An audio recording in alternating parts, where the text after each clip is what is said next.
Shalom, shalom, shalom, ladies and gentlemen. Welcome back to the stream. Welcome back.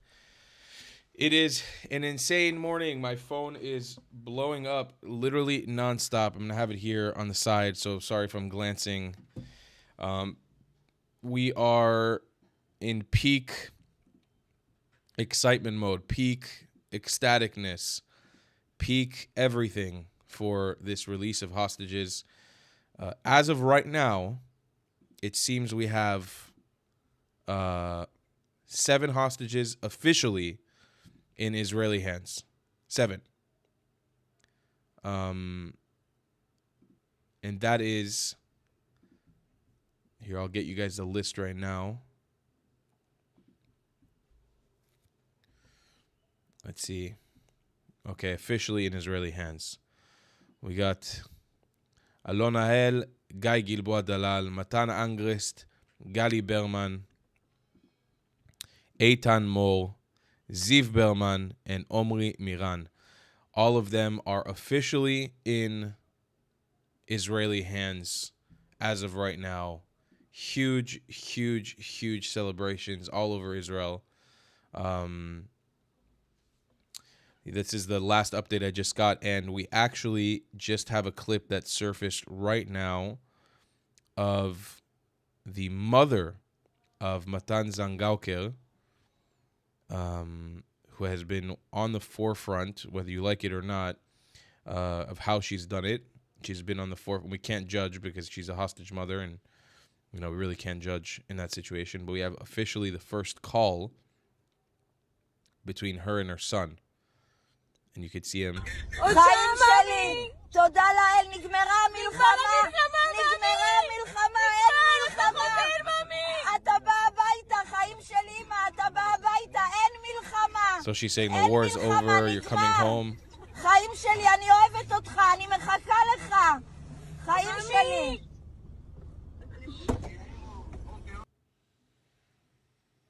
So here's pictures of them. I believe that's Matan. That's definitely Matan. In the Hamas hostage garb. Now, all across Gaza, there are stages being set. This release today is happening in waves. I was under the impression that the worst conditioned hostages were going to be the ones coming out first. But it seems like that's not the case because the hostages who came out right now actually look pretty good. God bless. Eitan Mo also looked pretty good. He was standing. He wasn't too skinny. Considering some of the other hostages releases we've had. So what I'm going to do is I'm going to pop up just on another screen. We'll have maybe one of the lives going from another station. I don't know. Maybe I'll hear. Let's see. Healing Here. process, both for the people of Israel, full years. This is from TB. I want to try to get one that was showing what's going on in Gaza as well. Also, we're anticipating Air Force One landing. Air Force One is supposed to land any moment now in Israel, which is huge. So there we go. Here's a good. This is DD Cyprus One Click. Let's see. Just a random YouTube channel I was able to pull out from here. Try to get a little side clip of the live going on. So you can see here in this box, we've got Khan Yunis on the right. Try to put this over here for us to see.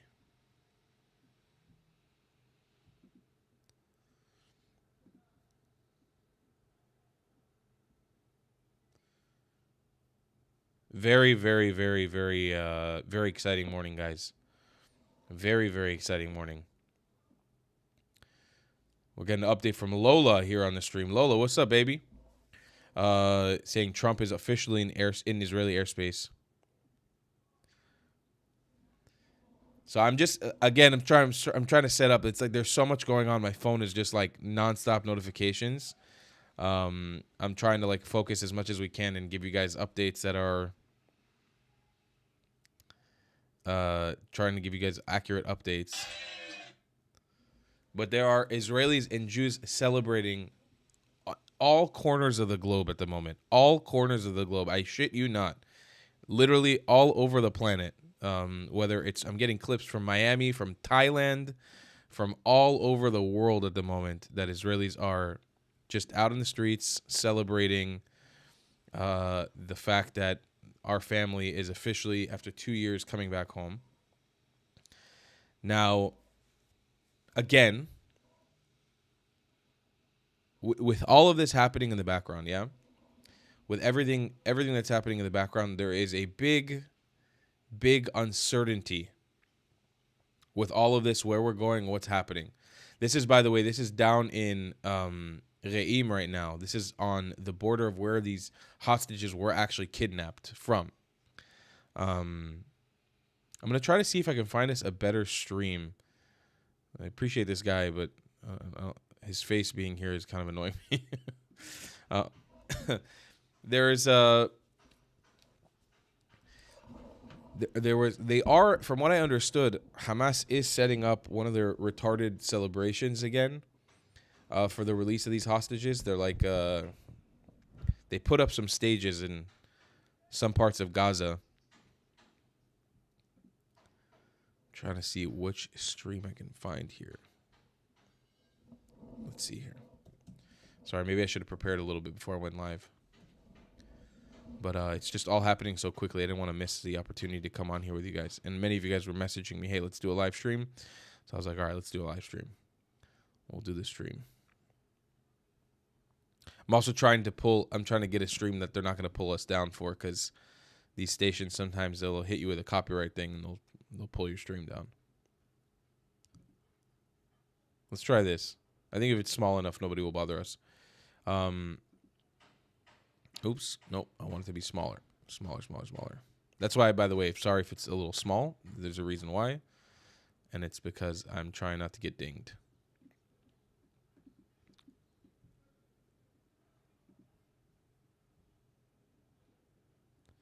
So this is Khan Yunis at the moment.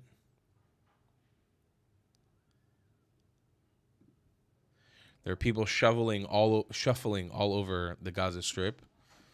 As I did earlier, I'm assuming many of you guys haven't seen it yet, but we had a little update coming out where I was showing how... Oh. Sorry.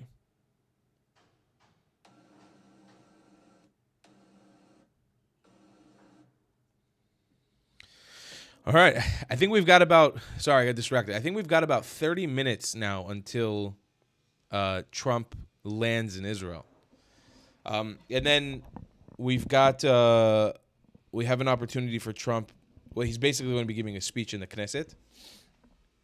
I have this strange feeling that there are going to be... I may be wrong. I think there's going to be some big announcements coming out from Trump in this speech. And I feel like some of the announcements are going to have giant ramifications for the Middle East. Trump should be landing in 17 minutes. Okay, I got the last update I got was 30 minutes. But, again, like everything that's going on right now, I'm not sure if I'm getting updates, if they're accurate. I'm jumping between Telegram, WhatsApp, all these intel groups. I'm trying to figure out exactly what I can and can't say. Here, I'm getting an update from one of my intel groups. Very important press conference on Air Force One. I extracted the highlights so you don't have to. Summary, the declaration, the war is over. So this is something that the president said. Actually, I'll show you guys the clip right now so you guys can see. Yeah,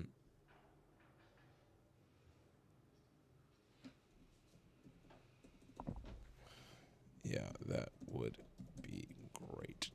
Here's the clip of Trump, again, sort of announcing that the war is over. The war is over, okay? Do you understand that? This is the first time they've ever seen where everybody is unified because, as you know, we're going to Egypt after Israel, and we're going to meet all of the leaders of the very powerful and big countries and very rich countries and others, and they're all into this deal. Everybody's into it.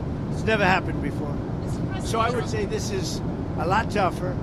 but we'll see how it all works out. Mr. President, Benjamin Netanyahu, the Prime Minister, has not gone so far as to say the war is over. In your view, is the war between Israel and Hamas over? War is over. The war is over, okay? Do you understand that? Mr. President, is the ceasefire going to hold? Are you confident the ceasefire will hold? Say it. Are you confident that the ceasefire is going to hold? I think so. I think it's going to hold. I think people are a lot of reasons why it's going to hold, but I think people are tired of it. It's been centuries, okay? Not just recent. It's been centuries. I think people are tired of it. Yeah, the ceasefire is going to hold. So here's the deal, guys. The ceasefire is not going to hold. And the war is definitely not over. Even if this battle is over right now, the war is definitely not over. Like, you guys have to understand, Hamas is still very much a problem in Gaza for the Palestinian people and is going to be a problem for us. They are refusing to step down. And if this is true, what I'm about to read you guys, very concerning. And I'm not here to dogpile on Trump. I'm just saying from the beginning, it seems like the conditions for the ceasefire have been iffy. So Trump declares that the war ended unilaterally, accepts Hamas provisional rule as local police. If you guys don't know what's happened in the last couple hours, the last couple days, Hamas basically, once we backed out of Gaza and stepped down, Hamas has basically been going around Gaza killing, assassinating people.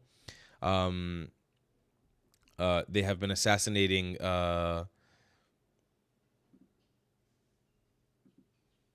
Okay.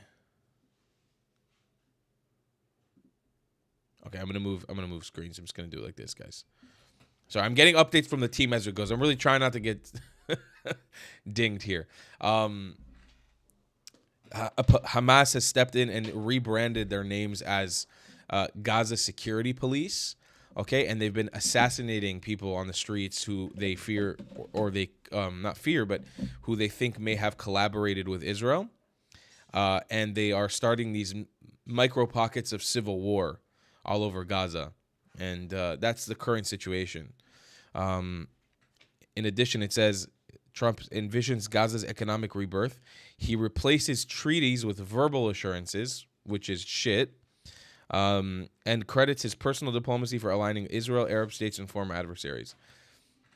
Predictions from where we are right now, we go back to war in a few years' time.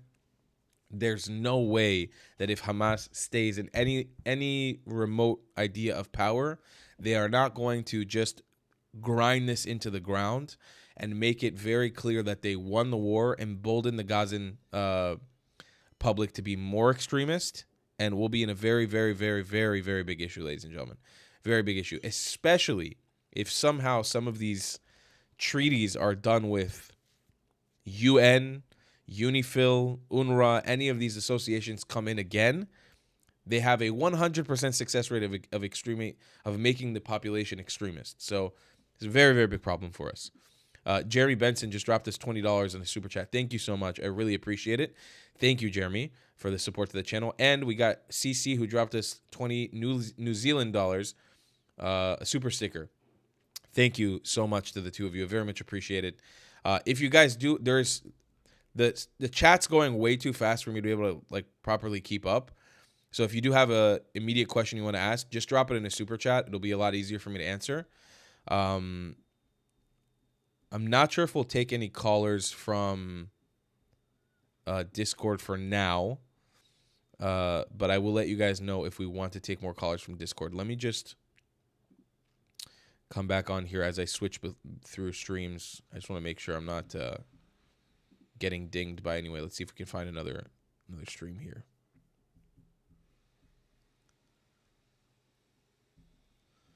Okay, so it seems we've got the Hamas, the hostages in helicopters right now. Yep, here it is, guys. Here it is. The hostages are en route right now. They're en route right now. These are, from what I understand, these are the hostage vehicles. So, yes, that's very concerning messaging coming out of Donald Trump. If it is true, I cannot confirm it. It's coming from an intel group. Everything's very early on. IDF is confirming the 7 Israeli hostages, Matan Anglist, brothers Gadi and Ziv Billman, Alon Oel, Eitan Mo, Omri Matan, and Guy Gilboa Dalal have safely crossed back into Israel after 738 days in Hamas captivity.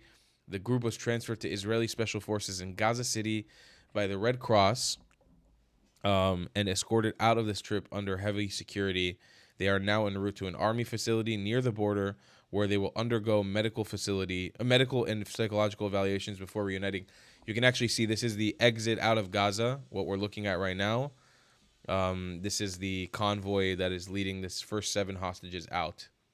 And I'm assuming just by looking at the topography, we're probably extremely close to the border of Egypt. No, this is Reim. This is close to the south. This is near where all the October 7th atrocities happened. It just looks so bad because everything is destroyed. It looks like a desert. It's not actually that deserty there. So that's what we're looking at right now.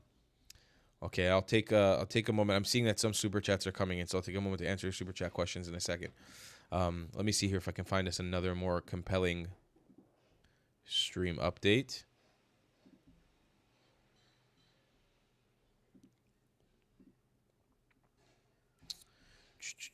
Let's see.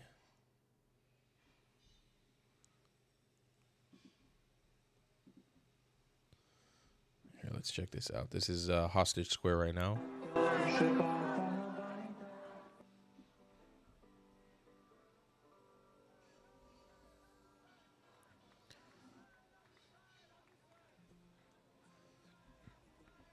It's the Hostage Square.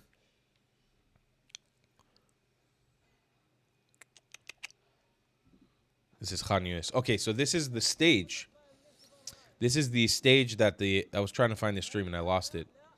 Oh, and by the way, so initially it was thought that only 20 hostages were going to be coming back alive, and actually last moment Hamas announced yesterday that 2 more hostages were coming back alive. One of which is Bipin Joshi, which was the last foreign hostage, non-Israeli. He was a Nepali worker who just got to Israel 2 weeks before October 7th and has been held till now for seemingly no reason, uninvolved in the war, not Israeli, not Jewish, a Nepali worker who came here as an agricultural worker. Insane. All right, I'm getting some new clips. Here's another clip from Donald Trump talking about the Hamas security police. Rearming, instituting themselves as a Palestinian police force, shooting rivals. What is your message to Where they Hamas? are standing because they do want to stop the problems, and they've been open about it, and we gave them approval for a period of time. You have to understand, they've lost probably 60,000 people. That's a lot of retribution. They've lost 60,000 people, and the ones that are living right now were, in many cases, very young when this all started. And we are having them watch that there's not going to be big crime or some of the problems that you have when you have areas like this that have been literally demolished. You know, you have 2 million people, and probably it'll be less than that, but you have close to 2 million people going back to buildings that have been demolished. And a lot of bad things can happen. So we want it to be safe. I think it's going to be fine. Who knows for sure, Katie? But I think it's going to be. I got to tell you guys, this is some very concerning rhetoric coming out of Trump. Why do I hear Arabic music? Oh, okay, it was coming from. I was like, damn, am I fucking being invaded? Jesus. It's very concerning coming out of Trump. Very concerning coming out of Trump. First of all, one thing that Trump just sort of off the beaten path said yesterday, in the last 2 days, he actually confirmed that he says that over 60,000, or I think it was over 50,000, Hamas lost over 50,000 soldiers, which means that Israel has by far the lowest civilian to combat death ratio in the history of planet Earth. It's like 1 to 1/8. Israel has killed overwhelmingly more Hamas terrorists than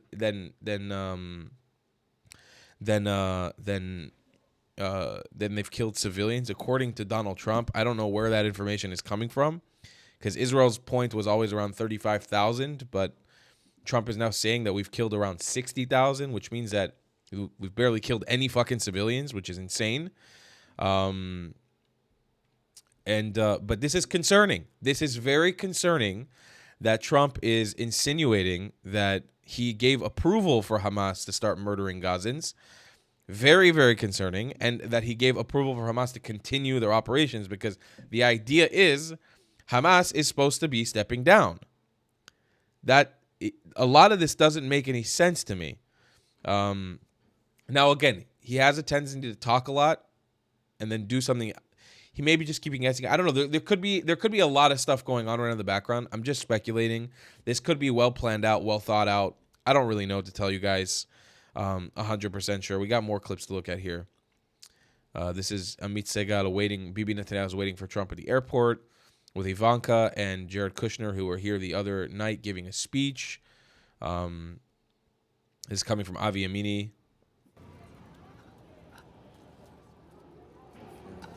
I believe this is old because he was here before this was announced. Unless he somehow flew back here. Surprised me. But it is like kind of showing their true colors, seeing that no matter what happened, like you were basically fighting. Yeah, let's see. This is Hamas is already setting the stage for a celebration. So here's a closer look at this view of the live stream that we're looking at. Okay, of here in Khan Yunis. This is the stage that they're setting. These fucking psychopaths with their Hamas flags and all their chairs to celebrate their terrorism. It's great. It's a real celebration, guys. It's very great. Let's see here. Audio only. Trump on Air Force One. I'd like to put my feet on Gaza. Would you ever visit Gaza? I would. I know it so well without visiting, but I do. I'd like to put my feet. Let's see. Yeah, I would. I'd be proud. Would you ever visit Gaza? I would. Yeah, I would. I'd be proud to. I see it. I mean, I know it so well without visiting, but I do see it.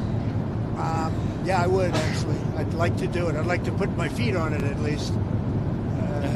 But I think it's going to be a great miracle over the coming decades. And you know, if you go too fast, that's not going to be good. You have to go at the right speed. You can't go too fast. Would you ever visit Gaza? He's very optimistic. I'll give him that. He's very, very optimistic with a peace deal that seemingly feels like not a peace deal, but a secession and a surrender to terrorism. I'm shocked by how optimistic he is with what is going on. But he is optimistic. I'll give him that. He really is. Rivka Bohbot is ready to welcome her husband Elkanah back. There's a sweet lady preparing for her husband to come back home. So terrible that these poor hostages have been held in Gaza for so long, for 2 years, and we weren't able to get them out. We weren't able to solve this in any way. Here's clips of Nimrod Cohen's friends.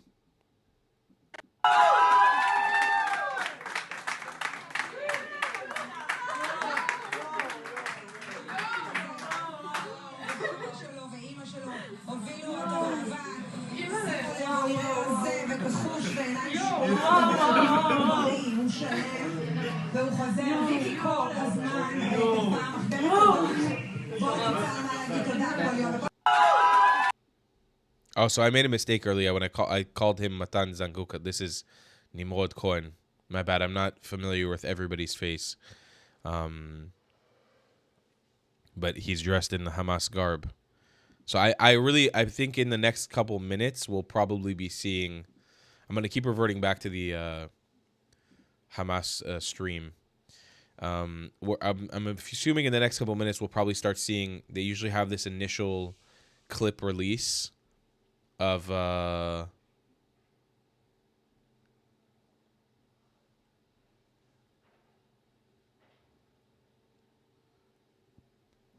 so apparently these clips we're seeing from the iPhones was a Hamas thing. Hamas video called the families of several hostages who are set to be released later this morning, allowing them to speak with their loved ones for the first time in 2 years. But apparently they're going to be using that for propaganda later. I don't really understand totally how or why, but that's a situation. It's a real party in Gaza, though. They're very happy about what they've accomplished here. What a celebration. Holding hostages. Here we go. Tel Aviv from Air Force One. Air Force One, if you look off the right sea side, you will see the welcome President Trump sign.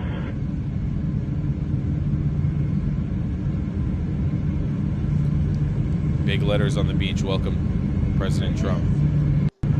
Attention on board Air Force One, if you look off the right sea side, you will see the welcome President. This is a pretty insane day for the Middle East. I'm not gonna lie to you guys. It's fairly crazy.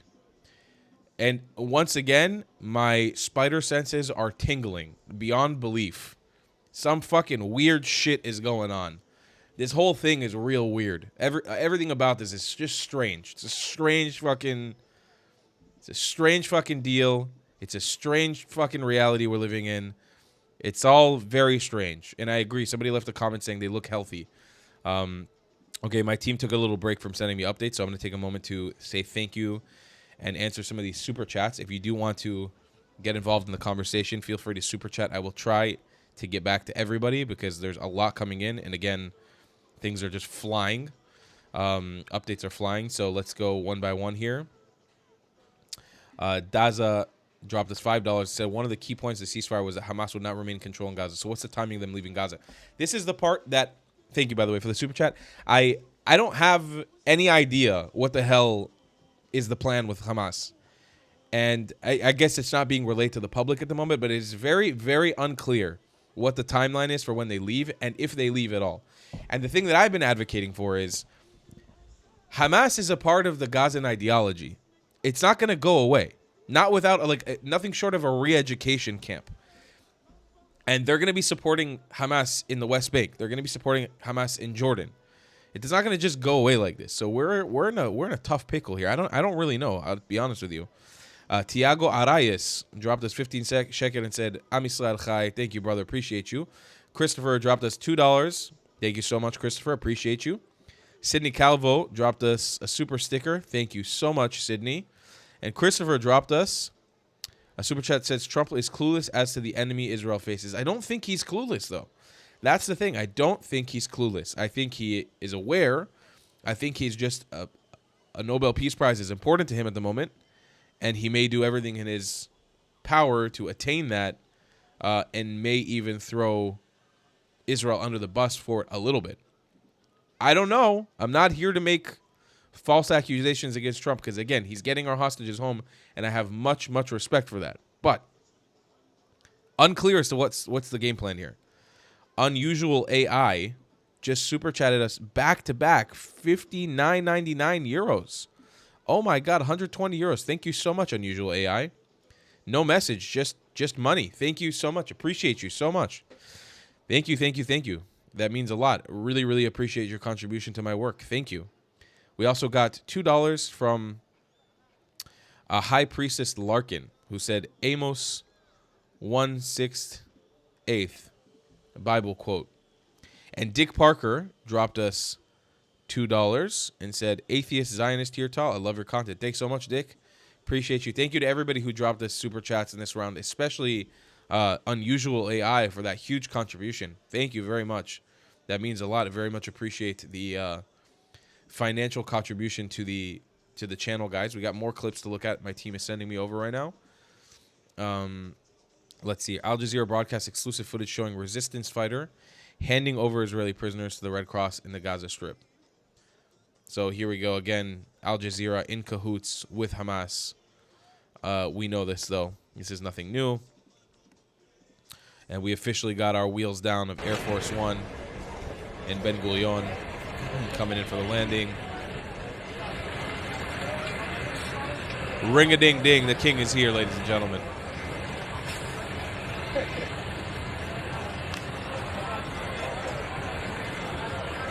Daddy Trump just landed. And I believe we're going to have footage of the welcoming.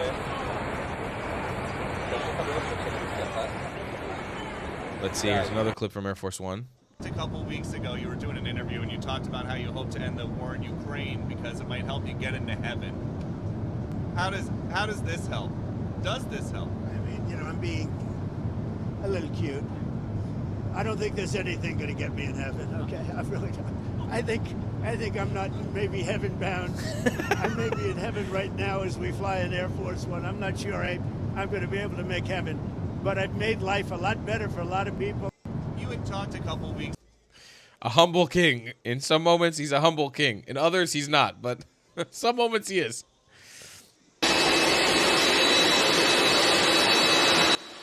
This is Bibi Netanyahu and Mike Huckabee shaking hands as Trump lands at the airport. Updates are coming in as we go. Here's the hostage family of Alon Oel. Enjoy.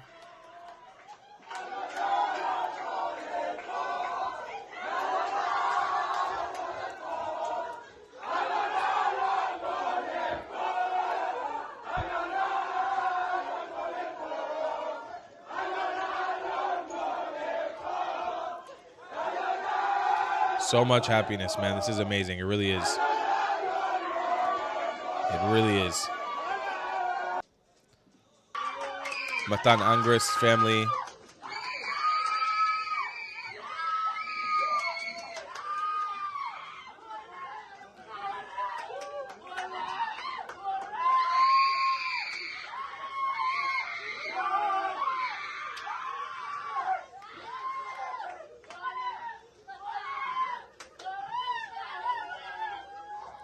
You guys understand the insane dichotomy of how many things are going on at the same time right now?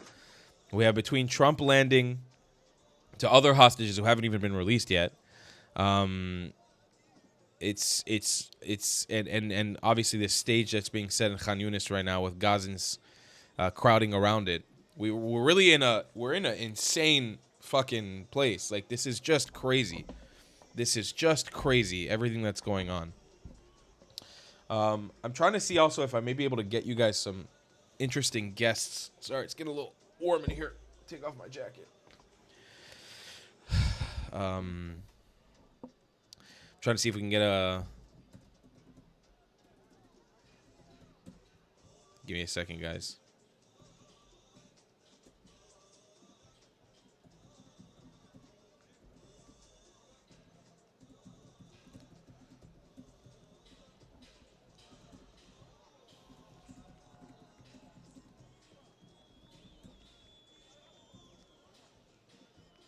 I'm going to try to see if I can get somebody to come on to the stream alongside me to give us somebody a little bit more inclined in intelligence and matters like that to give us more of a summary on what's going on. I mean, there's 500 streams going on right now with the hostages release. It's insane. And I will say I'm not going to be live like the whole entire day, but we're going to be creating clips out of all the content so we can keep you guys updated. I'm glued to the chair today, trying to find as many clips as we can to get you guys out there with as much news as possible. Oh, here we go. Trump's on the tarmac. Let's see. Trump's officially on the tarmac. Did we miss the actual walk-off? Oh, here, yeah. This was about 7 minutes ago. Five minutes ago.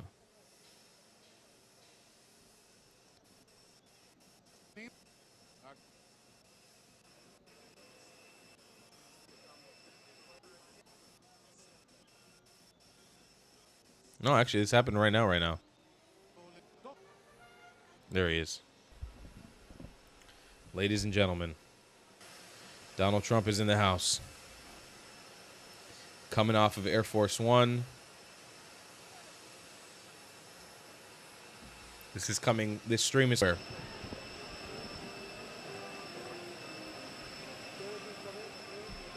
Here he is shaking. So I and give a speech at the Knesset, where I anticipate there are going to be, that we haven't heard yet, in connection to the war, in connection to the hostages, in the connection to the peace plan, interconnection to Netanyahu's status. I've got this strange feeling that some unhinged shit is about to be said at the Knesset. And I'm not 100% sure what's going to happen. I could also be wrong, and it could literally just be a speech of him and everyone just saying thanks to him.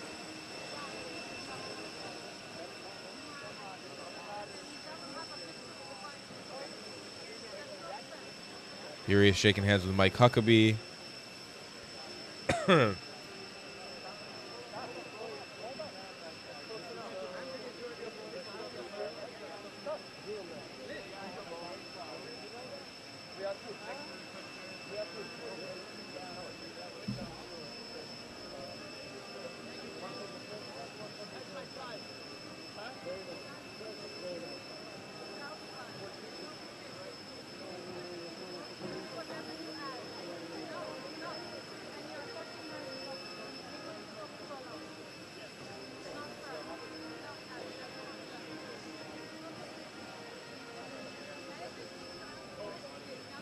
Got to keep the carpet clear to the car, sir. Everybody can slide that way a little bit. Slide this way. Open up the carpet. Thank you. Thank you.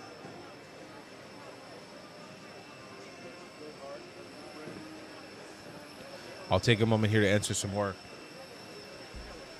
super chats as we have a little bit of a lull.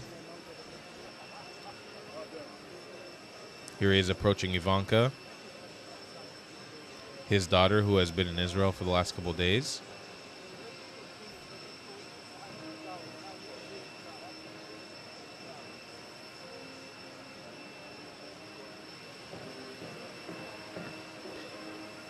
And his son-in-law, Jared Kushner.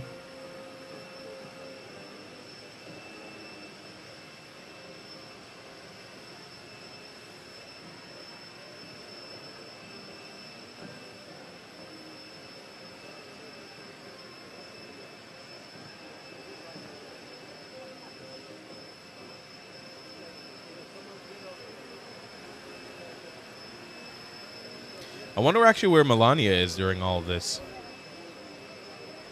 Is that Melania? Oh, is that? No, that's not Melania. I'm not so well versed on what Melania looks like.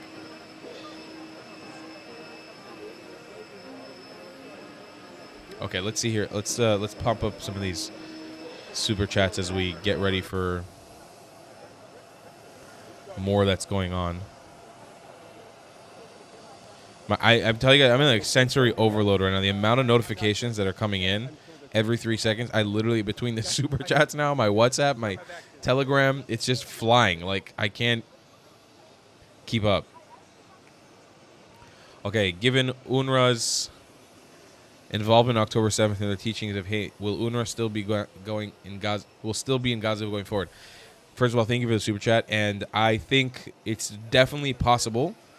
I don't know with Trump. He's a free ball. I have no fucking idea. I don't know.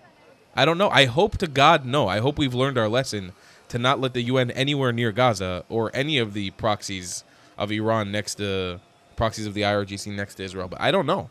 I really don't know. I would be vehemently against it. $2 from Renee Tenenbaum. Thank you so much. Appreciate you. 320 yen from Emmanuel says, what do you think is the solution for long-term peace? Destruction of the idea of a Palestinian state. One sovereign, strong Jewish state called Israel that safeguards the rights and protections of all ethnic minorities that live under it. And not a specifically equal rights state, not a democracy. I don't think a democracy can survive here long term, in my opinion. We can look towards our Arab neighbors for maybe some inspiration on how we could pull something like that off that is a hybrid model and hopefully get to a point of true peace in the Middle East through respect of strength. It's the only thing I think I can imagine. Daisy dropped us $4. Thank you so much, Daisy. I appreciate that a lot. Benjamin Alford dropped us $34.99. Thank you so much, Benjamin. He said, much respect tall from the UK. Sorry, this is New Zealand dollar. From a UK-born person and living in NZ in New Zealand. Granddad was from a Jewish family. I can't believe the lack of critical thinking. Why on earth people are conforming to Islam? It is anti-everything we are taught. Benjamin, you are absolutely correct. Islamism has become the way of the West, unfortunately. And sort of, it seems like the West is just allowing itself to be completely colonized by Islamists. And that's where we're at, and it's very, very unfortunate. It seems right now that Trump, Netanyahu, Sarah Netanyahu, and maybe Isaac Herzog is in the back of this limousine, are conversing privately. Not sure what they're talking about. Don't have any updates on that either. Thank you again, Benjamin, for that super chat. Sound of Wheat dropped us $3. Said, what's a super sticker? Terry dropped us $10. Thank you so much for the $10, Terry. Dick dropped us $2. I fear these animals will embarrass my president. What does it mean, embarrass? It really depends on what Trump is willing to do. Now, his base doesn't want him to be involved in Israel for the most part. America doesn't want him to be involved in Israel, even though he has a love for Israel. And so Hamas will undermine. Hamas will not be peaceful. If Hamas stays in power, they will undermine this deal. They will undermine. We know this. So it's not a matter of if it's going to happen. It's a matter of when it's going to happen. And the question is, what will Trump do then? Will he even be president when he does that? Are we going to be able to quell this thing for the next 3 years? And then when Trump leaves the presidency, we're back to square one again. I really don't know. $2 from Leslie says, my heart goes out to you. Thank you so much, Leslie. Appreciate you. Desperado dropped us $5 and said the ceasefire should lead to Hamas disbanding. What was the point? Support for Israel and to permanent peace. But that's the thing is none of us have a clear guideline on if that's actually what's going to happen now. So I don't know. I hope so. I really do. But I don't know. I don't know that that's the case. $4.99 from Disobey, and thank you for the super chat. In your opinion, should Christians be more like Jews? Absolutely. Christians and Jews, we need a unity between our people. We need to be exemplary to the world. The core of Christianity is very much Jewish. Jesus was a Jew, a Zionist. He was a pro-Israel, pro-Jewish Jew, a rabbi from Judea. And every Christian should do more to come closer to their Jewish brothers and sisters. And every Jew should do something to get closer to their Christian brothers and sisters. And we should not have division between us. We need to reunite against the forces of evil that are fighting against both of our groups. And while we're not going to agree on everything ever, Christians and Jews need to work a lot together moving forward, in my opinion. We're heading towards a very dark future for the two of our groups. And we need to work together to stop that. So thank you for the super chat. Dick dropped us another $2 and said, Islam must be gone for world peace to exist. I don't agree with that. But I think Islamism and Arabism absolutely do. IFW dropped us. Thank you for being you. Love from Alabama. God bless you, Alabama. Sweet home Alabama, baby. I love you. Love Alabama. One of my favorite states. Great place. Thanks so much, brother. And Coffee dropped us $30 from Coffee. So God bless Israel. Islam has proven they are against humanity. Not Islam, but Islamists, ladies and gentlemen. Let's not throw every single Muslim under the bus. Let's not throw a religion of 2 billion people under the bus. It is Islamism, Arabism, colonialism that has destroyed the Middle East and North Africa, that has destroyed our region, that brought us to where we are today. That is the truth. There are plenty of Muslims, even here in Israel, that we love and we exist with in peace. And that's just the truth. That is just the truth. Let's see what's going on in Khan Yunis. We haven't checked. Nothing yet. A lot of children, a lot of celebrating by a very starving population of people, right? Everyone here looks like they're dying, like they're concentration camp victims. Absolutely. Abso-fucking-lutely, ladies and gentlemen.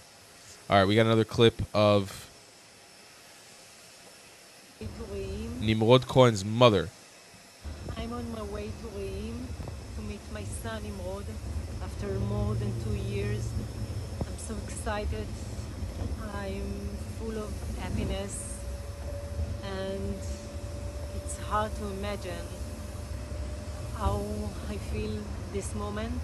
I didn't sleep all night, and I'm on my way to Reim.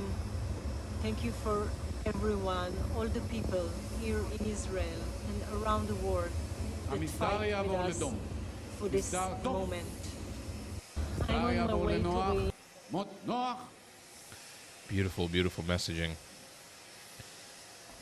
All right, the Trump-Netanyahu motorcade is departing Ben Gurion. Flights have been delayed. Flights have been stopped. It has been crazy.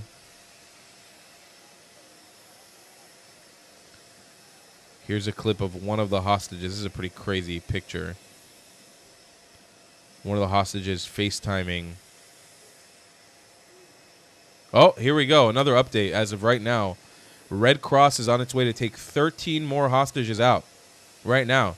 So we're going to get another group of releases in just a short while. Probably in the next hour, we'll have 13 more hostages departing.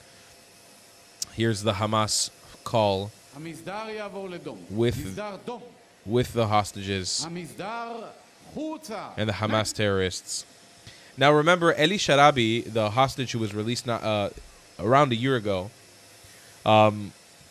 he has talked openly about how Hamas has vowed, even to them, they were always telling him they were going to come back out. They're going to steal more people. They're going to kill more people. They're going to take more Israelis hostages. It is very clear that this is far from over. Again, I can't think of any other rational way that this ends unless Hamas is completely disbanded. And I don't know what to tell you guys, because at the moment it really, I just don't have a lot of faith in what I'm seeing. I really don't have a lot of faith in what I'm seeing.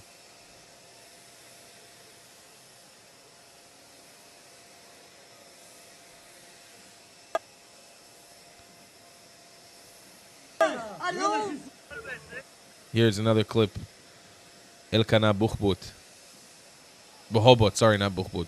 Bohobot. With the Hamas terrorists. אלוף העולם, חיים שלי. מה אלקנה? דבר. דבר, כפרה עליך, דבר. הכל בסדר,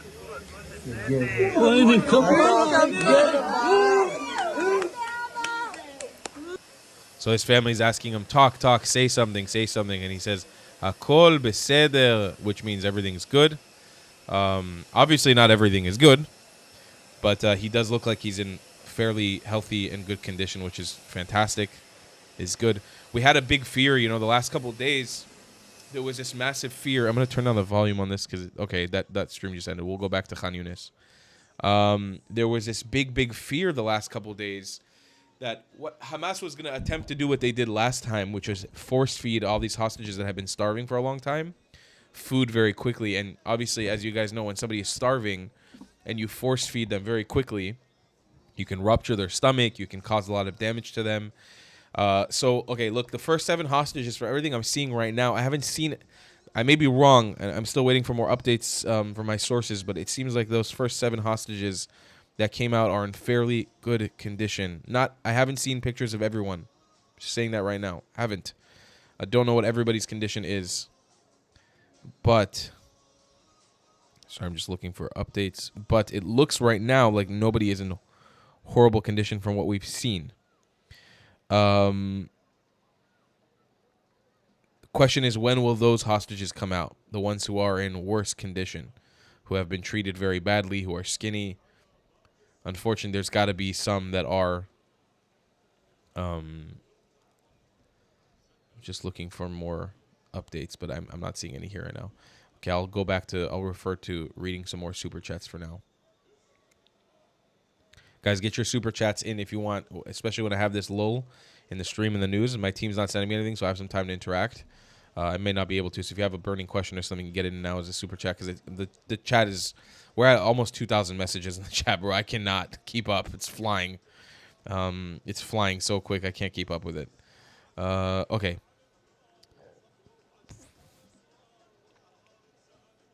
This is from Wait What? $5 New Zealand dollars says, even atheists know the difference between good and evil. Viva Israel. Thank you so much, man. Appreciate that. Yes, it's absolutely true. Every atheist should know that Israel is on the right side of history and definitely not Hamas. Peter Henderson dropped us 10 New Zealand dollars. Wow, a lot of New Zealand people here today. Shout out to my Kiwis. Thank you guys so much for being here. Kia kaha. Stay strong. P.S. Yoshua is a Jew, not was. Okay, that's Peter, that's towards your narrative, and that's totally fine. I get it. You know, to me, he's not God. I'm a Jew. I don't believe in him as God. So that's my prerogative. To me, he was. To you, he is. Totally respect it. But yes, a Jew nonetheless.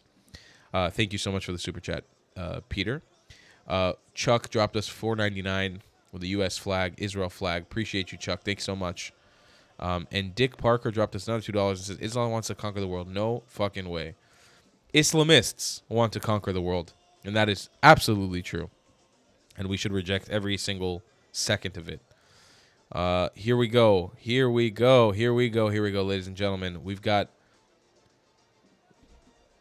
Oh, just keeping my ears peeled. It sounded like rockets, but it wasn't. Bipin Joshi and Tamir Nimrodi are not on the list of hostages returning now. Until now, their status has been unknown. I fear we may know now. Interesting. I don't know if this is something I can trust, per se, if I'm being honest with you guys. I don't know. I don't know what to tell you guys. Because yesterday we had news that they were coming out. So I don't want to say anything false. Let's hope that they do come out in good condition. And this is find somebody who looks at you the way the Red Cross looks at Hamas. Accurate. Where the fuck has the Red Cross been?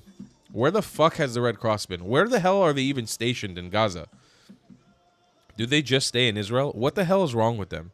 They should be ashamed. I don't know. I really don't see a purpose in us moving forward. If we can actually get all the hostages out, we need to disband and disconnect from all of these organizations. Make our own. We can handle it. We don't need them. The hostages square in Tel Aviv was full before 8 a.m. Israel time. The people of Israel are waiting for their loved ones to come home. This is a newscast of the hostage square in Tel Aviv. Absolutely packed to the brim with people. And I know it's packed to the brim. All my friends in this space are there right now. Could be cool, actually, if I can maybe get a call going from one of them. Let me see if anybody... I'm actually dropping and see if anybody's there wants to take a quick FaceTime call. Could be kind of cool. The family of Guy Gilboa refused to answer a call from Hamas. Are any of you at Hostage Square wanna hop on my stream real quick? Give us an update. I'm live with 2,000 people.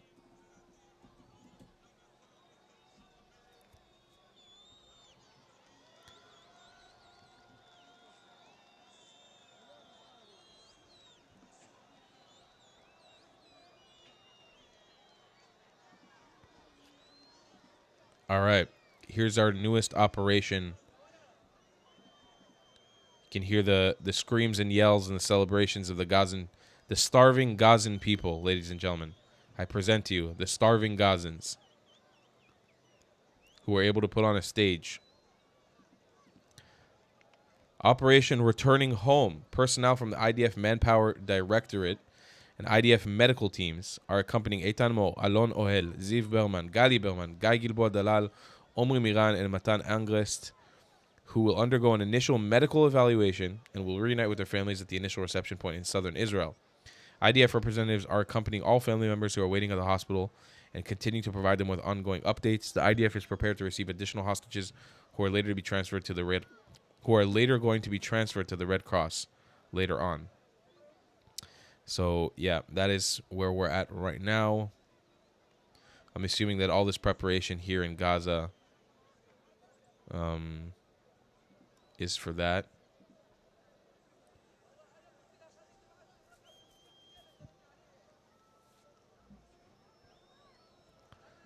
Let's see. I'll take a moment to answer more of your super chats. I don't want to keep you guys waiting.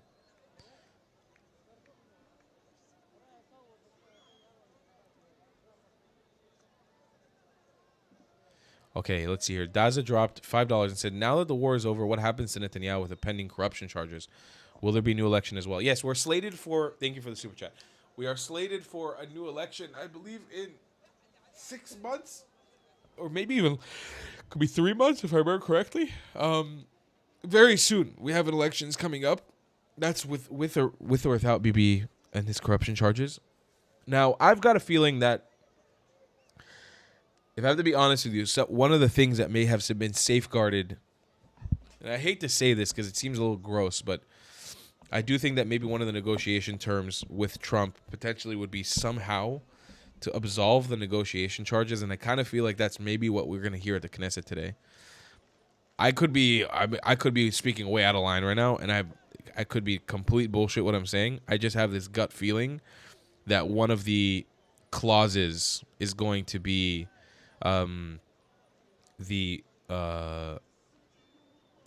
the end of these corruption charges and the absolvement of Bibi's trial somehow. I don't know how America could even safeguard that, but that Hamas uses. So okay, here's ILTV, Yosef Haddad at the Hostage Square.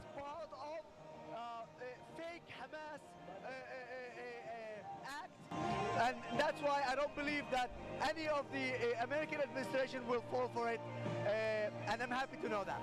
Right. By the way, we should note that when President Trump left to go to Jerusalem, Prime Minister Netanyahu and Sarah Netanyahu went in the car with them, which is a breach of protocol. Usually the president, when he arrives in a foreign country, always travels alone. For example, if he's going from the airport to... Interesting. I didn't know that. You can be sure all this is part of the discussion right now that Benjamin Netanyahu is having with President Trump. And you know what? You spoke about Benjamin Netanyahu and about President Trump, and I do want to say something really important about the role of our Prime Minister.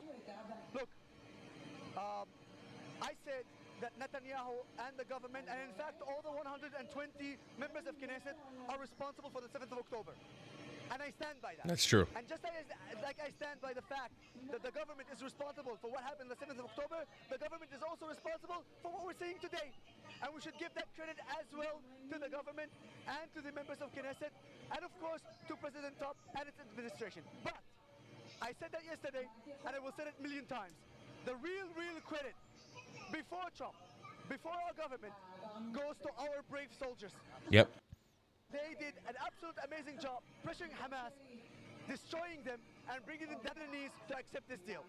Second, just to realize how the Arab world and the Middle East look at Trump and analyze Trump. And I think if I compare President Trump to President Barack Obama, I would say it like this. The Middle East, especially the Arab world, loved Barack Obama, yet they disrespected him because he was weak in their vision. They hate President Trump, but they respect President Trump. True. Why? Because they fear him. Because they know he's as crazy as them, if not more. Yosef, I wanted to ask you before we go back to the studio with Lidar, what is the response to President Trump's arrival and the peace deal, the conference that they're holding in Egypt? So basically, if you go to the educated people, they're actually very happy. Educated analysts and commentators, they're actually very happy that this war ended. Okay, we've seen voices from Syria, we've seen voices from Saudi Arabia, and voices from Lebanon speaking like this without any shame and saying, time to finish this war. Hamas brought destruction to Gaza, and the fact that Trump is coming to the area and going after that to Sharm el-Sheikh, this is a huge, and we should adopt that and accept that. Of course, have stations or outlets like Al Jazeera who resent and hate any act of Trump, and you can see it by who they interview. They interview many Gazans, and they say themselves, we don't trust Trump. It doesn't matter what Trump will do. He will eventually it will backfire on us. He will stab us because he's a Zionist and he stands with Israel, and America will always be the bigger brother of Israel. Look, I want to say to them a very, very simple message. If you truly care about Palestine, if you truly care about Gaza, and if you truly care about a better Middle East, you have to put it in your head. Israel is part of the Middle East, and Israel is not going anywhere. So you better already accept that idea, work for it, and understand that if you don't work with Israel, you're going to keep destroying your countries, and Israel will keep prevailing. This is the evidence. We've been seeing it since 1948. So stop with this.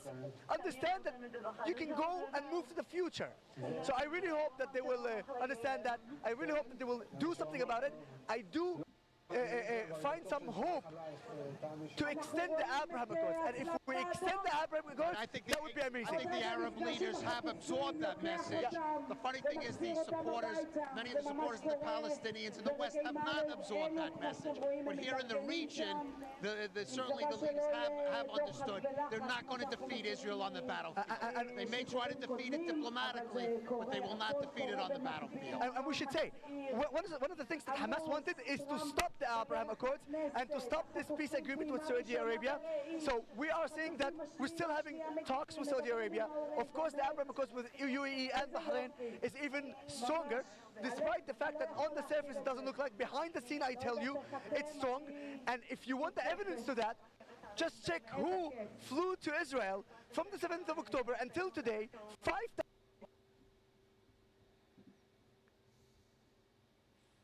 by the name of Fly Dubai. That itself is the evidence of how strong the Abraham Accords are. All right, we do have a few short updates. Apparently, the second batch of hostages the Red Cross has begun at least receiving the second batch of hostages. Here we go. More updates on that. Here we go. In addition to that, we know that to Re'im base, and right now there is footage being aired confirming Alon Ohel, the video call with his family. And then for now, I'll send it back to you. We'll have more updates shortly, Lidar. All right.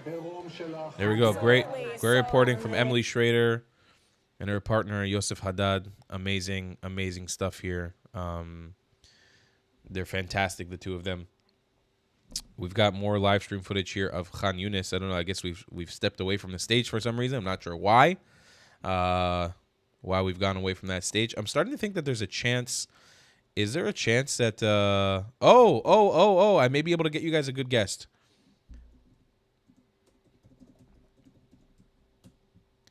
I may be able to get you guys a very good guest.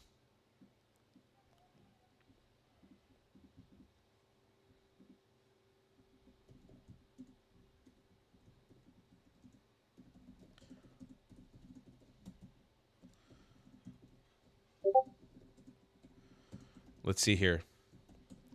Maybe able to get you guys a good guest with some very good analysis of what's going on. Just waiting for confirmation here. So we're looking at this footage of Khan Yunis. I'm starting to think that potentially Hamas may not be interested in doing that whole stage thing like I thought they were.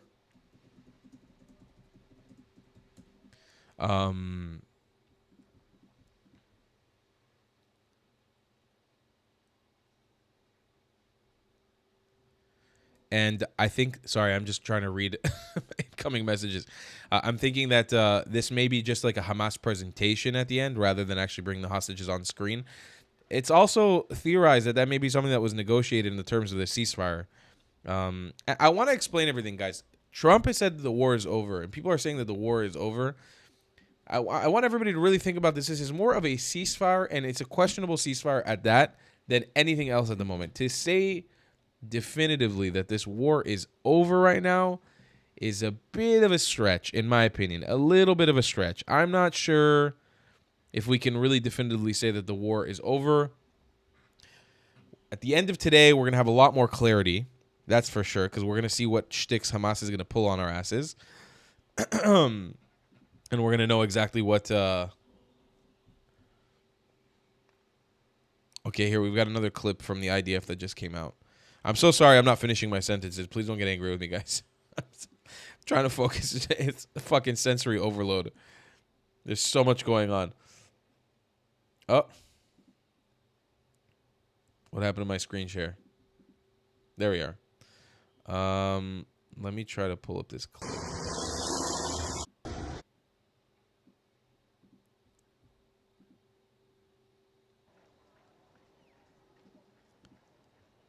Oh, here we go. Here we go. Oh, damn. Here we go, guys. This may be the Red Cross team that's intercepting the useless Red Cross that's intercepting the next batch of hostages. The absolutely useless, corrupt, and disgusting Red Cross that has not done shit for anybody and has probably just taken tons of donation money from people all over the world to continue being corrupt and in bed with Hamas.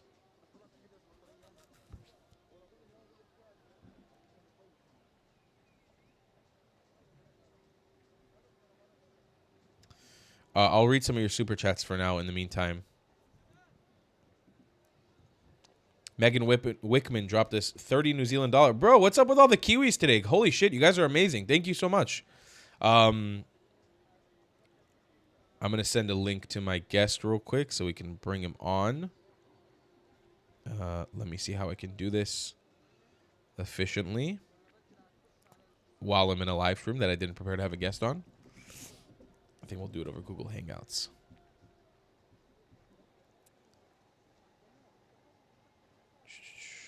Google Meet. You can see Tal's very prepared for the situation. I woke up today very prepared as well. All right, new meeting. There we go. Start an instant meeting. There we go. Okay. Fantastic. I will try to bring up, in the meantime, a small... Can I do this in a small window? I think I'll try to do this like this. It's going to be a bit of a mess here. No, that's not going to work, is it? Okay, never mind. Technical difficulties. I'm technically challenged. Maybe I'll just try to bring stuff up on screen.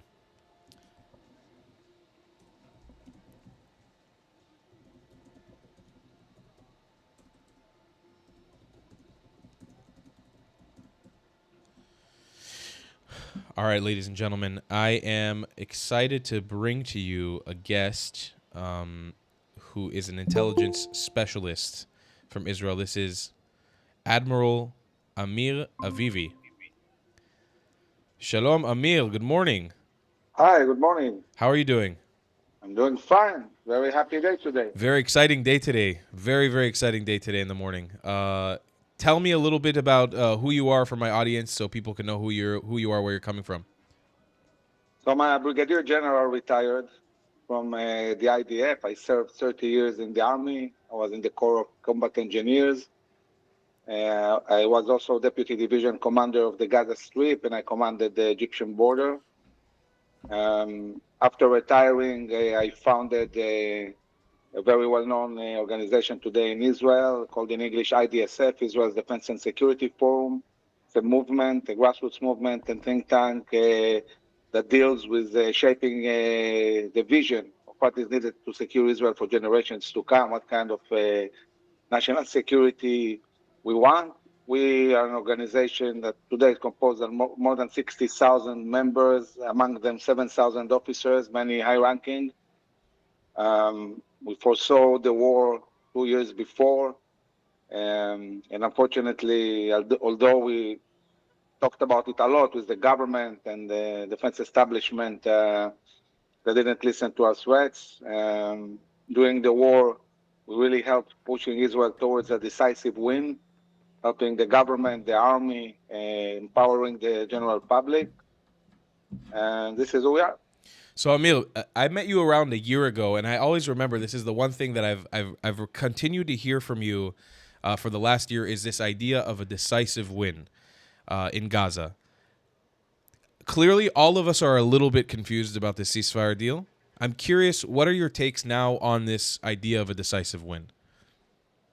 So I must say that when we talked at the beginning of the war about a decisive win, it was much, much bigger than Gaza. Mm-hmm. As you know, we defeated Hezbollah, and Hezbollah is on its knees. The Syrian regime fell. We destroyed the nuclear plants of Iran and defeated Iran in 12 days. Degraded dramatically the Houthis and took out of the equation also the Iraqi militias. Israel has been fighting in 7 different fronts. And of course, one of the main issues is the Gaza Strip. I can say that when I was looking at the dynamics in Washington, and I heard the 20 points and President Trump and Prime Minister Netanyahu talking, when I try to frame what I'm seeing, it took me back many years ago to the Yalta Convention. By the way, I wrote about this today, an article in the Wall Street Journal. Yalta was a convention that was held in February 1945, 3 months before the surrender of the Nazis. 3 months before, it was crystal clear that the Nazis lost. So the leaders knew that it's game over. For the general public, it took a few months until it was obvious that there was a win and they surrendered. And knowing that the Nazis already lost, they did this convention in the Crim Island and talked about two things. What is Germany the day after, how they are going to divide Germany, and what is the new world order. And I think that what we saw in Washington and what we are witnessing now is Yalta 2025. It's exactly the same thing. It's a realization of all the countries, all the Arab countries, including, by the way, Turkey, Qatar, that Hamas lost. It's just a matter of time until the IDF would have completely eradicated them. And due to this reality, they need to move towards a new reality. And the two things that were discussed at the time in Washington were exactly parallel to Yalta. What is Gaza the day after? And now it's going to be divided, and it's going to be divided in a way. We'll discuss this now. And what is the new world order? What is this alliance, Western, Israeli, moderate Sunni alliance that will extend all the way to the Pacific, to Indonesia? There will be many, many peace agreements. There will be a coalition that will be created. And this coalition is created to create new safe routes of trade that will go through Israel to counter Iran and China and Russia, this front that has emerged here in the last few years. And really, the supporters of Hamas, Qatar, and Turkey found themselves having to choose between two options. One option is the complete eradication of Hamas, and then the day after, Israel will do whatever it wants in Gaza with the US. Or the other option, they lay down their weapons, they get out of Gaza. They, from their point of view, because they're supporters of Hamas, they managed to salvage, parts of the organization, release many prisoners of terrorists, and rebuild them somewhere else. It's similar to what we saw at the end of the first Lebanese war when the IDF conquered Beirut, the capital of Lebanon. For Arafat, it was game over. So he took his people on ships and left to Tunis. Later on, reappearing again in Oslo and managing to fool Israel and, come back victorious to Gaza. So, they have patience. In Arabic, you call it sabr. They have patience, they look at the long term. Yeah. They say, okay, we lost this battle. We'll regroup, we'll reorganize somewhere else, and we'll come back. Later on, we'll fight in a different way. But while, they're thinking about that, the region is moving towards peace agreements, and Israel stands very, very strong among the nations as a victorious country. Now, what enabled this? What made it reality that basically the Arab world admitted that Hamas lost? It's the fact that Israel conquered completely 80% of the Gaza Strip, and even in the remaining 20%, in 5% of the remaining 20%, the Gaza city itself, all the Gazans left and moved to the humanitarian zone. So basically 85% of the Gaza Strip was surrounded or conquered by Israel. And Israel is controlling the Egyptian border, Philadelphia, Rafah, surrounding Hamas from all directions. And then we started seeing clans and militias fighting Hamas, fighting with the IDF, alongside the IDF against Hamas. Even in the areas that Hamas controlled, you had like 10 militias fighting Hamas in coordination with the IDF. So there was like a revolution inside the Gazan society. And in this reality, it was obvious that at any given time, Hamas will collapse. They needed to stop this and recalculate what they're going to do. Now, look what kind of deal we achieved. We achieved a deal where Israel gets all the hostages, which is the only thing that really keeps Hamas alive. You know, they are holding to the hostages. They're giving us all the hostages.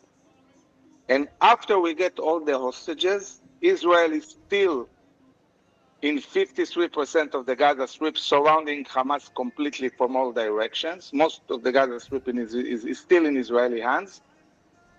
And now they need to lay down their weapons and get out of Gaza. They are surrounded. Any entry or going out is through Israel. Israel controls everything. So it's a reality that is not sustainable for Hamas. For Even if they Hamas. try to, try to pull us, they want to stay. Israel can always start moving even further in and very fast control again 3/4 of the Gaza Strip. Also, Gaza needs reconstruction. There will be no reconstruction without them. They're laying down their weapons and the demilitarization of the Gaza Strip. So, yes, it feels to people like, what's going on? We see Hamas, still operating. We see, their people spread in different places. But it's not something viable for the long term. And as this is happening and we'll deal with the demilitarization, the region will move towards peace agreements in a completely different reality globally. And Israel, the Israeli Prime Minister is saying again and again, Hamas has two choices. It can happen the nice way or the hard way. So they need to choose what they want. Israel is not going to let them stay in Gaza. And in a way, the moment they gave up their only assets, the hostages, it's pretty much an unconditional surrender. Correct. Now, Amir, you have a very, very optimistic, and this is why I love talking to you, because you have such an optimistic outlook on the Middle East, obviously through strength and resilience and war, that we have to get to those points, but you have a very optimistic look. Do you think, and this is the part that concerns me the most and my audience the most, from what I understood through back channels, Trump gave Qatar and Turkey some security guarantees that the war would not reignite. I don't know what those are backed up on, but do you see this ceasefire holding? And if Hamas jeopardizes it, do you think we actually go back to fighting again? So I think there is a difference between war and continuous fighting. I mean, there will be. I'm sure that there is a good chance that there will be clashes and we'll have to continue degrading them and so on. But we signed the ceasefire with Hezbollah, with Lebanon, and within this ceasefire, we are attacking every day. That's also right. Now, nobody is talking about it as a war. Nobody is saying we are in a war with Lebanon or Hezbollah, right? But there isn't almost a single day where they are not attacked. So I think that this is the kind of reality that Prime Minister Netanyahu and President Trump are pushing. They are saying, yes, there is a ceasefire, but Israel is able to enforce the ceasefire, meaning if they don't lay down their weapons, if they don't do what they need to do, Israel will act. And as I said, Israel has, and the U.S. also, we have, both countries, we have a lot of tools which are not necessarily just kinetic, to really pressure Hamas and put them in a position where they have no choice but to get out of Gaza. And I think that really the way that I imagine this will happen is that Gaza, it will take time, the dismantle things it will, for a long time, but as this is happening not on a war scale, the region will move towards peace agreements. So it's going to happen in a parallel way, and they will try to find the golden path where on one hand you are moving to achieve the goals of war in Gaza, but not in a way that creates a reality like there is a big war, going on, but in a different way. And they'll move to this peace agreements. Now, look, my optimism, my endless optimism, is based on one thing: the people of Israel. I mean, I believe in us. I believe in our strengths. I believe in our spirit. I believe in our resolution, and I believe that peace is achieved through strength. And this is something that is respected in the Middle East. When you are strong, people want to side with you. And it's not just about the Middle East. I can tell you that from 48 all the way to the Six-Day War, when Israel was not perceived as a strong country, the relations with the U.S. were not good. The U.S. most of the time embargoed us. Right. And only in the big victory of the Six-Day War, suddenly the U.S. realized that Israel is a regional power, and the relationship changed. Relationship on the international level are based mostly on power, on strength. And if you are strong, you are interesting. I can tell you that in Europe, for example, we see all the challenges that Israel faced lately with part of the European countries, but at the same time, Europe is terrified from Russia. Many countries are afraid from a Russian invasion. We see Russian UAVs in Denmark, in Norway, Poland, and so on. And they rely a lot on Israeli capabilities. They are purchasing huge amounts of capabilities from Israel. And this is more important to them than anything else because it's their lives at stake. So I think the relationship also with many, many countries in Europe is going to strengthen dramatically, especially looking at this peace agreement, which will really change dramatically the way Israel is perceived globally. I really, really hope that your optimism comes to fruition because every time I speak to you, I get a little bit more hope in the region in our fight. Amir, I really appreciate you coming on. Thank you so much. This is Amir Avivi from the Israel Defense and Security Forum, IDSF. If you don't follow them already, follow them on YouTube, on Instagram. They're incredible, not just in what they do for Israel, but in their support for creators like me. They take us out on trips to understand Israel from a better layout, and Amir is an incredible person in this space. I want to thank you again so much, Amir, and have an amazing day. See you, man. Thank you very much. Chag Sameach. Goodbye. Chag Sameach. That was incredible analysis by Amir Avivi. It is an honor and a pleasure. Many of you guys may not know who Amir Avivi is, but he is huge in the space here in Israel. He's massive. He's very, very famous. He's on TV often, and I thank him so much for coming on here again. Thank you so much to my friend Eden for connecting between the two of us and bringing him on here. All while we were talking, I hope you guys got a lot of insight from that too, and that'll hopefully be clipped as well. If you, again, don't follow the work of the IDSF of Amir Avivi, you definitely should, because they do some of the best, most incredible analysis in Israel and some of the most incredible work in Israel.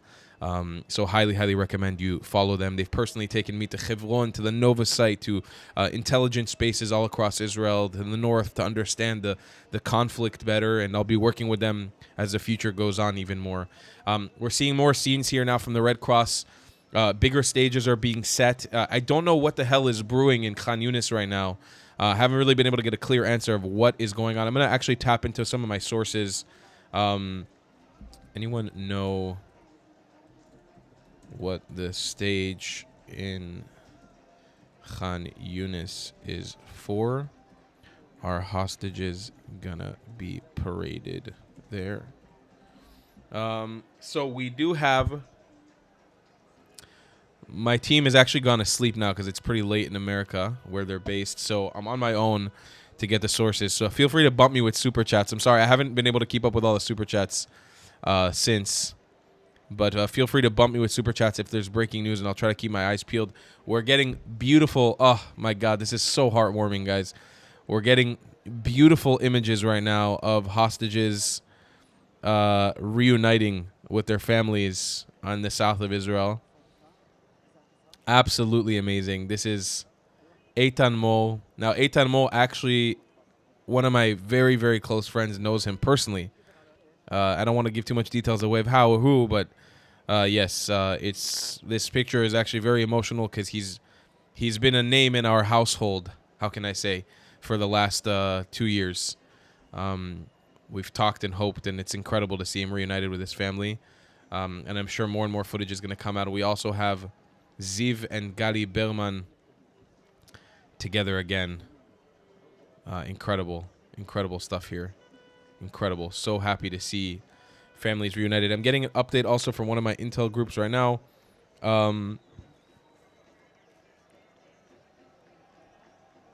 Hostages have been handed over to Israel already. I believe the second batch of the 13 hostages are with the Hamas. So no living hostages are with Hamas.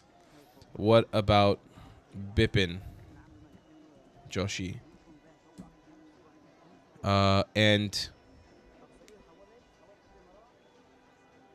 And what is the stage for then?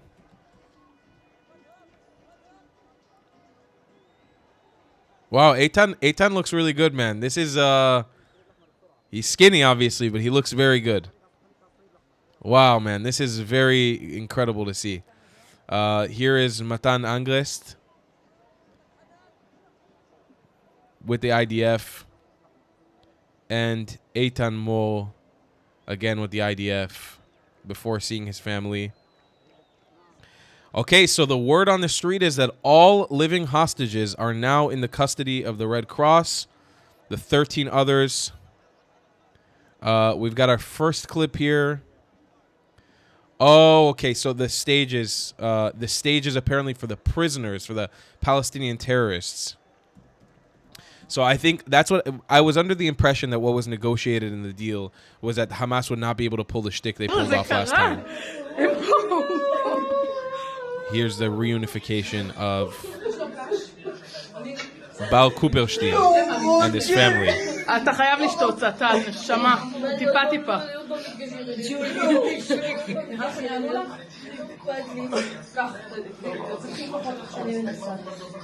הוא ביקש לשלוח את זה לחדשות, לשלוח את זה? יאללה, למי לשלוח? So here we are, guys. This is crazy. It's finally over, huh? Wow. What a journey this has been. What a fucking journey this has been. This is just, I cannot believe. Honestly, I'm at a loss for words. I can't believe it's actually over. This is it. We're going to see that footage of those last hostages coming back and it's done. And it's done and it's all done. That is unbelievable. Truly unbelievable. Okay, you guys have dropped a fucking insane amount of super chats. I have no idea how I'm going to get around to all of these. I'm going to try to speed run, and I apologize in advance, guys, if I miss somebody's super chat. It's just me here. I don't have anybody helping me do this right now, so I'm sorry in advance. But thank you so much to everybody who super chatted up till now. I'm going to try to go through everyone's real quick.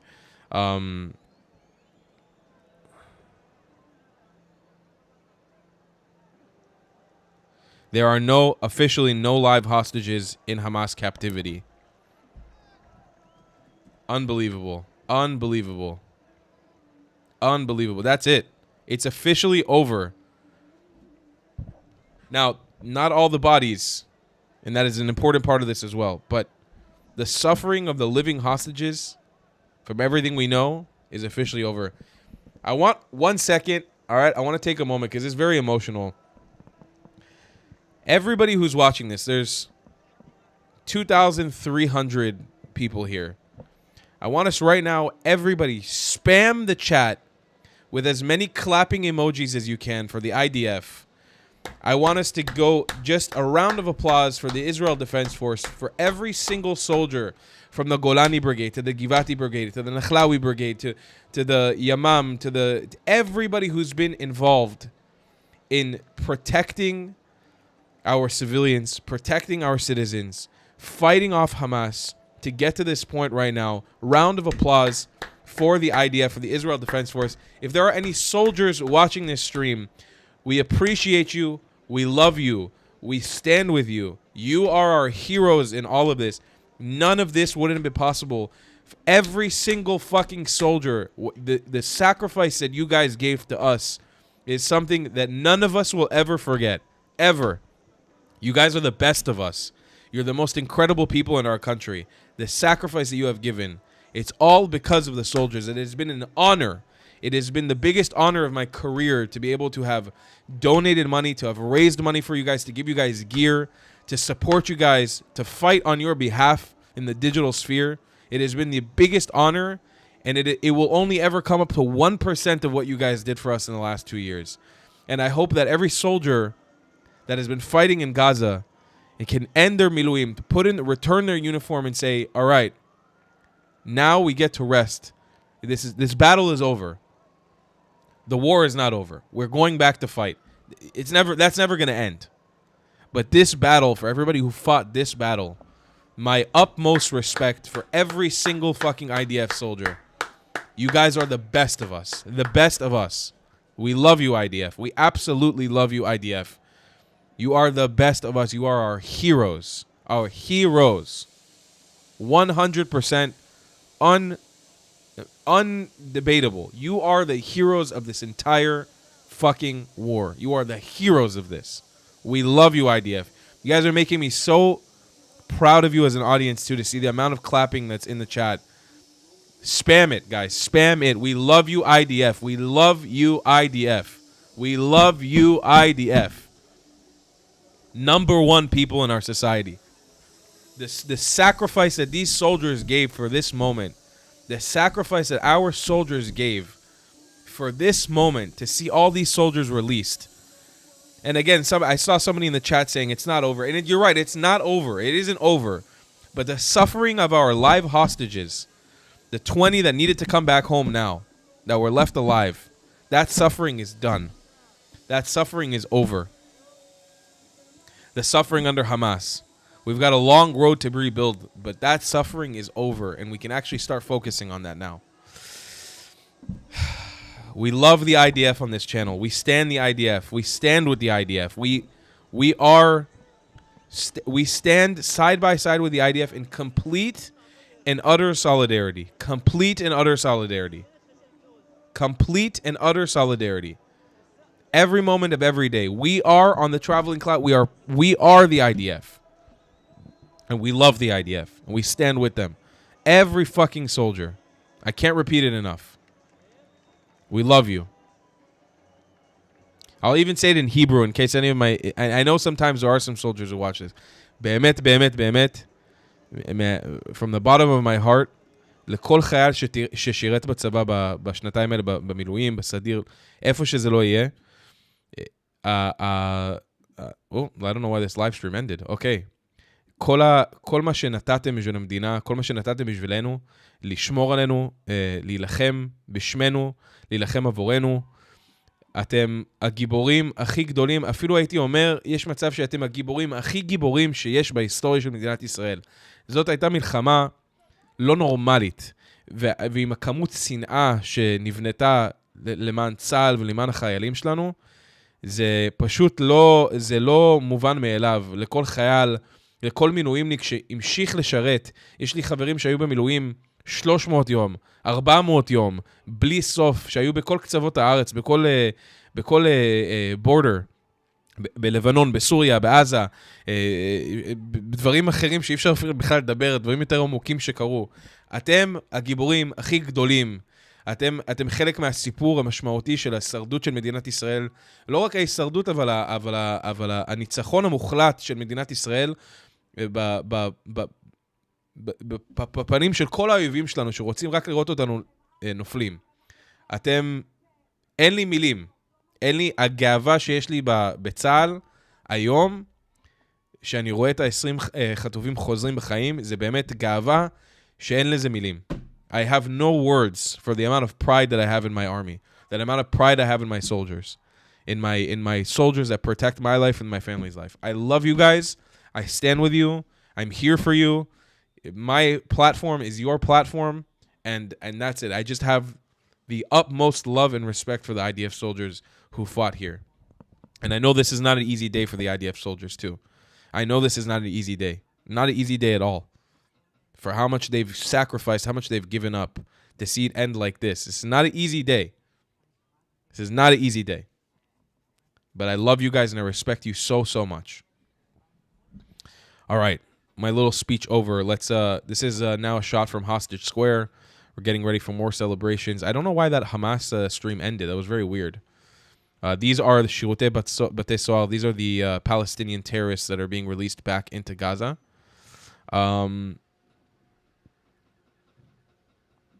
Okay, let's see. I'm going to try to open up some more of these super chats. Islam are not extremists. They're orthodox. Thank you, Dick. PC dropped us $9.99. Said, Tall, using my 5G to send you this from Texas. Sorry, I got hiccups. Shame on Keir Starmer. Not in my name. I love Israel. Thank you, PC. Appreciate you so, so much.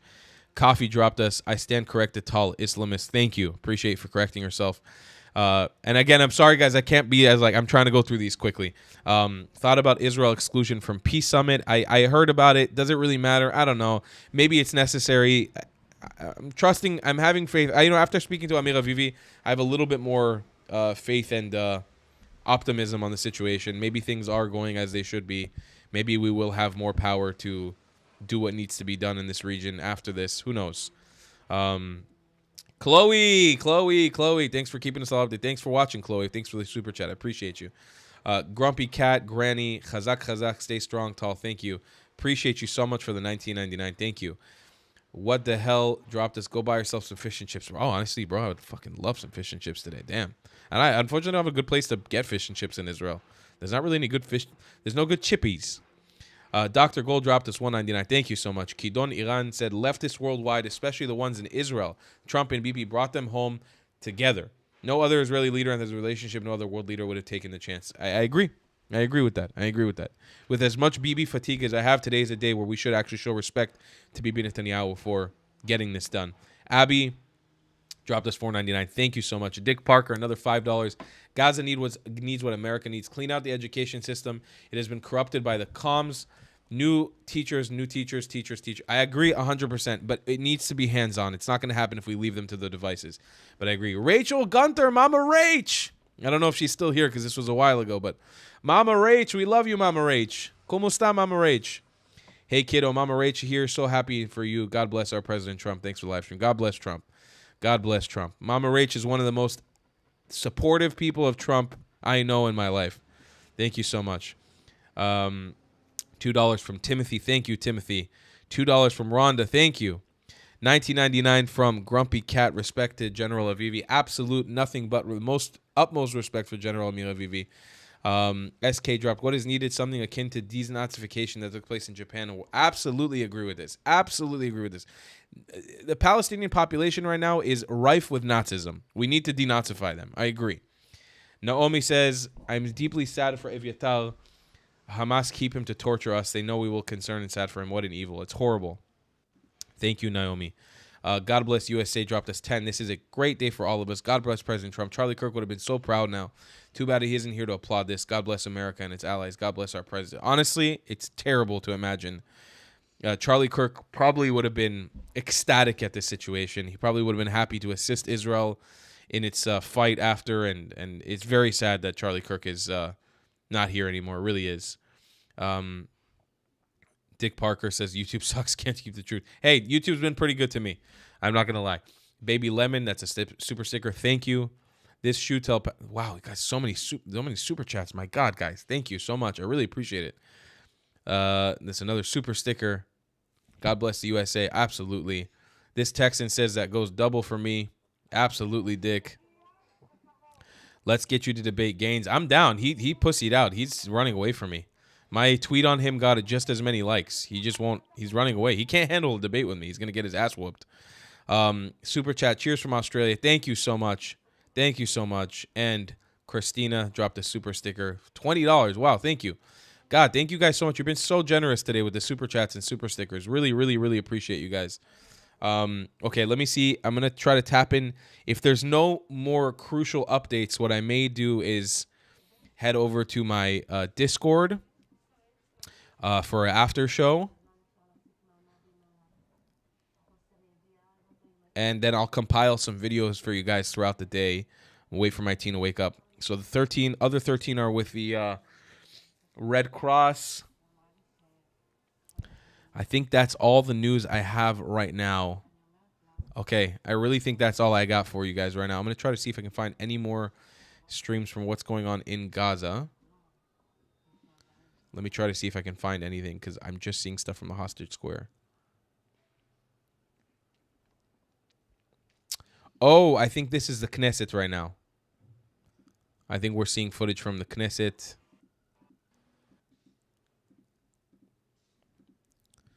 This might be the Knesset, yeah.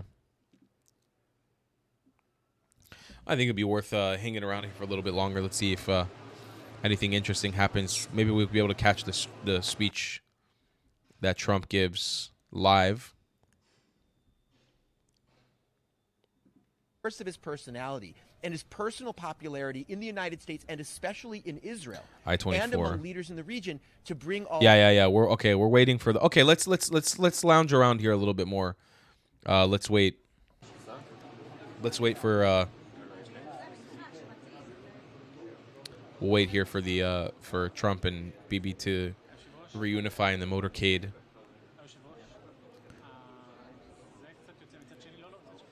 We got €3 also from Renko. Thumbs up. Thanks you. I appreciate that a lot. Jenny dropped us €10. Says, I could be going to Jerusalem in the future once this conflict is over to see Temple Mount, which is a site of interest for me. Greetings from Finland. Absolutely, man. I can't wait for us to get back to peace here. Israel is going to have an insane tourism boom, and I'm really excited to be a part of it. I want to help. I want to bring you guys out here.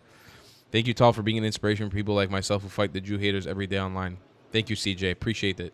Thank you again, guys. I cannot express enough how much I appreciate your super chats this morning. Unprecedented, really. You guys have been incredible. Thank you very much for all the contributions to my work. I really appreciate it. To me and my team. This goes to both of us, and I'm very appreciative of this. I'm gonna open up another phone here just to see if we get any other updates.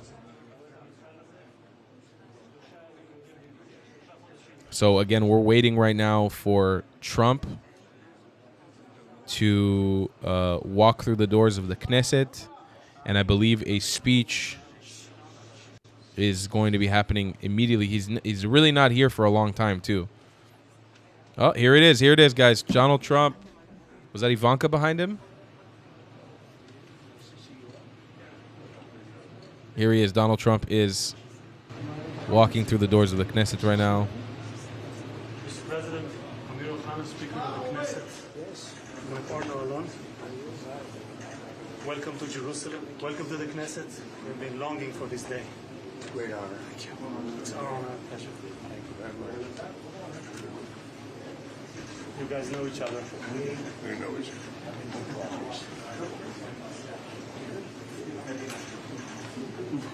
Good. Yes, please. This way, Mr. President.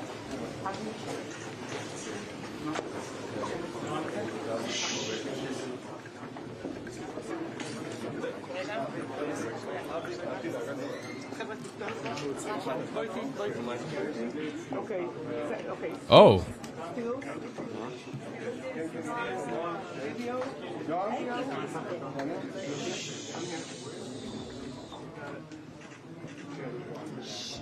Let's start with one here. Let's look here first. Then here. Which one? Avi? And please here. Let's try again.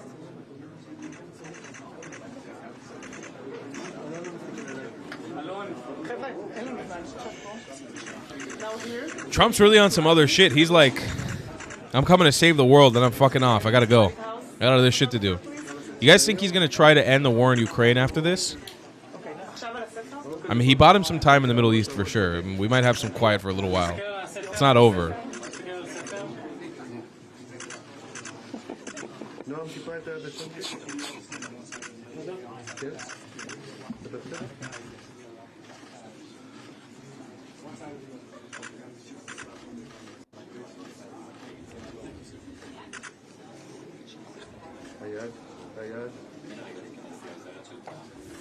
Amen to that. We'll be here. Okay. I'm perfect. Yes, sir.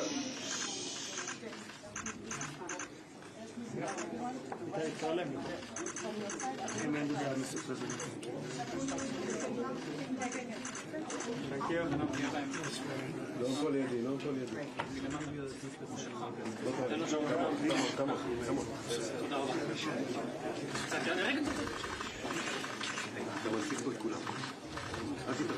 Thank you very much.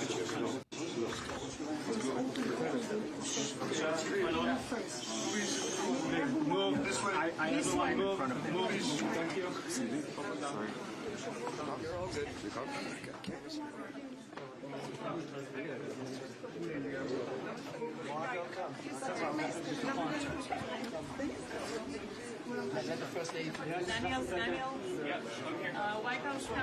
I can't believe it's over. I really am like at a loss for words, guys. I can't believe that's it. There are no more hostages, live hostages in Hamas captivity.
No, actually 2 days ago.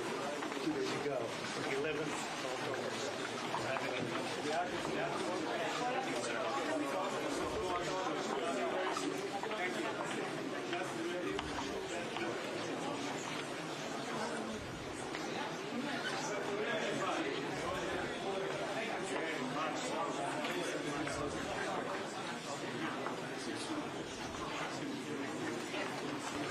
So I believe the speech is imminent. Again, not sure what exactly is going to be. I think it's going to be a surprise for all of us right now, what exactly is going to be spoken about and discussed. But I think it's probably worth hanging around here and getting ready.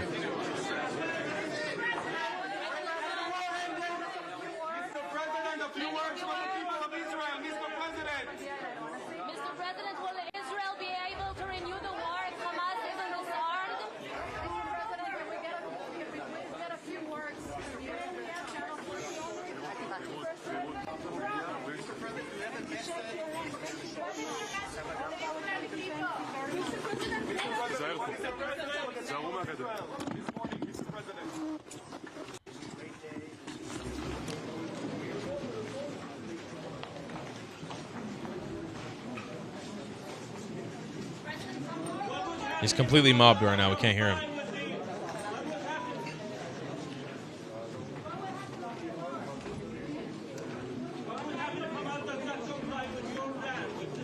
See if we can find a better stream.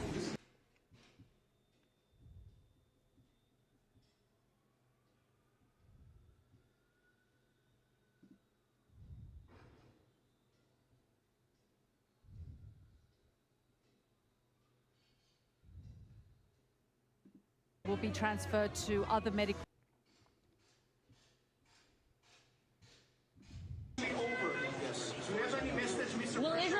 Mm.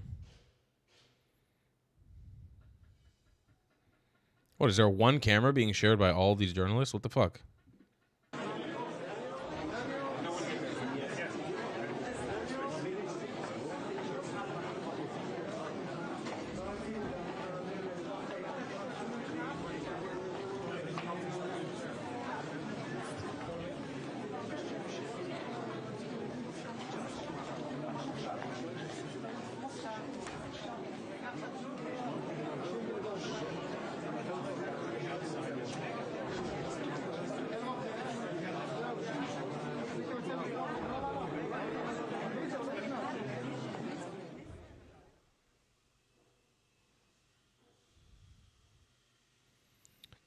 Okay.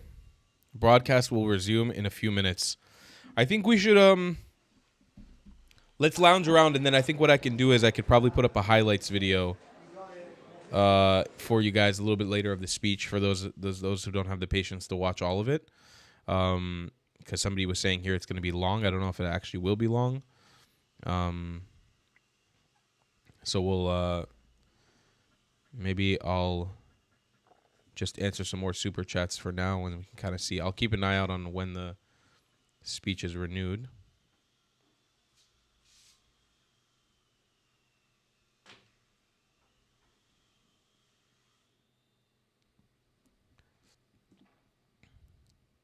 Oh, we don't want to copyright. A lot of these live streams have music playing. So this is a look at what's going on in Hostage Square at the moment. People dancing, people celebrating.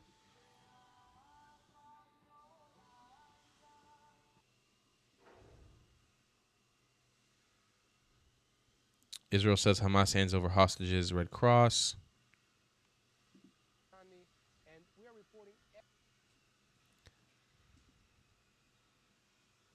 All right, so we're just going to wait for this. Here we go. This is from inside the Knesset, CNBC. We'll wait here for now. And maybe I'll take a moment here to answer some more of your super chats, folks. I'm just making a little appreciation post on my Instagram and YouTube community page for appreciation for the IDF. I think it's really important on this day that we call out how much we appreciate and love the IDF and show them as much appreciation as we can.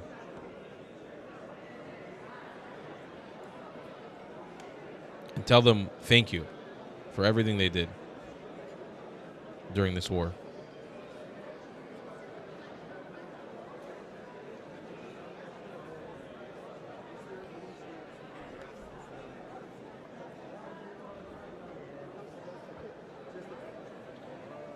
So crazy to think it's really over now. So crazy to think. It really is. It's insane. It's like almost hard to imagine. That, I mean, I hope that a majority of our soldiers, too, are able to come home now. The Miluim are going to be over for the most part. All right, let's read some of your super chats. Where was I?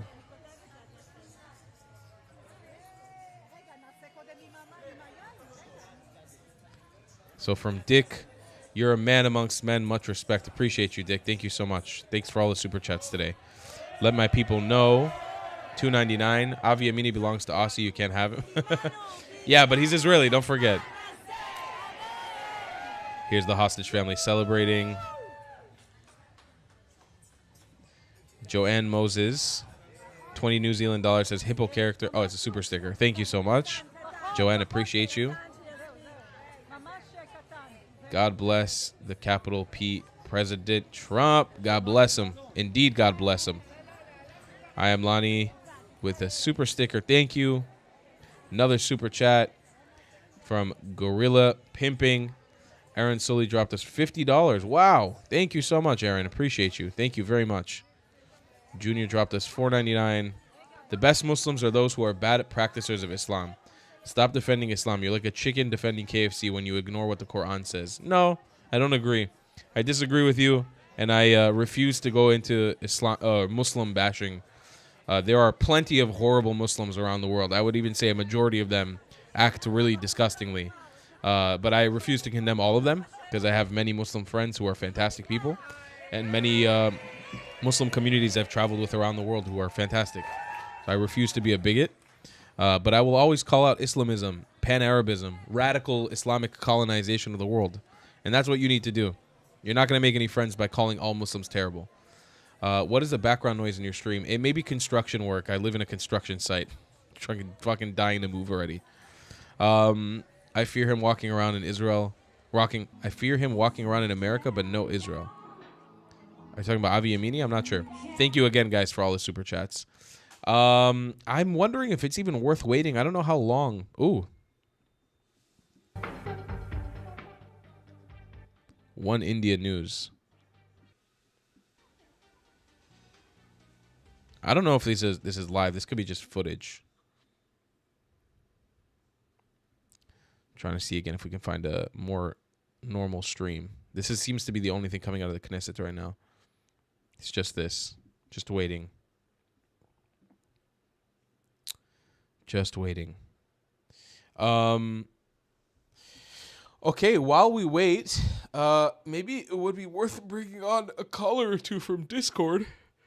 I'm conflicted on what to do because the whole day is just the itinerary of the day is like crazy.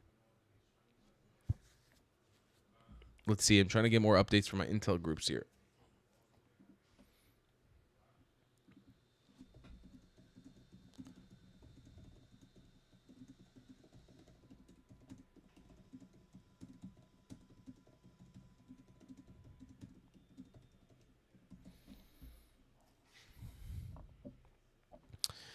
I'm trying to see here what we got.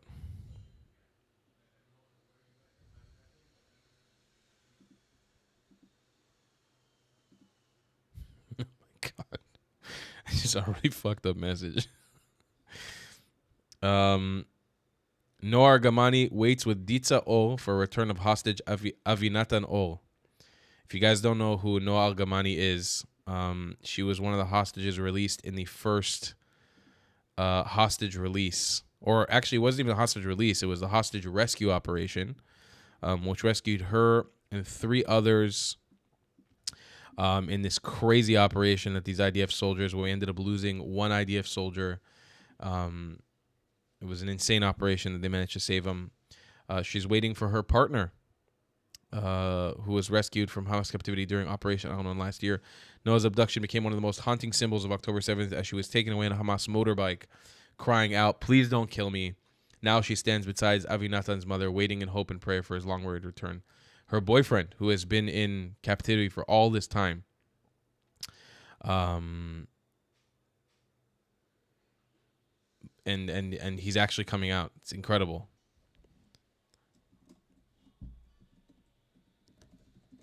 I'm getting messages from some IDF soldiers on the posts I just made saying thank you, which is very nice. I'm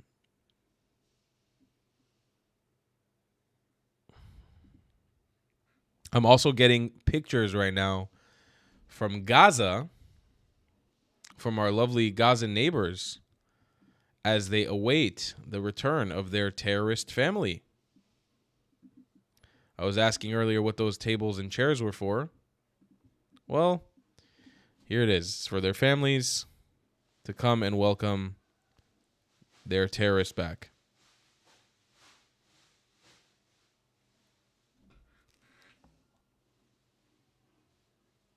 I'm hearing like a crowd of people outside of my apartment yelling. 1 second. Hey. Mobile. Yeah, I'm talking to you. Are there people yelling outside the apartment? Like singing, celebrating? No. No, it's the construction workers?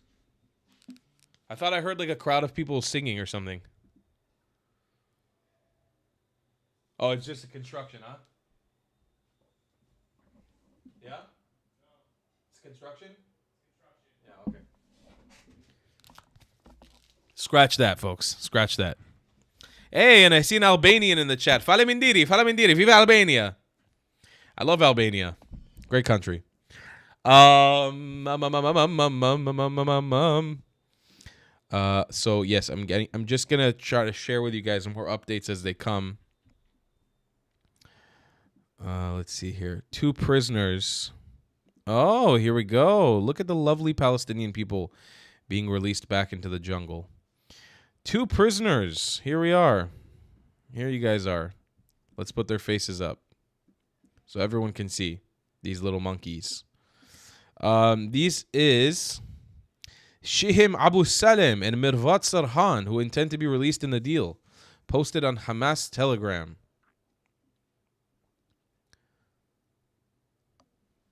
Trying to see, I'm getting an update right now on what exactly their crimes were.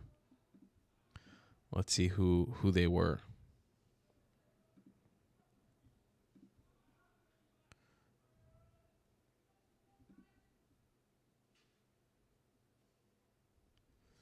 Crazy. I don't know if I've ever throughout this war received this amount of notifications. It's just psychotic. I am just like, it's flying. I cannot keep live. Oh, here we go. The Knesset link just went live. Here we go. Here we are.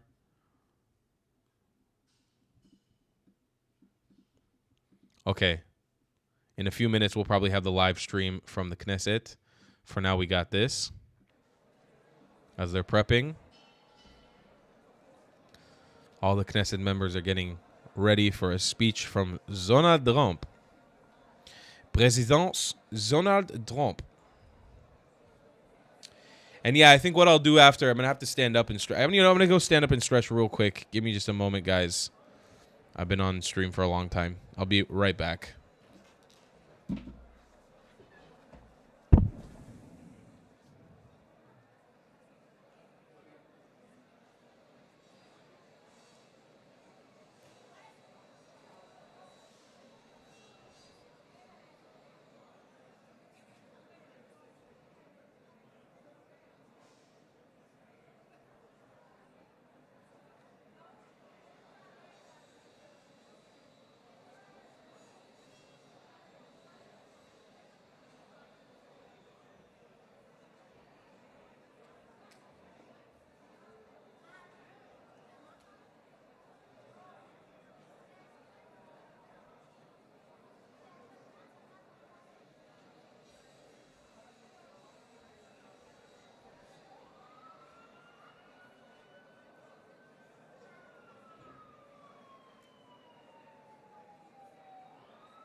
All right. I am back, ladies and gentlemen. Hope you didn't miss me too much. God damn, we lost like 500 viewers off the stream. I guess you guys did miss me a little bit. Oh, yeah. I saw somebody commented Mr. Fafo died. It's actually kind of fucking hilarious because Mr. Fafo, if you guys don't know who his name is, Saleh al-Jafari, one of Hamas's main propagandists during this war. He was out celebrating October 7th in the sky. He was filming the rockets, having a great time partying. He's been there every time Israelis have died. He's celebrated the death of Israelis. Very much, he's a terrorist. Like, there's no ifs, ands, or buts about it. Just because he was well known doesn't mean he wasn't a terrorist. He was a terrorist, absolutely a terrorist. And the war stops. He gets killed by a Palestinian, by rival Palestinians who hated Hamas. They killed him. It's hilarious to survive a genocide for 2 years and then get killed by your own people. It's actually unbelievable. But you know, that's I believe in karma. There's a little bit of karma there. There's something karmatic about that. So yeah.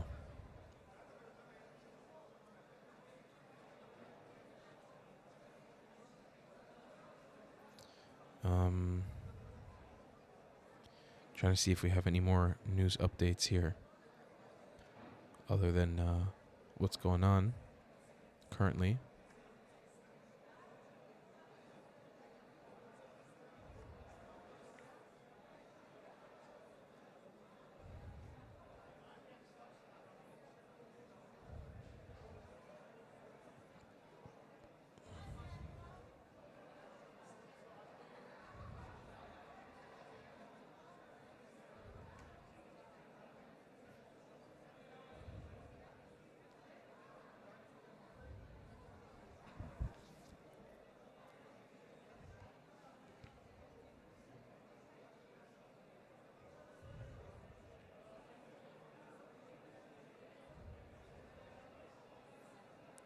I still can't get any info on Bipin Joshi, so I'm thinking maybe the news that came out yesterday about Bipin, the Nepali hostage, maybe it wasn't true about him coming back alive.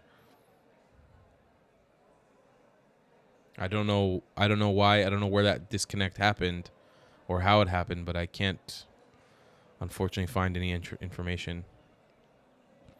Gorilla Pimping sent us $5 and said, "My uncle Asaf Hamami died on October 7th. Rest in peace. Thank you for all your work." Thank you so much, man, and I'm so sorry for your loss. Thoughts on Greta's recent scandal? She's retarded. It doesn't matter. She doesn't matter. Junior, read properly, said the problem is Islam, not Muslims. I have Muslim friends and I live in the UAE. Stop conflating Muslims with people with the ideology. Actually, I disagree. I don't think Islam is the issue. I think the Muslims are the problem. That's exactly what I was saying. I didn't read that confused. I think we can't condemn Islam, the religion of all these people. We can condemn individual Muslims and individual Muslim groups. I don't believe in condemning Islam as a religion because you're not going to get anywhere with trying to make peace with these people by condemning their religion. It's not going to happen. We can try to get them to reform, but I'm not conflating anything.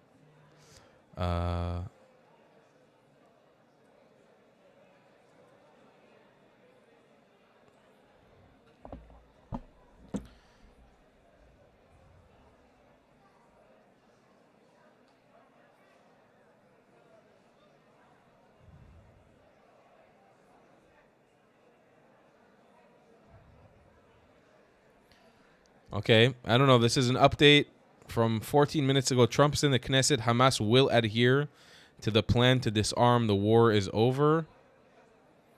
Interesting. That's the first time I'm seeing that. It's not official, by the way.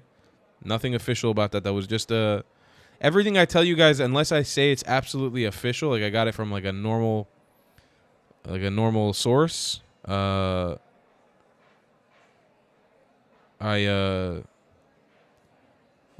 will confirm to you guys if I get that.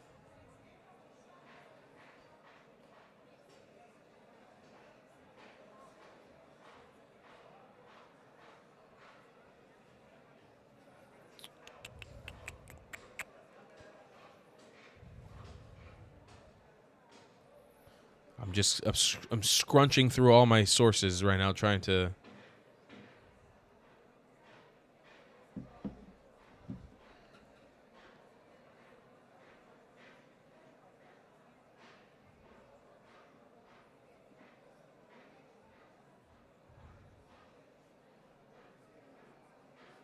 Netanyahu apparently has said to the journalist now also that the war is over. I'm curious to say, is this speech going to be a announcement of the end of the war? Is that what we're getting right now? I don't know. I really don't know what to expect. Whatever it is very. I don't know.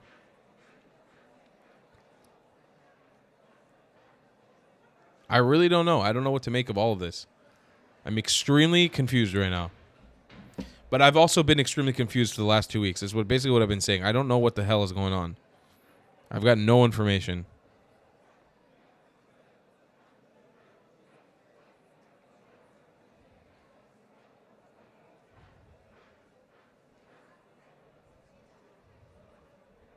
How crazy, by the way, how crazy is it that this war ended 7 days after, 2 years and 7 days after it started? Isn't that nuts? It started October 7th, 2 years ago. October 13th, it's over.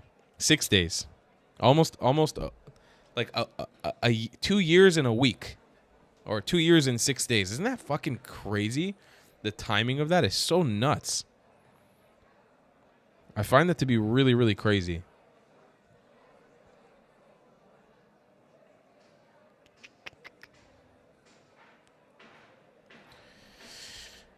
Let's see if we get any more updates here.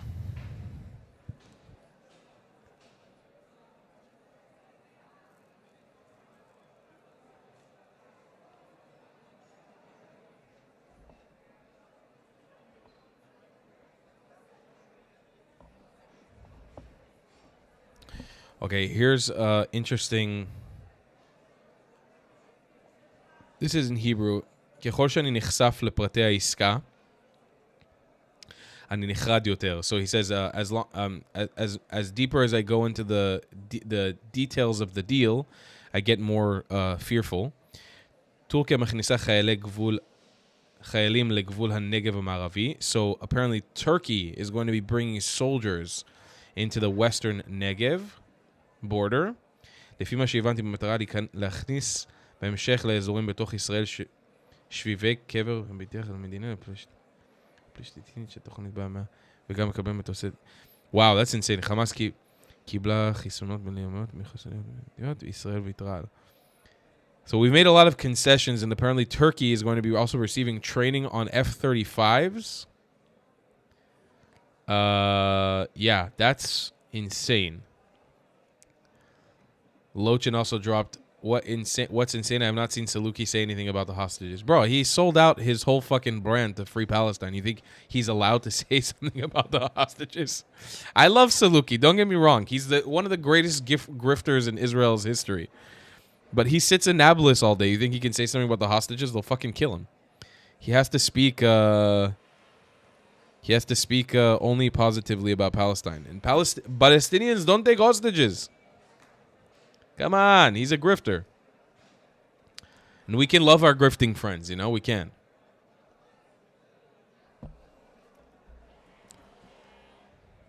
It's like there's just a standstill of information. Second batch of 13 hostages are now officially in the hands of the IDF. That's something I just got an update. Again, not concrete, but just got that update. Bronze Age of Collapse said, la la, Mr. Fafo. Yeah, goodbye, Mr. Fafo. You're done. Thank you for the super chat. Mikel Lavrel wrote us, how united are the political parties in Israel regarding the Israel-Hamas war? Are there any Hamas-friendly voices in the Knesset? There's a few that are sympathetic. But listen, we have been at a pause as a country for the last 2 weeks. And now that the fighting with our enemies is... I have a hard time even saying it's over, but like, it's over. What happens next is to be seen. We'll probably start fighting each other now. I hope not, but that's usually what we Israelis and we Jews do best, is fight each other right after. Thank you, Tal. I live in North Carolina, USA. I will always stand with Israel and her people as a follower of Jesus. I appreciate you so much and wish you the very best. Thank you so much, A. Fender, for the $20 super chat. I appreciate you a lot. Thank you. And Miss Duna Glow dropped $8.99. Says, hi, Tal. Loving your content. Watching from Auckland, New Zealand. Sadly, I don't think this war will ever end. I don't trust Hamas for a second. First of all, thank you. What the heck is going on? Can somebody explain to me why there's so many Kiwis watching today? Is it just a time thing? I've never streamed this early in the morning, so maybe that's why. But damn, I've never had so many Kiwis here before. Thank you to all my New Zealand followers. That's awesome. And thank you, Miss Duna. And I agree. I have a hard time in digesting that this war is really over. Now, I could be wrong. I'm open to the fact that I could be wrong. I just have a really hard time believing that it's really done. I don't know how it's done. It doesn't make sense to me at all. Like, at all. So, I'm trying to figure it out myself. There's still so many, like, elements on the table that have not been answered for. I'm wondering when this fucking speech is going to start. Like, bruh.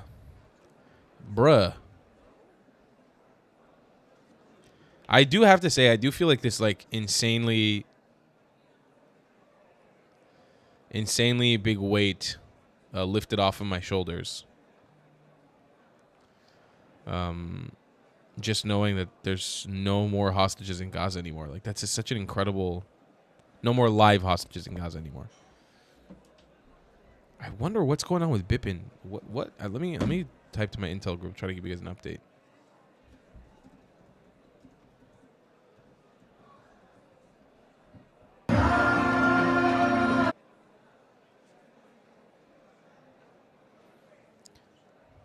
Second batch. Here are all the soldiers, or all the hostages that are now officially in Israel's custody. That's it. And declarations from Trump and from Netanyahu saying the war is over. It's really over now. I don't even know what to say, honestly.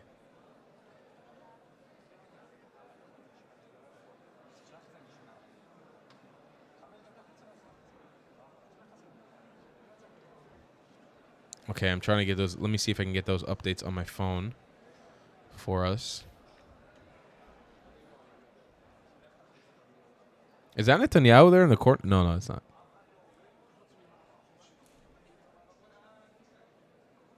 Okay, so right now, Bipin is apparently presumed dead. Not confirmed, but presumed to be dead.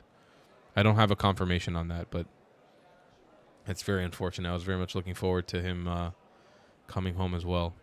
Very sad. Very, very sad.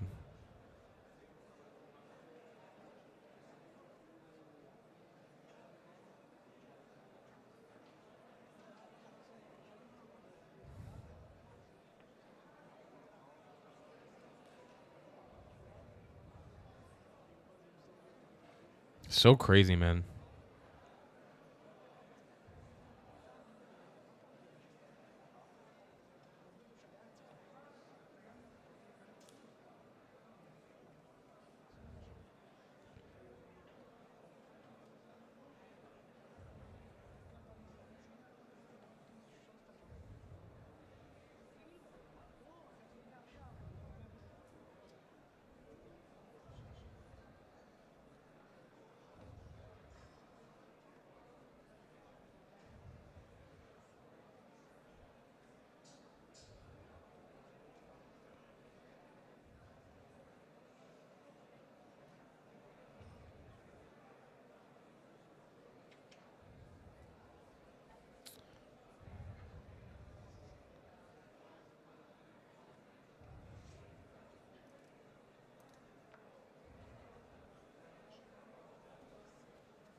For anybody who's asking if Yatar David has returned home, This is the hostage that was meant to, the hostage who was forced to dig his own grave.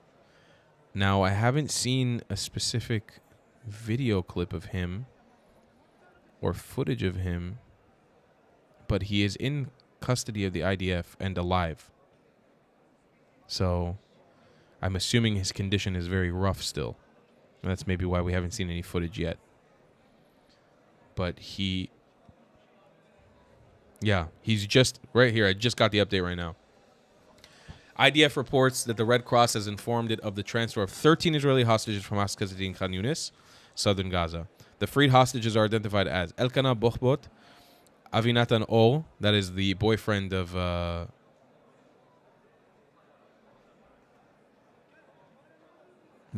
woman we were just speaking about. I don't know why I'm having a hard time remembering her name. Yosef Chaim Ohana, Evyatar David, he is the hostage who is meant to dig his own grave. Wombo Slavsky, Segev Kalfon, Nimrod Cohen, Maxim Herkin, Eitan Horn, Matan Zankauker, Bar Kuberstein, David Cunio, and Ariel Cunio. They are all with the IDF officially.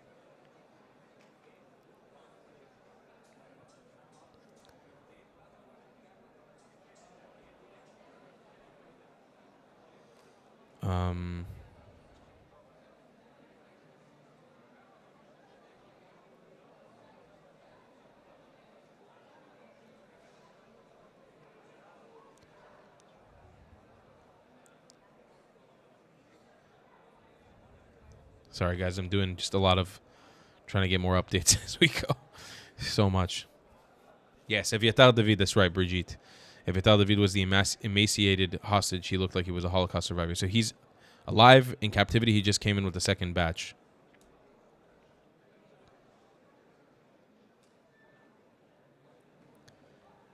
Just came in.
Here I got a clip. I got a clip that just came out of Eitan Mo speaking also to the camera. Let's see if we can take a look at this. I'll translate for you guys what he said.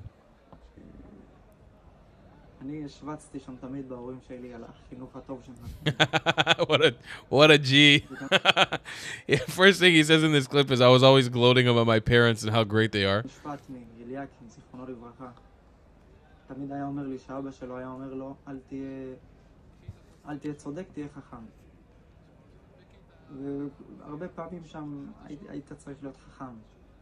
He said a lot of times there you had to be, it was not about being right, it was about being smart. And a lot of times in Gaza you had to be smart, not right.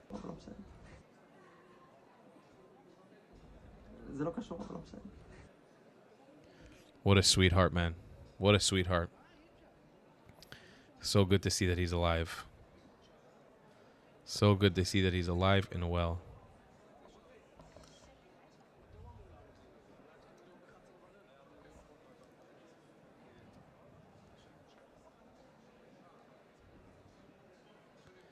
So crazy to imagine what these people have been through the last 2 years in there.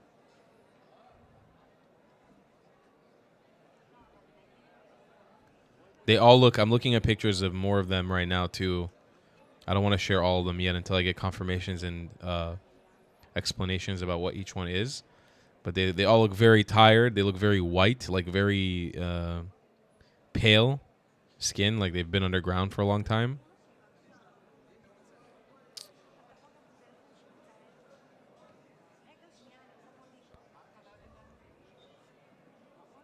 So proud of our foreign minister. Didn't recognize Palestine. Amen. Amen. From New Zealand. Super chat. I couldn't use the Arabic keyboard, so I had to use that weird Latinized Arabic script. By the way, funny that you didn't figure out who I am. You're Davide. Are you not Davide? Or am I getting that wrong? A Fender. Hamas, all Muslim extremists will never end their war against Israel Jews. That is their only reason for existence. They have no place in this world. I agree. I agree. And we have to fight them. We have to fight them to the grave. We really do.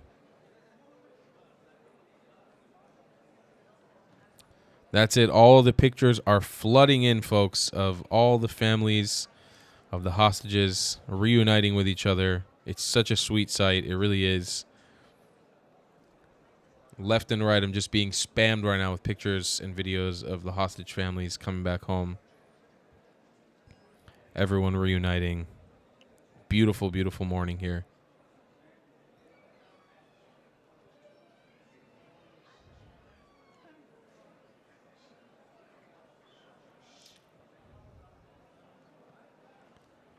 Medical staff are waiting at landing site for helicopter carrying the freed Israeli citizens to Sheba. And we're also getting a update that... oh, this is cool. Let me show you guys something amazing. One sec. I'll let's put this up like this. There's a not a theory. It's thought that maybe Trump will be visiting Sheba Medical Center right after giving the speech in the Knesset to go actually visit the hostage families and the hostages, which will be amazing. That will be really incredible.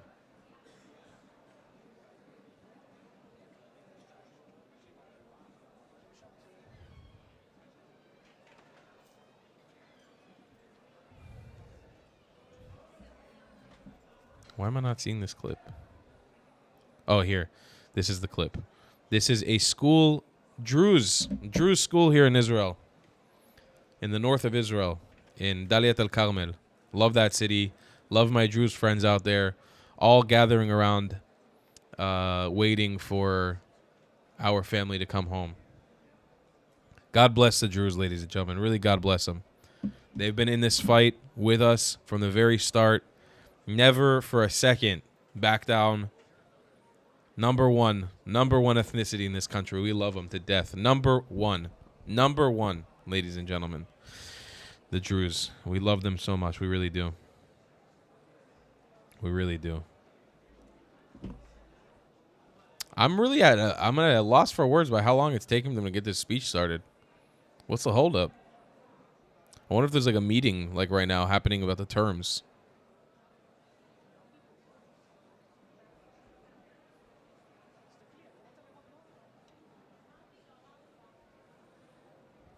I mean, we'll keep waiting. We've waited this long. We might as well keep waiting. But it's been nearly an hour now.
Let's see here. I got another video from a hostage release. It says Guy Gilboa Dalal being intercepted by the IDF. And here is pictures of him reuniting with his family. Presumably in Sheba Medical Center or in... So I believe the way that it works, from what I remember, they go through an initial medical evaluation. Actually looks really nice. That's good. He looks good. Again, looks very, very like pale because he's been underground for a long time, but overall he looks good.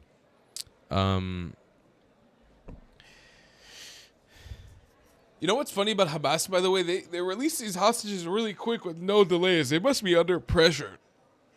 Like, this went smooth. God bless. This really went smooth.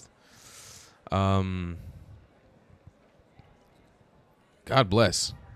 Last time they really delayed it and they played with them and they did a bunch of shtuyot.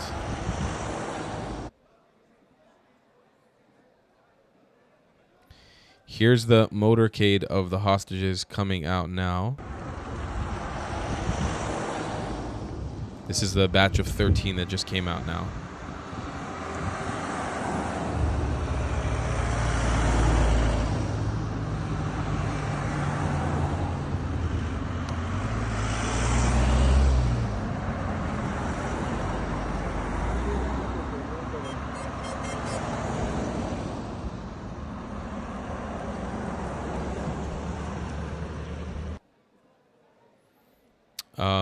And I saw that somebody just super chatted, what about the other two hostages that Hamas found yesterday? So again, Bipin Joshi, which was one of these two presumed to still be alive, I think now they're presumed to be dead.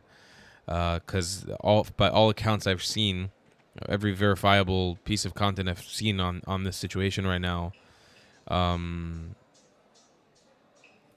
the live hostages are out, which means potentially they could have discovered their bodies. And that's just what's left. And that's what was discovered. So I'm not sure. I don't have confirmation on it yet. I will update you guys as it goes. We're really just hanging out right now. I'm just looking through all my sources, also trying to get more info.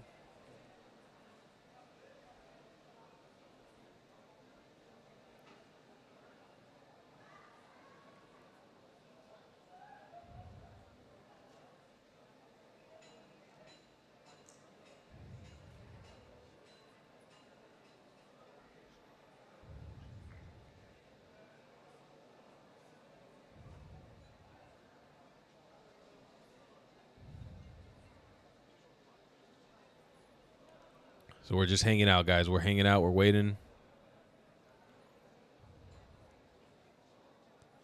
Waiting to see what's going to happen. Oh, okay. I don't know if I can't verify this. It's just somebody in the chat, but saying Batya is reporting the delay in Trump's speech to the Knesset is due to a phone call to Sisi to invite Bibi to the meeting in Egypt, to the peace conference. It'd be interesting to see Bibi facing all those people. But, yeah, I'm not sure. I'm not sure. I really can't verify that.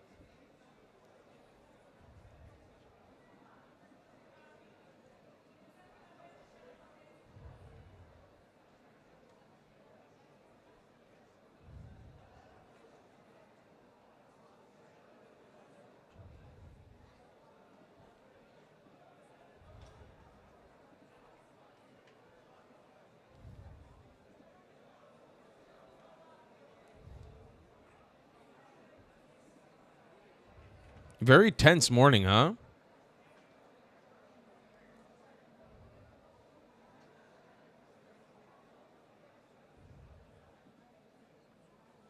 Very tense right now.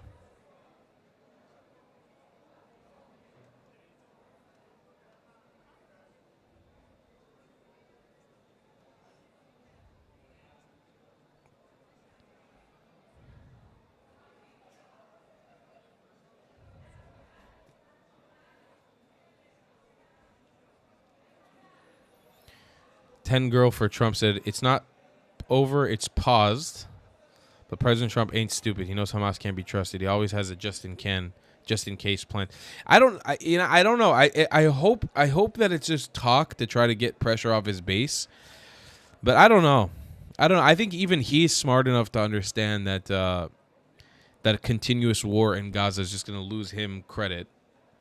But I really don't know. I don't know. It doesn't feel like the whole thing has been flushed out and planned yet. But it really could be a chance that the Arab world is finally taking some responsibility for the extremism that they've sowed in Gaza. Maybe, I don't know. And maybe that cooperation with the U.S. is going to happen. I just don't know. I just don't know what to say. I don't know. Whatever it is, the whole situation is not over. You know, we got work to do. Like this, we really have work to do. So, $10 from the Real South said, Israel's got to stop thinking America will dip on Israel. Most Americans support Israel and don't understand the war. I don't know a single American that says fuck Israel. It's common sense to support Israel. It depends where you're from. That's first of all. I agree that I don't think that America will abandon Israel anytime soon. But definitely in the next election, if we don't fix the relationship between Israel and America, which we really need to desperately, we're going to be in a problem. We really will be.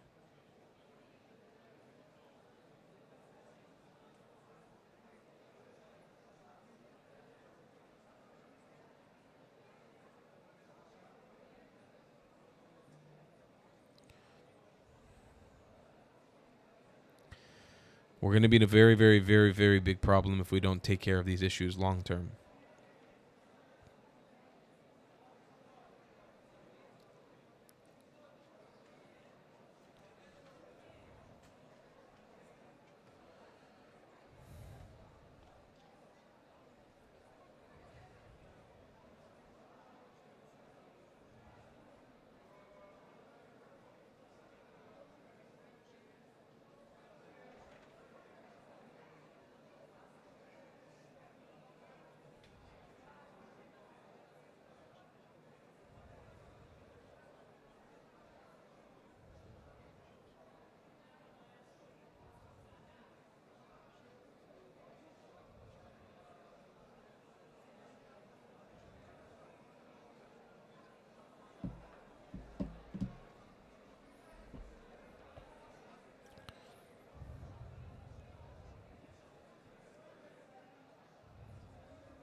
Okay, I've got an interesting update. A very interesting update. Which doesn't make a lot of sense, so I don't know if it's true. Okay, this is some potentially breaking news. It'll be confirmed hopefully soon. I have a family high-ranking in the army who just said Erdogan has invited Bibi to Sharm el-Sheikh to the peace conference thing, and Bibi's flying right now. That's insane. That's crazy, if that's true.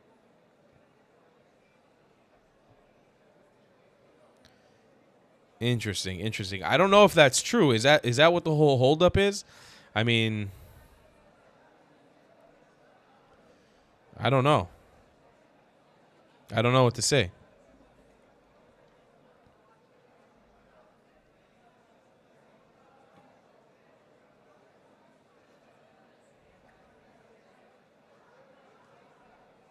I'm trying to get some confirmation here, guys.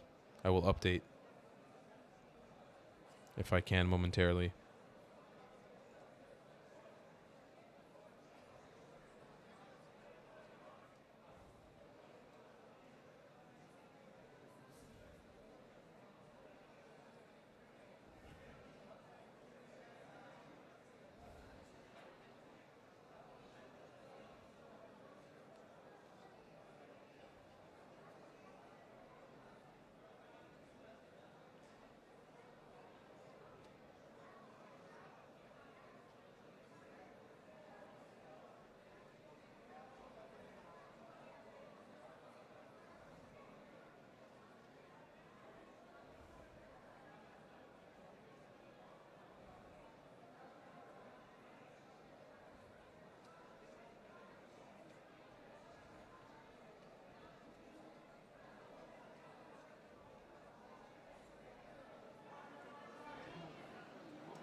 I just heard a journalist yell at Netanyahu. I think we're starting.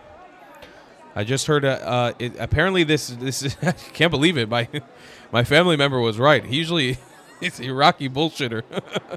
I can't believe it. I just heard somebody yell at Netanyahu, Rosh Mimshara im mamri Sharm el Sheikh, which means Netanyahu, are you about to depart to Sharm el Sheikh, to the peace conference in Egypt? So something definitely is going on.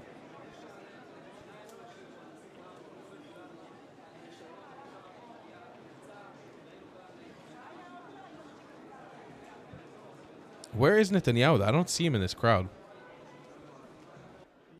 Oh, it's probably here. Here it is, yeah.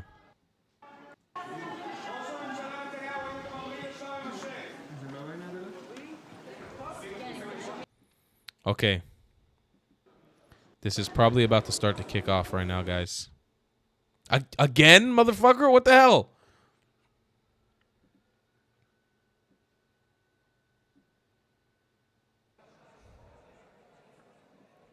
How many times are you going to start and stop the stream? Just fucking...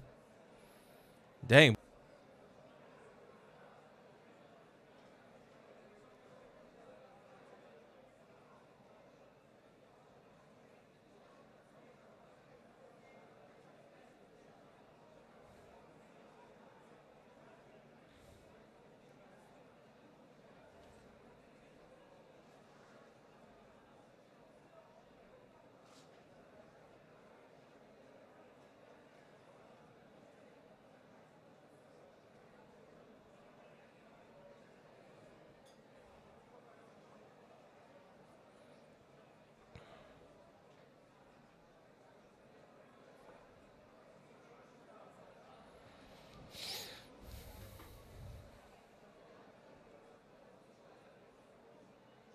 I think I missed some super chats here.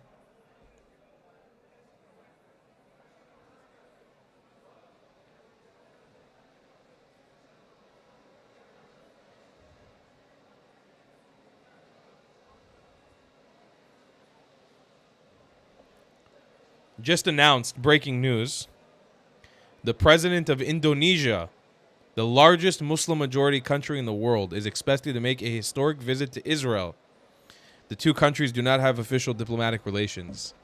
Unsubstantiated, I cannot verify that that's happening. But what I do imagine is happening right now is a lot of parts of this deal are about to be unraveled to us, to the public, slowly. And we're going to get bits and pieces of information that are going to go on. Damn, I've been fucking live for 3 hours, man. I haven't even had breakfast yet. I just came straight here. Oh, man. Okay. Let's see. $10 super chat from A Fender again. The people of America that hate Israel, also the people who want America and want to destroy us from the inside out. This is absolutely true. The people who are in America who hate Israel usually hate America as well. Usually. Not everyone, but usually. It's a good indication to know who's a piece of shit in America. I hear Hamas is fighting with several clans in Gaza. There is, as usual, division there. Hamas says it doesn't want to govern but wants influence. I mean, I don't know. That's to be seen. I'm sure we're going to get like an official announcement on that now with this speech.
Benjamin Alford, thank you for the $16.99, said Qatar, Saudis, Turkeys have huge says in sports in Europe and America.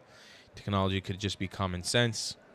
Yes, I mean, like, there's no way avoiding having a partnership with them, right? Like, we kind of have to. At this point, we're boxed into that corner, and America's aligning with them, so it has to happen. But it's interesting because there's a lot of conflicts of interest there. A lot of conflicts of interest here.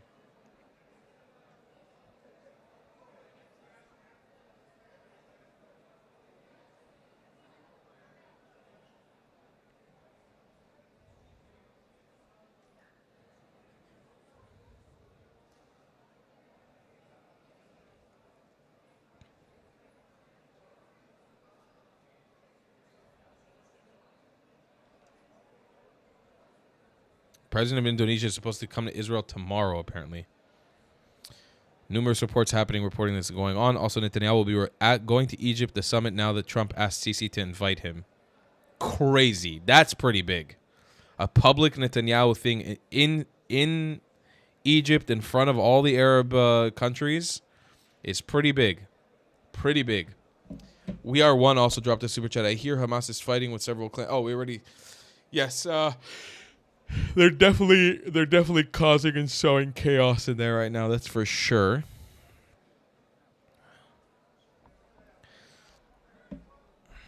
I don't know, man. I don't know what the fuck is happening.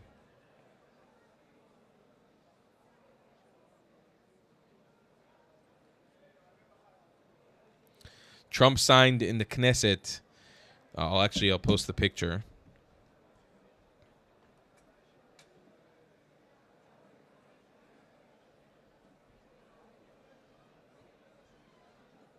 This is a great day. We got a few clips. Here's a clip that we couldn't hear earlier.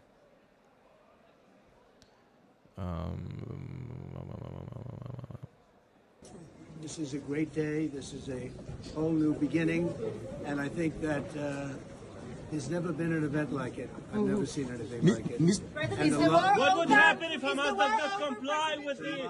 What would happen? Just incredible. What will happen It's really with the war? It's really a great day. What would happen if Hamas does not comply with your plan, with disarming? They'll be compliant. Mr. President, do you have any message for the families? Mr. President, what do you want to tell the hostages that are now all in Israel territory? We're so happy for them. What they've gone through is not even thinkable, and they're going to be happy, and they're going to have... Okay, so there's Trump, and this is apparently what he signed in the book of the Knesset. This is my great honor, a great and beautiful day, a new beginning, Donald Trump. So we really are holding out. And again, I got another quote from him here that the war is officially over. In Indonesia inching towards potentially signing the Abraham Accords, which is interesting because Palestinian statehood has not been guaranteed. But maybe because in this peace agreement, Palestinian statehood if the conditions are met for autonomy are somewhat guaranteed or promised. I mean, Palestinians will fuck that up. But if that's what it says, maybe Indonesia is willing to sign the Abraham Accords early. Kind of interesting. Very interesting, actually.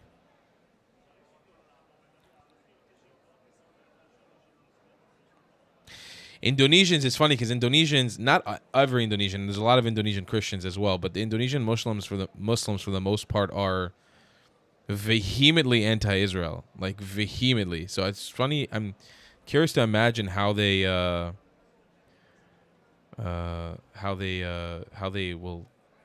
people will deal with that.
Still looking here for. I'm so sorry. I've been quiet, guys. I'm looking for more information on what's going on. I've got nothing. No updates at the moment.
Yeah, I may go eat something. You guys are telling me to go eat. I may go eat something real quick and come back because here.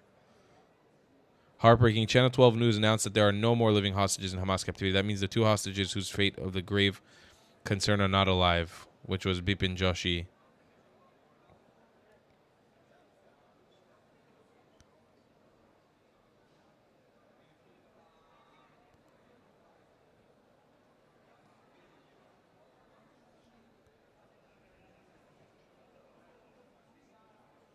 Which is horrific that Hamas had killed Bipin Joshi just for being a foreigner coming to work in Israel. Then massacred him for no reason.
Okay.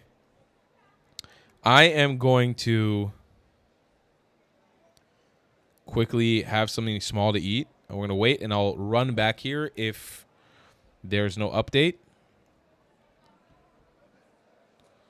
We'll keep this going for now. And I just, I'll be back in a bit. You guys can leave also if you want to. And I'll come back. Hopefully there'll be a bunch of, maybe just keep it as a tab open. I'll be back in a bit.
חברי הכנסת והקהל, אנא תפסו את מקומותיכם. אנחנו מתחילים ממש בעוד מספר דקות.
Check, check, check, check, check, check, check, check, check.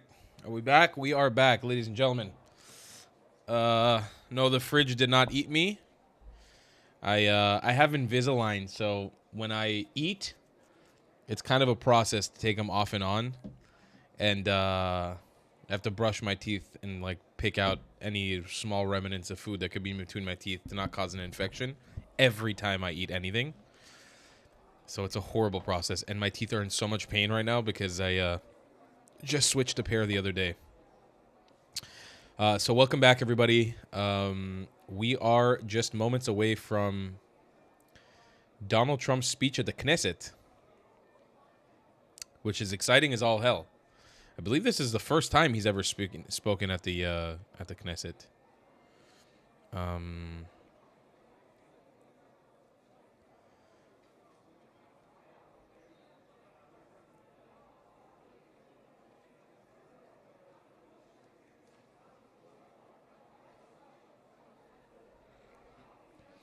The stream from the Israeli government, too, hasn't even started yet. So I don't know. I mean, I saw the announcement that we're starting in a few minutes, but this is Israel time. It always takes fucking forever to do everything in Israel.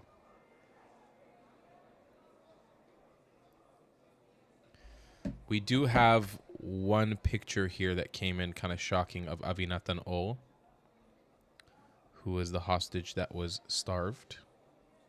And he is looking very emaciated.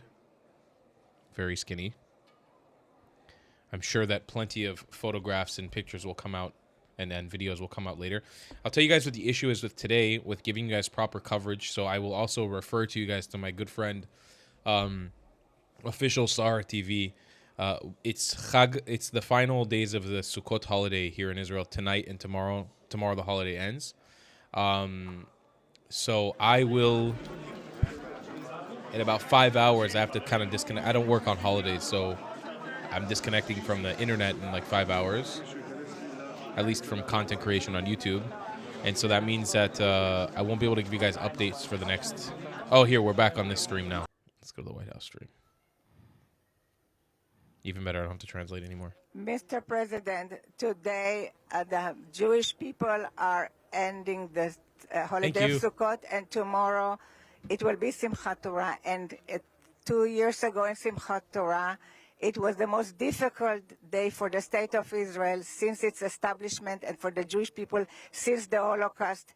Many times I came with many visitors to the area of the slaughter, and I saw the horrors. And few weeks after the 7th of October, I accompanied Jared and Ivanka who came to those difficult areas.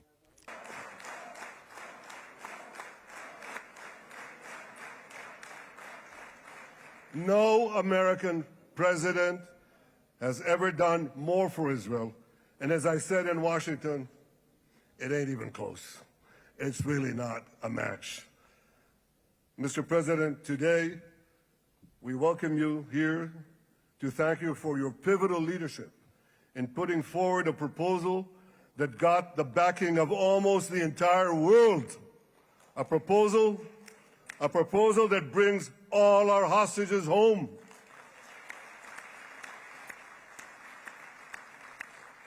A proposal that ends the war by achieving all our objectives. A proposal that opens the door to an historic expansion of peace in our region and beyond our region. Mr. President, you are committed to this peace. I am committed to this peace. And together, Mr. President, we will achieve this peace. We've done it before. We've done it before in the Abraham Accords, and we'll do it again. Mr. President, today the Jewish calendar marks the end of 2 years of war. That war began on October 7th, on the Jewish festival of Simchat Torah. You always tell me, and you tell the world, remember October 7th. Mr. President, we remember. We remember the thousands of Hamas terrorists who stormed into our towns and kibbutzim. We remember the 1,200 people Hamas savagely slaughtered in cold blood, including dozens and dozens of Americans. We remember entire families burnt alive as they embraced each other. We remember the beautiful young Israelis brutally gunned down at the Nova Music Festival. We remember the hundreds of our citizens who were dragged into the dungeons of Gaza, including 12 Americans, men and women, young and old, babies and elderly Holocaust survivors. My friends, Mr. President, Donald, these monsters take babies as hostages. In response to this barbaric attack on October 7th, Israel did what it had to do. With indomitable courage, we set out to defend our people, to defeat our enemies, and to release our hostages. Our heroic soldiers fought like lions. They fought on the front lines of civilization and barbarism. Israel achieved amazing victories over Hamas and the entire Iran terror axis. Sinwar, Dev, Hania, Nasrallah, Assad, they're all gone.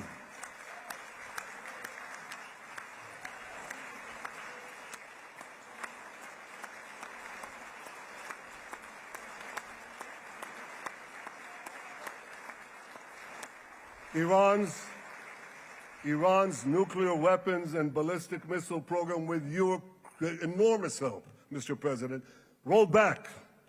Half the Houthi leadership wiped out. But the price of this victory, the price of these victories, has been heavy. Nearly 2,000 of Israel's finest were lost, nearly half in battle. They left behind parents, spouses, siblings, and children. Their love and laughter, their promise and potential were lost forever.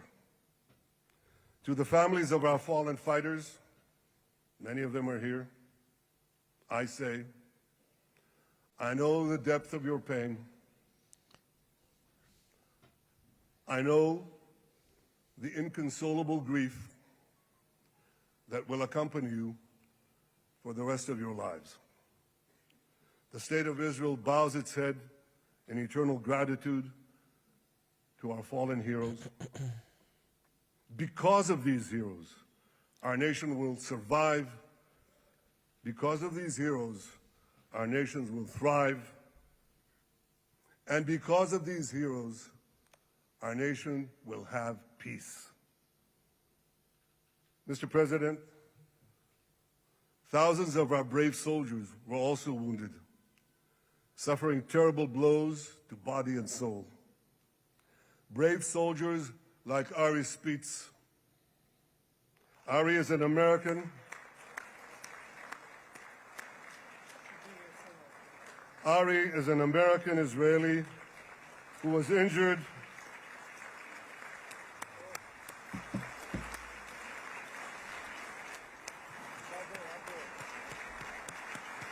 Yeah, Trump does look very tired. Poor guy. I mean, he's been flying all over the world for the last couple hours.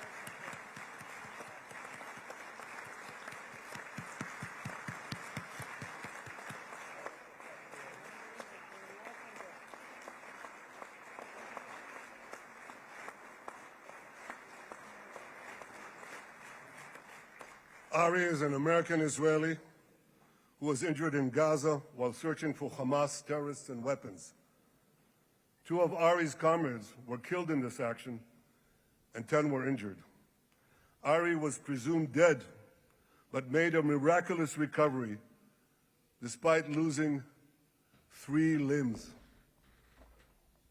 Ari, stand up for a minute alone. Stand up. There you go. There. Ari, you are the spirit of Joshua. You are the spirit of David. You are the spirit of the Maccabees. You are the spirit of Israel. I salute you. We all salute you.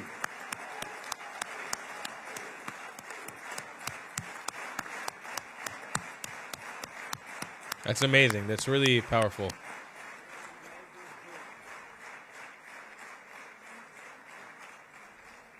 Sabine Tassa of Kibbutz Netiv HaAsara is watching us today from the Israeli consulate in Los Angeles. Sabine lost her husband and her oldest son on October 7th. She is the mother of 3 other boys. 2 of them, Koren and Shai, witnessed their father jump on a Hamas grenade to save his 2 sons.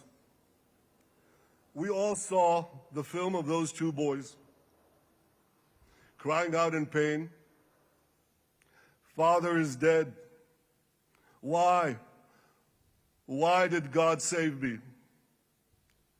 Mr. President, my friend Donald, I've seen some very tough things in my life. But I couldn't bring myself to watch those boys suffering again. So I didn't see this film except once. Yet Sabine, their mother, has had the strength and fortitude to show this film across the world. And my wife Sarah and I asked her, "Sabine, how do you do it? Why do you do it?" And she answered, "I do it to show the entire world the monsters Israel is fighting and the justice of our cause." This is what she's doing once again in Los Angeles. Sabine, you can hear me now. So I want to tell you on behalf of all of us, you embody the spirit of our biblical heroines, Deborah, Ruth, and Esther. You too are the spirit of Israel, and we all salute you.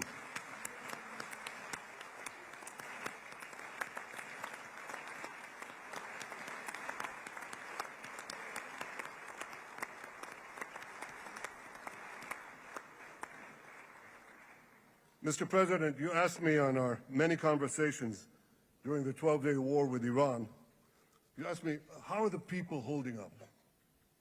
And I said to you, our people are strong. Israelis are a nation of lions with unlimited resolve to defend our country and secure our future. The people give strength to our soldiers, and the people give strength to me and to my colleagues. The Jewish people have risen from the ashes time and again, but when we formed the State of Israel and the Army of Israel, we pledged never again would be defenseless against our enemies. And that resolute strength not only assures our survival, it assures our future, it assures peace.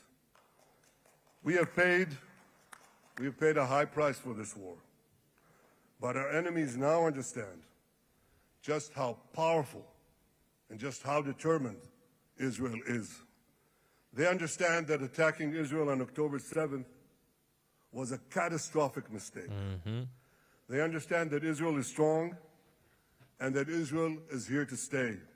And this, Mr. President, is the indispensable foundation of peace. Peace through strength. Ladies and gentlemen, this is a momentous day, a day of great joy as the remaining hostages come home. My wife Sarah and I have met with the hostage families many times. There were no words to describe their agony, only tears of bottomless sorrow and unimaginable pain. At the beginning of the war, I promised to bring all the hostages home. Today, with the indispensable help, the determined and focused help, the unremitting help of President Trump and his team, and with the incredible sacrifice and courage of the soldiers of Israel, we are fulfilling that promise.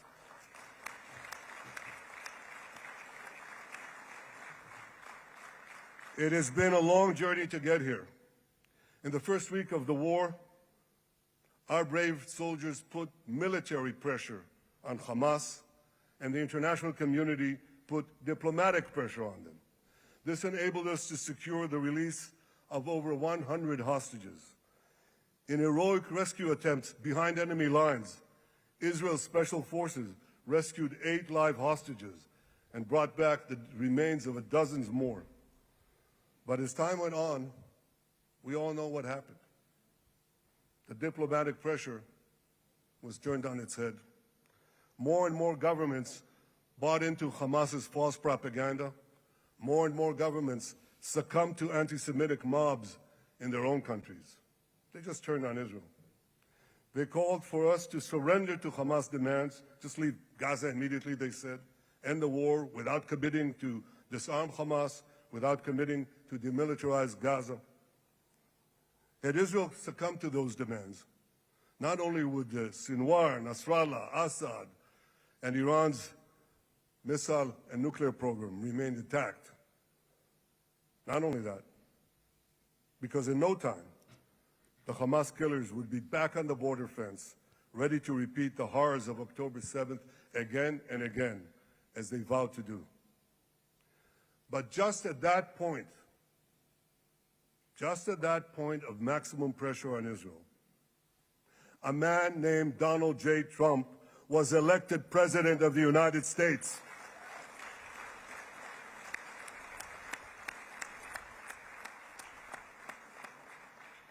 And ladies and gentlemen, overnight,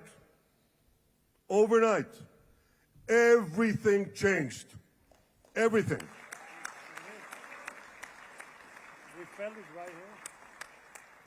Mr. President, thanks to your unequivocal backing of Israel, we secured a second hostage deal within weeks of your election. And in the months that followed, we worked closely together to forge a path to bring the remaining hostages home and end the war. End the war in a way that ensures the disarming of Hamas, the demilitarization of Gaza, and that Gaza would never again pose a threat to Israel. 2 months ago, you fully backed my decision to send the IDF into the last Hamas stronghold in Gaza City. You shared my view that this military pressure would help free the hostages. And despite all the criticism, all the naysayers, we were right. Hamas caved in. And 2 weeks ago, you succeeded in doing something miraculous. You succeeded in doing something that no one believed was possible. You brought most of the Arab world, you brought most of the world behind your proposal to free the hostages and end the war. I want to thank Steve Witkoff, Jared Kushner, and Ron Dermer for their great contribution to this effort.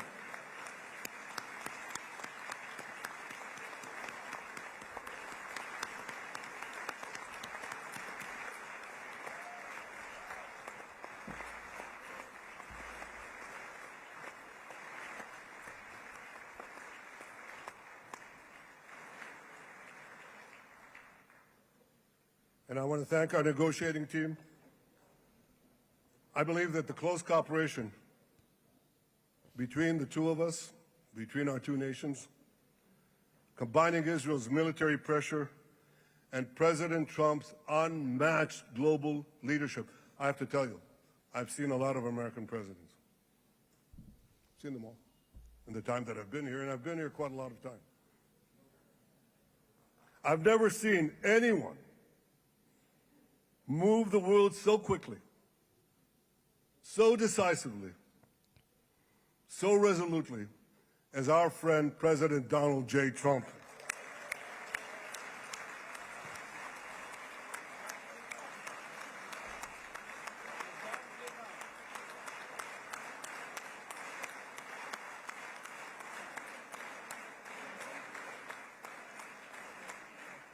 With our military pressure and President Trump's global leadership, we achieved this historic moment.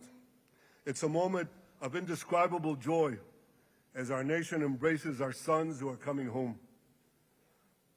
Mr. President, this week, Jews around the world, Jews around the world are going to read the book of Ecclesiastes, Kohelet, in the Bible. The Bible has many miraculous moments. One of them was your decision to bomb Fordo. I think it was a pivot of history because it wasn't meant only to bomb Fordo. That action and your previous action of taking out Qasem Soleimani, the architect of death, I think that changed the balance of power in the world. You brought America back again to the driver's seat.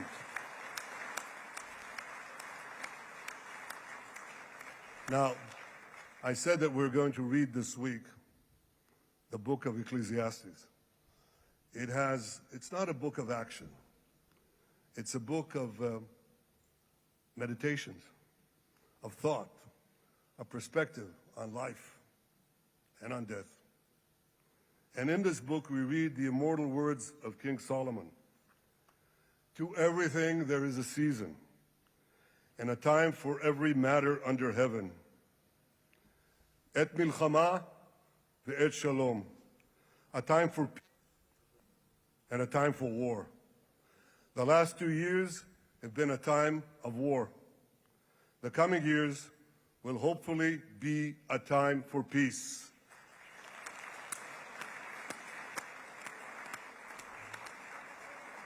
Peace inside Israel and peace outside Israel.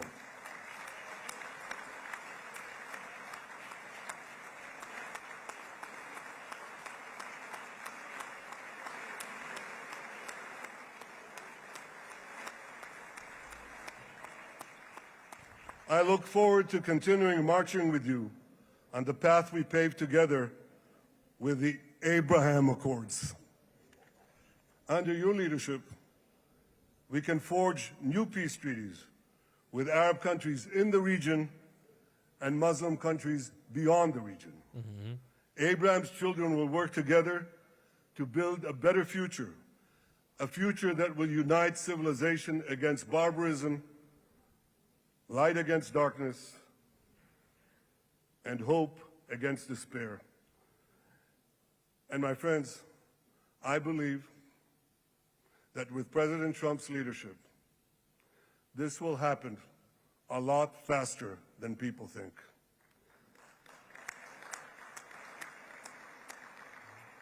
As Prime Minister of Israel, I extend my hand to hold those who seek peace with us.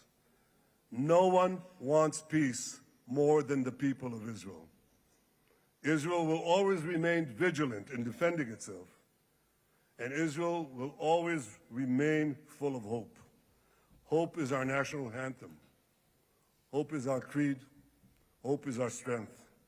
It is time, my friends, to realize that hope and expand the circle of peace. Mr. President, thank you for all you have done for us. I have submitted your nomination to be the first non-Israeli recipient of the Israel Prize, Israel's highest award.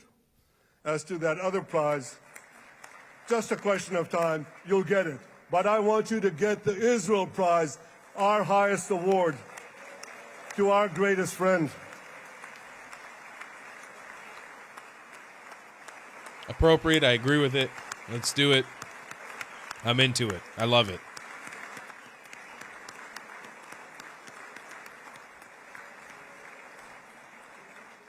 When others were weak, you were strong. When others were fearful, you were bold. When others abandoned us, you stood by our side. On behalf of the government and people of Israel, I thank you for your extraordinary friendship. Thank you for helping bring our hostages home. Thank you for supporting Israel's march to victory. Thank you for paving a path to peace. מכובדי נשיא ארצות הברית, ידידי דונלד. Honorary President, welcome to Israel. Welcome to Jerusalem. Welcome in this exciting day that brought us to this day.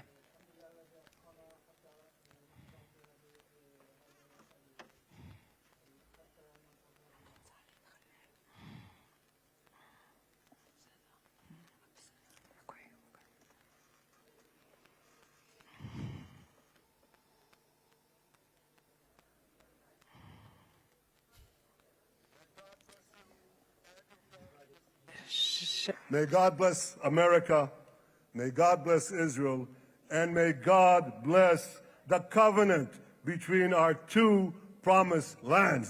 Thank you, Mr. President.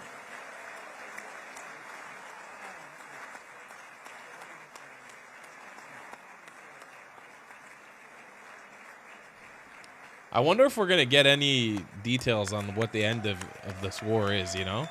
I'm really curious. I feel like it's been a lot of congratulatory stuff, but we don't really know the full details yet.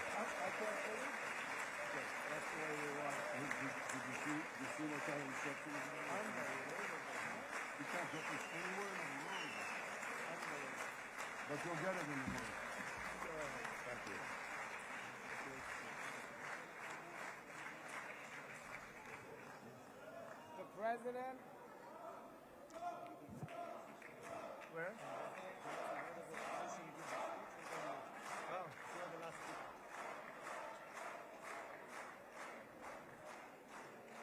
Come on up, opposition. Come on, opposition.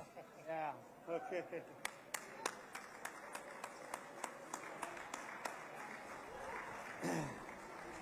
Are they really going to let Yair Lapid speak right now? אני מתכבד להזמין כעת את ראש האופוזיציה, חבר הכנסת יאיר לפיד.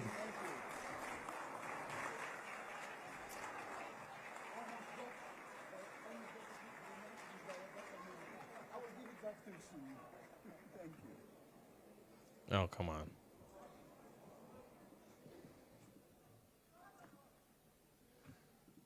Mr. Speaker, members of Knesset, ministers, President Herzog, Prime Minister Netanyahu, distinguished guests, Your Excellency, President Trump. For 2 years, we waited for this moment. 2 years of sleepless nights, 2 years without air in our lungs. Our eyes are filled with tears today. Our hearts are filled with gratitude. Our children are coming home.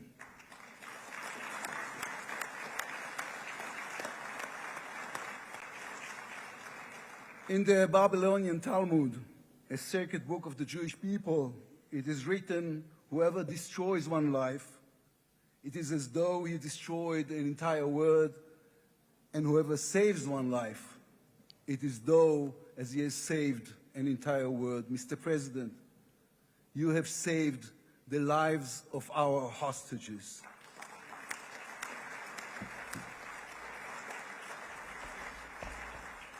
But you saved so much more. You have saved the souls of the bereaved whose loved ones now will be brought home for burial. You have saved thousands of soldiers who will now not fall in battle. And you have saved millions from the horrors of war. You have saved more than one life, and each life is an entire world. This is a historic moment, and a reminder that history is shaped by people. It is shaped by those who know the past, but have the vision to change the future. When you were elected, you declared that you would be the president of peace. You have kept your word. The fact that you were not awarded the Nobel Peace Prize is a grave mistake by the committee. But they will have no choice, Mr. President. They will have to award it to you next year.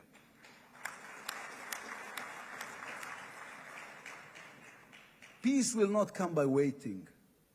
It will come by building, by reaching out, and by daring once again to believe. You, Mr. President, have done the unimaginable. We will be eternally grateful. But we also need to take responsibility. The destiny of Israel will always be written by the people of Israel. We must now prove ourselves worthy of what has been achieved.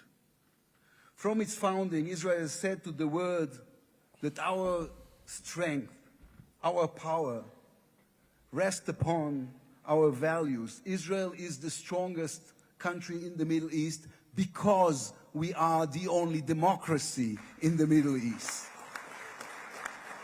Because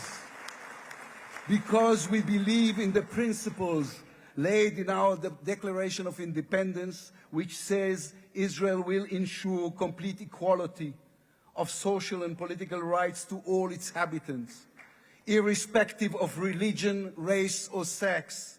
It will guarantee freedom of religion, conscience, language, education, and culture. It will safeguard the holy places for all religions. Those are our values. That is who we are as people, as a country. Our neighbors must understand one more thing about us. We are not going anywhere. The Middle East is our home. We are here to stay. Our story did not end in the Bible. It began there. It continues in our laboratories and universities, in our innovation hubs. Hamas, Hezbollah, Iran, and the Houthis, they all read the wrong intelligence reports. The real intelligence report on Israel's intentions is found in the book of Genesis. And I will give you and your descendants after you the land of Canaan for an everlasting possession.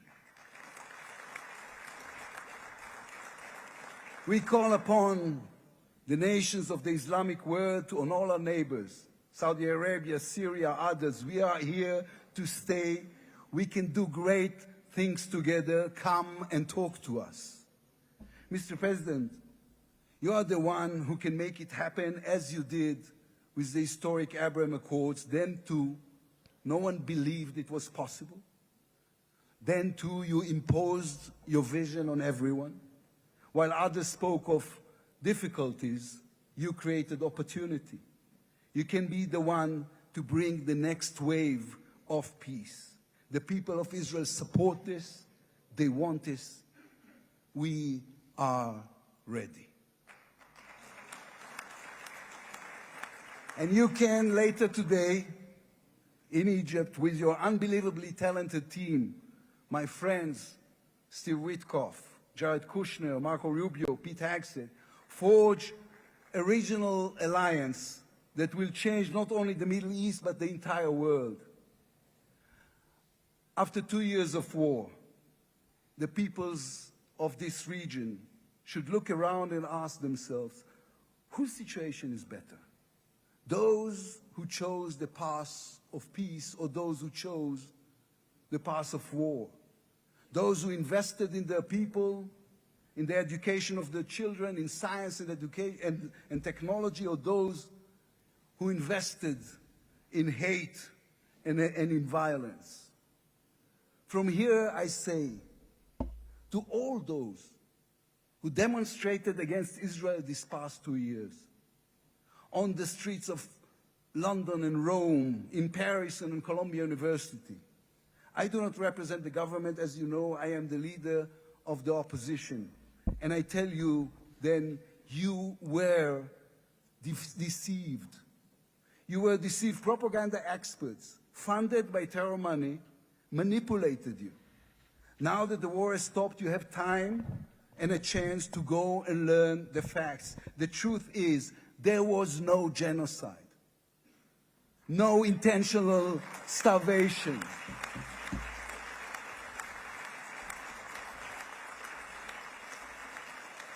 The truth is, there was an army and a country fighting in the most complicated conditions imaginable, against terrorists who send their own children to die for a follow-up, who use their own children as human shields. The truth is that a democratic state was attacked by a fanatical terrorist organization. 1,200 people were killed in one day, women were raped, babies were burned alive. And all the while, they played with your minds, selling you the absurd idea that supporting Islamic terror is somehow a liberal value. There is good and evil in this world. When you stand with Hamas, you stand with evil. When you stand with Hezbollah, you stand with evil. When you stand with the Iranian regime, you stand with evil. When you stand with Israel, you stand on the side of justice.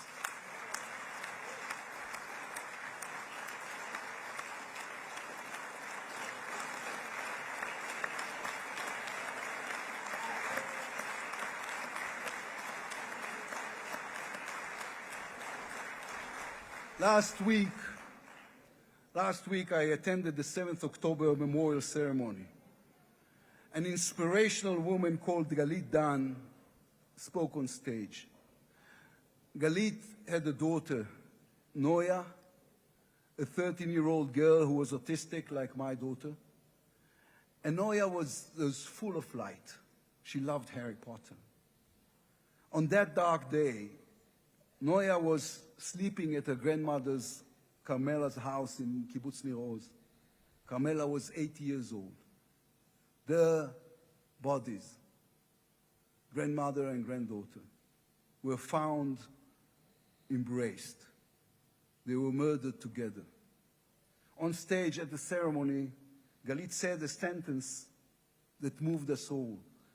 We don't want revenge, she said. We want redemption. Today, the redemption begins. Israel has endured 2 terrible years on the battlefield and in the international arena. But in those 2 years, we also rediscovered our own greatness. We remember how good we can be, our pilots who took control of the skies over Iran, our industries leading the world in technology, our civil society, which reached out to help every victim of the war. We will move forward toward a different future. Our heroic soldiers who saved us all will fold away their uniforms and rise as teachers and engineers, scientists and innovators, investors and small business owners. We will never be able to repay the debt to those who sacrificed everything these past years, to those who, as President Lincoln said, gave the last full measure of devotion. We can only be worthy of them, worthy of their sacrifice. Mr. President, allow me to speak also to the businessman in you, the deal maker who understands value. If there were one stock in the world I would invest in today, it is the State of Israel. If there were one nation that deserves unrestricted access to GPU chips, to AI and SMR technologies, to American markets, it is the State of Israel. Israel's future is intertwined with our eternal alliance, our strategic and moral covenant with our greatest friends, the United States of America. This war is over. We will always need to stay vigilant, to guard against those who seek our destruction. But the State of Israel is about to reinvent itself. The challenges ahead demand not only strength, but a new vision. It's time to take a new path, to be a nation that is advanced and thriving and peace-seeking.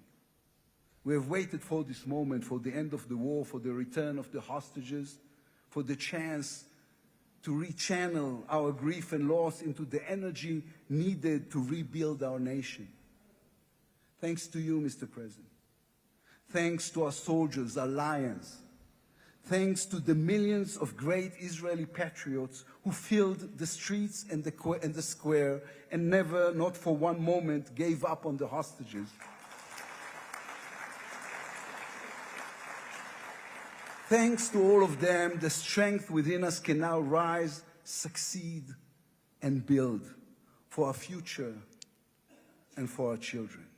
Thank you very much. God bless the United States of America. Am Israel Chai.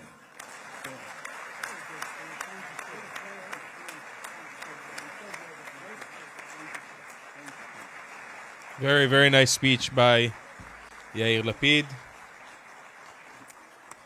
I hope it's finally time for Trump.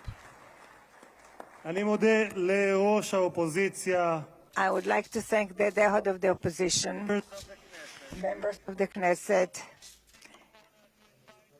President of the United States of America, His Yeah, Trump needs to go to Excellency bed, man. I feel bad for him. Donald J. Trump to address the Knesset.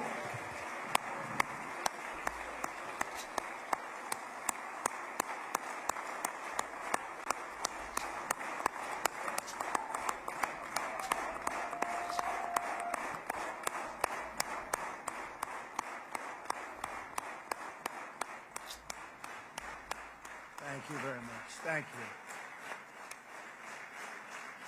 Thank you very much, everybody.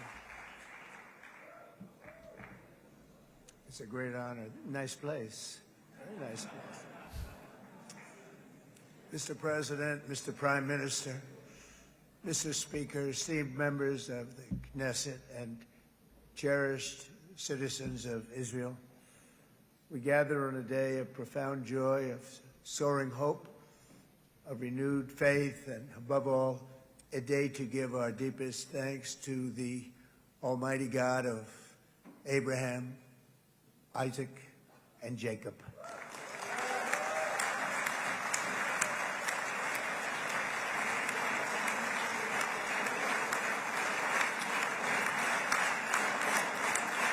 And then they tell me Israel is a secular country.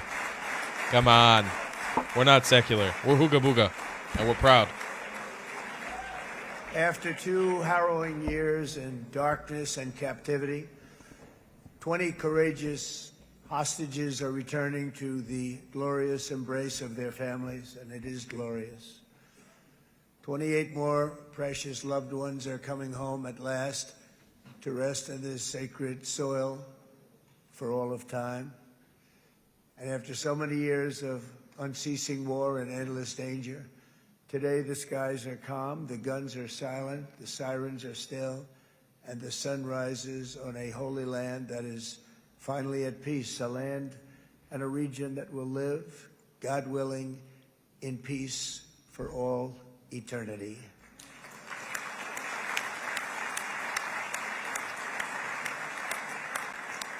This is not only the end of a war, this is the end of an age of terror and death, and the beginning of the age of faith and hope and of God. It's the start of a grand concord and lasting harmony for Israel and all the nations of what will soon be a truly magnificent region. I believe that so strongly. This is the historic dawn of a new Middle East. I want to express my gratitude to a man of exceptional courage and patriotism, whose partnership did so much to make this momentous day possible. You know who I'm talking about. There's only one, Prime Minister Benjamin Netanyahu. Bibi, please stand up.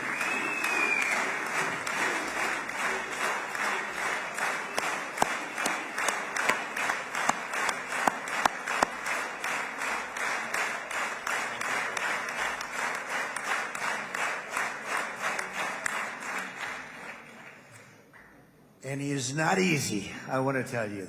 He's not the easiest guy to deal with, but that's what makes him great. That's what makes him great.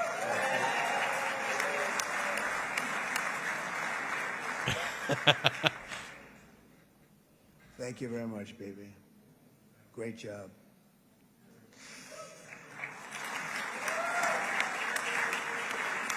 And let me also convey my tremendous appreciation for all of the nations of the Arab and Muslim world that came together to press Hamas to set the hostages free and to send them home. We had a lot of help. We had a lot of help from a lot of people that you wouldn't suspect, and I want to thank them very much for that.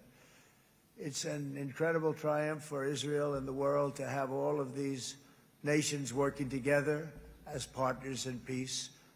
And it's pretty unusual for you to see that, but it happened in this case. This was a very unusual point in time, a brilliant point in time.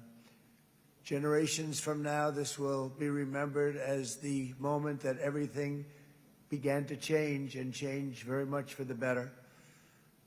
Like the USA right now, it will be the golden age of Israel and the golden age of the Middle East. It's going to work together.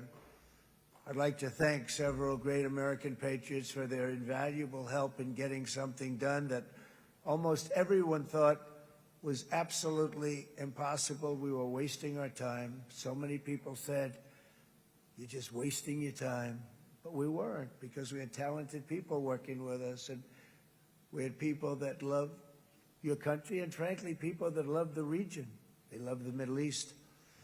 I want to thank my friend Steve Witkoff.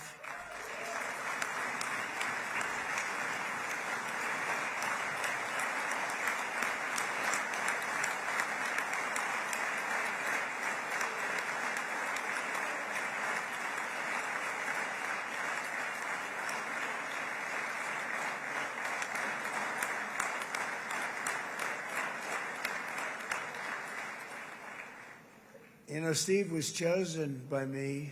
He never did this before, but I knew him as a few things. He was a great businessman, but I know a lot of great businessmen, to be honest with you. He had tremendous negotiating skills, but I know a lot of people that negotiate pretty well, although it is an art. But there are people that can negotiate pretty well. But most importantly with Steve, he's just a great guy. Everybody loved him. Everybody. I mean, I know some negotiators that are so good, but you wouldn't have had peace in the Middle East. You would be in World War III right now with some of these guys. Everybody loves Steve, and they respect him, and they somehow can relate to him. I've known him for many years, and I've seen it over and over again. להוציא את חבר הכנסת עודה, להוציא אותו מהאולם, להוציא אותו מיד, החוצה, החוצה. Please expel this Knesset member. Please expel this Knesset member. Who's erupting? Please expel Knesset member Kasif out of the hall. Please expel him immediately.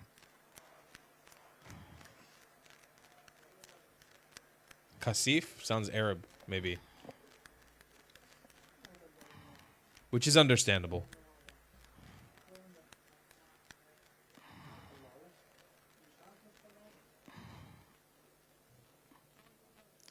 And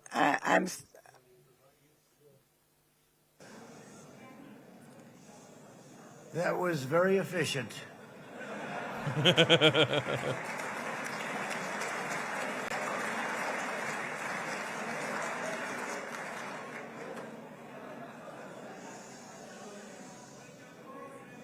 So back to Steve. He's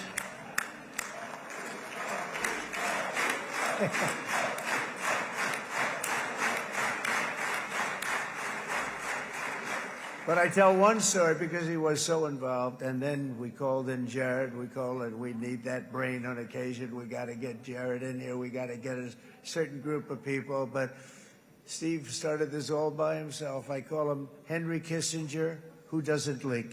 Okay? Henry is a big leaker. He leaked. Steve doesn't leak. Steve just wants to get the job done. He wants to do what's right. But I'll give you just a quick story because, as you know, he's working on the war with Russia and Ukraine, a war that would have never happened if I were president. A shame. 7,000 young soldiers a week are being killed. More than that this last week. It's a shame that it never happened. But it did happen, and we won the race, and I took over this horrible war that's been raging, and I thought it would be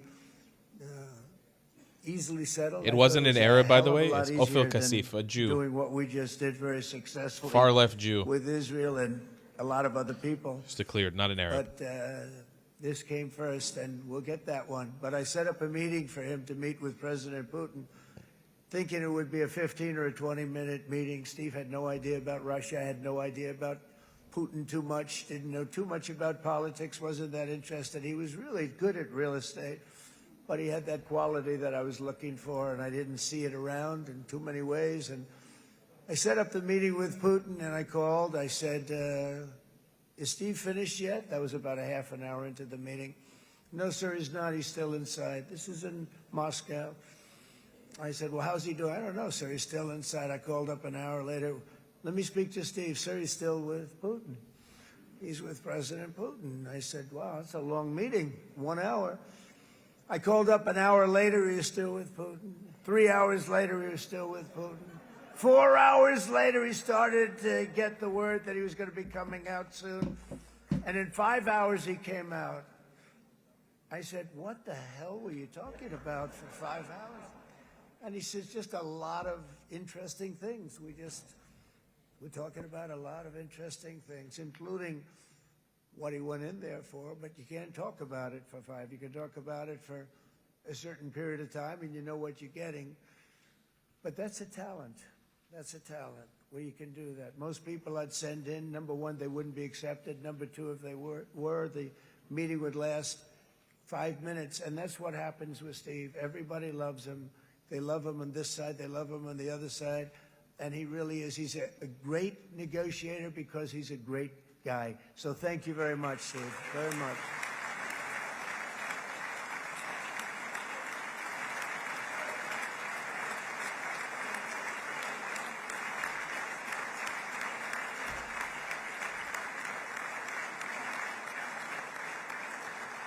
And let me also give a very special thanks to someone who truly loves Israel. In fact, loves it so much that my daughter converted. My daughter converted. I didn't know this was going to happen. And Ivanka's here.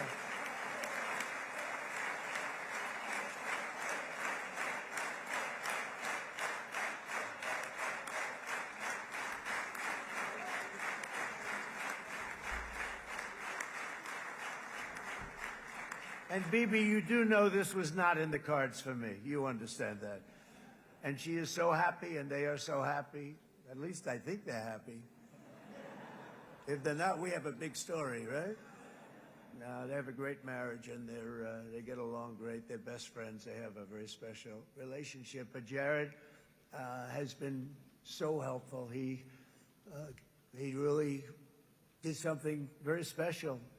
He established the Abraham Accords with a group of very wonderful people. I like calling it the Avraham Accords because people that, right? Avraham. It's so cool.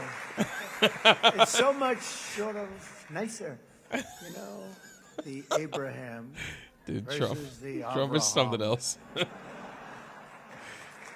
Trump is something else, man. I just don't want to sound too sanctimonious when I do it, so, you know, I sort of split it up. This way we keep everybody happy. But we have some very great talent, and they have no excuses for anything that's taken place because we had some unbelievably good people working on this, and then you're going to add a man named Marco Rubio, who is also here. That's right.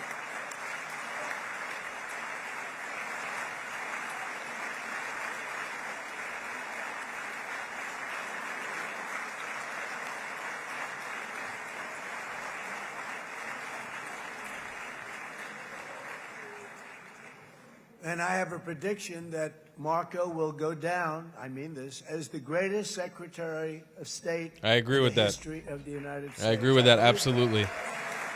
That's my guy. That's my Miami dude. That's my Cubano. And he and I, we really fought it out. You remember, he was tough. He was nasty. Who the hell thought this was going to happen, Marco, right? And now I'm saying he's going to go down as the greatest. He will. He was always smart and sharp, and people respect him. And then we have somebody who's young, but an unbelievable leader. I saw it a long time ago, and he's turned out to be even better than we thought. Right, Susie? I think even better. And that's Pete Hegseth, who is our Secretary of War, formerly Secretary of Defense.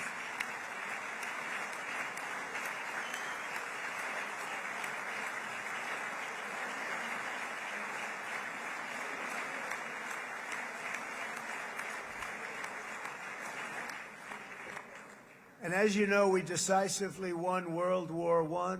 We decisively won World War II decisively.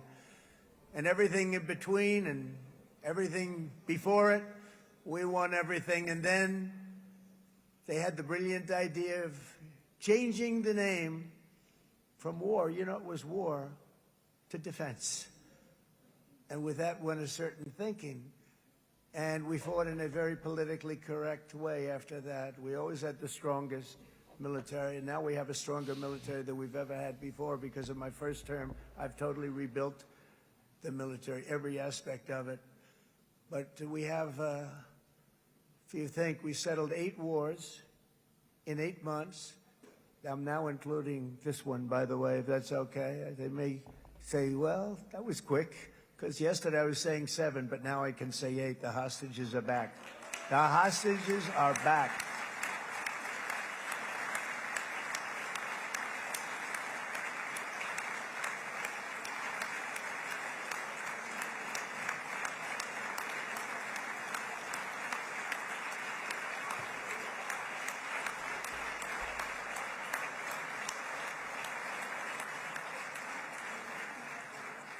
It is a good feeling. Isn't that nice to say?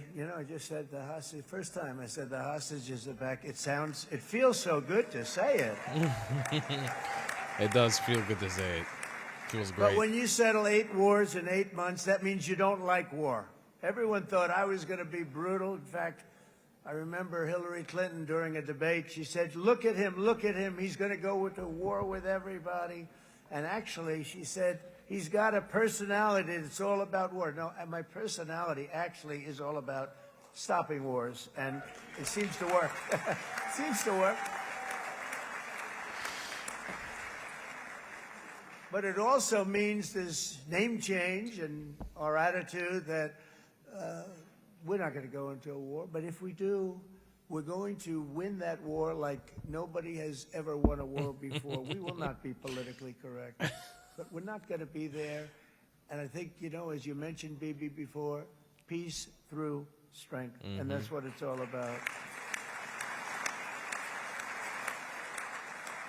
The United States has the greatest and most powerful military in the, right now, history of the world. I can tell you we have weapons that nobody's ever dreamt of. I only hope we never have to use them. I rebuilt the military. I was proud to do it. But some of the things I hated to do, I hated certain of the weapons because the level of power is so enormous, it's so dangerous, so bad. But we have to do what we have to do. We make the best weapons in the world, and we've got a lot of them. And we've given a lot to Israel, frankly. And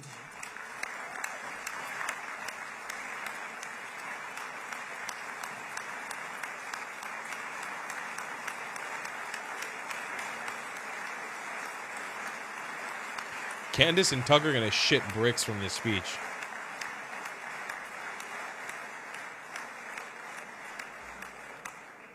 I mean, Bibi would call me so many times, can you get me this weapon, that weapon, that weapon? Some of them I never heard of, Bibi, and I made them. But we'd get them here, wouldn't we? And they are the best. They are the best. But you used them well. It also takes people that know how to use them. And you obviously used them very well. But so many that Israel became strong and powerful, which ultimately led to peace. That's what led to peace. So as we celebrate today, let us remember how this nightmare of depravity and death all began.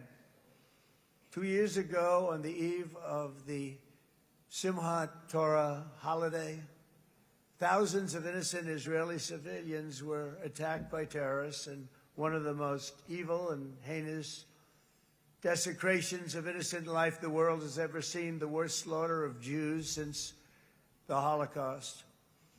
The cruelty of October 7th struck to the core of humanity itself. Nobody could believe what they were witnessing. The United States of America grieved alongside you, and we mourned for our own citizens who were so viciously taken that day. And to all the families whose lives were forever changed by the atrocities of that day, and all of the people of Israel, please know that America joins you in those two everlasting vows: never forget and never again.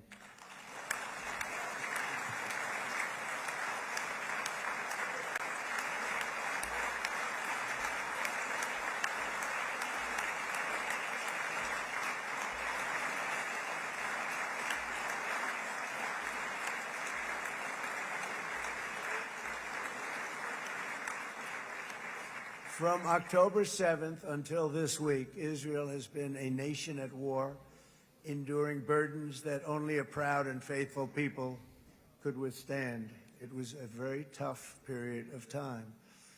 For so many families across this land, it has been years since you've known a single day of true peace. But now at last, not only for Israelis, but also for Palestinians and for many others, the long and painful nightmare is finally over. And as the dust settles, the smoke fades, the debris is removed, and the ashes cleaned from the air, the day that breaks on a region transformed and a beautiful and much brighter future appears suddenly within your reach. This is now a very exciting time for Israel and for the entire Middle East, because all across the Middle East, the forces of chaos, terror, and ruin that have plagued the region for decades now stand weakened, isolated, and totally defeated.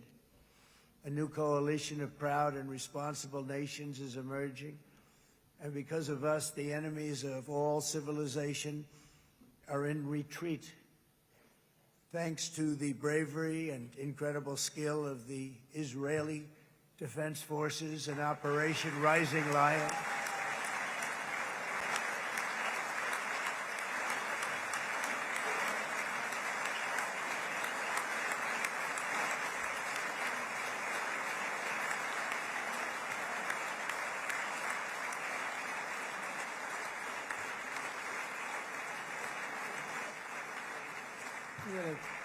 guy's central casting. Let's put him in a movie. Look at him. Great job. And my people loved working with you. Loved it. They worked so well together. But many of Iran's top terrorists, including nuclear scientists and commanders, have been extinguished from this earth.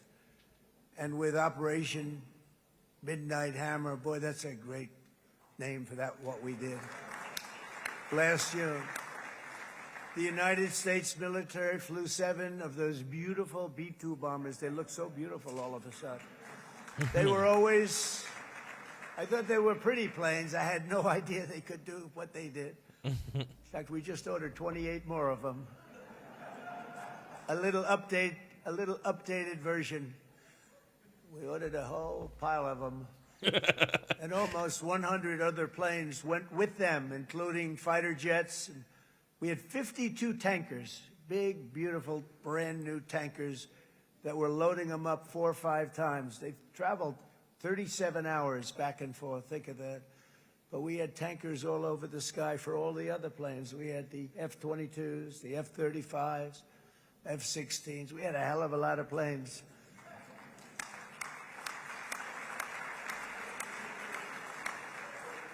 So we had 52 gas stations in the sky. That's what they call them. I'll tell you, I wouldn't want to be flying one of them. We have our great General Raisin Kane right here. General, stand up. This guy, what a general. Thank you.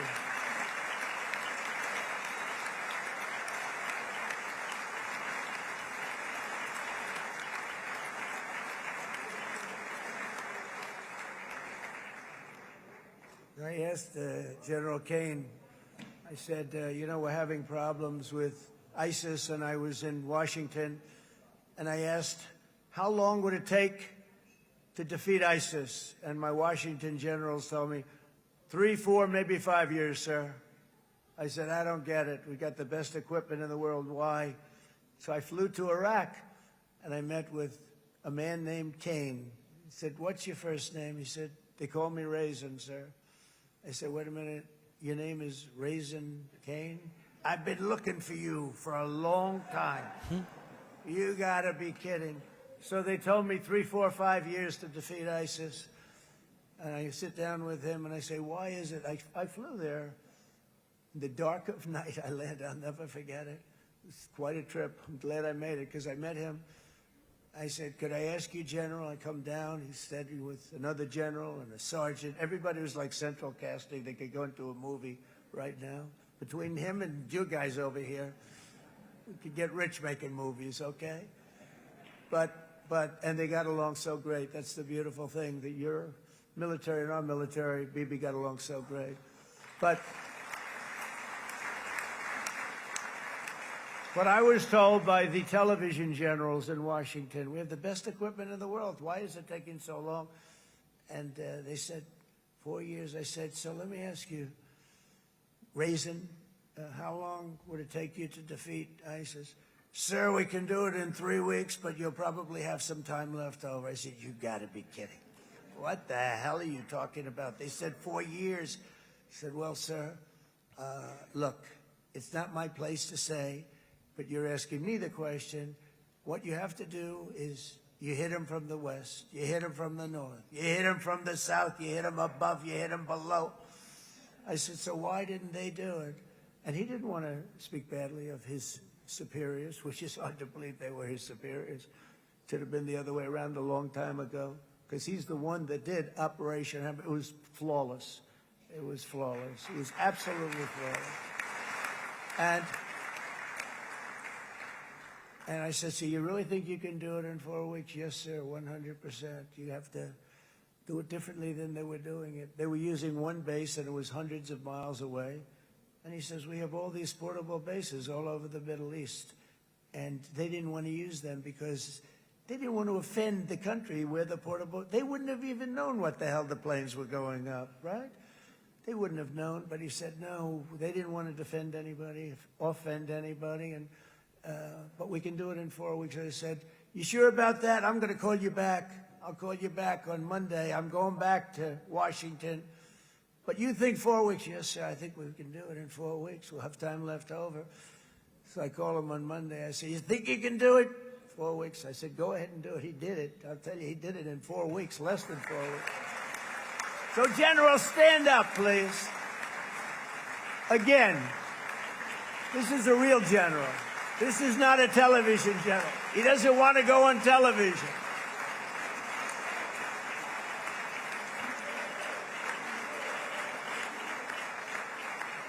He doesn't want to go on television. That's it. The other guys love being on television. So we dropped 14 bombs on Iran's key nuclear facilities, totally, as I said originally, obliterating them. And that's been confirmed, and everybody understands it. Together we stopped the #1 state sponsor of terror from obtaining the world's most dangerous weapons. And if you think about it, if we didn't do that, and assuming we made the same deal that we have today, there'd be a dark cloud over this deal. And #1, it wouldn't happen because the other Arab and Muslim nations really wouldn't feel comfortable making the deal that we have now, right? If Iran had that nuclear weapon that they were about 2 months away from having. They would have had it in 2 months or maybe less than that. They were right at, this was our last shot. They looked at it for 22 years. This was our last shot. The pilots told me that. They said, 22 years, sir, they looked at it. Our predecessors looked, they studied it. 3 times a year would do drills on that exact attack. And boy, did they get it right. But let's assume they didn't, and let's assume there was large-scale nuclear weapons in the hands of Iran. We couldn't be here today. Even if we signed the deal, which we couldn't do because a lot of people would not want to have anything to do with it, we took a big cloud off of the Middle East and off of Israel.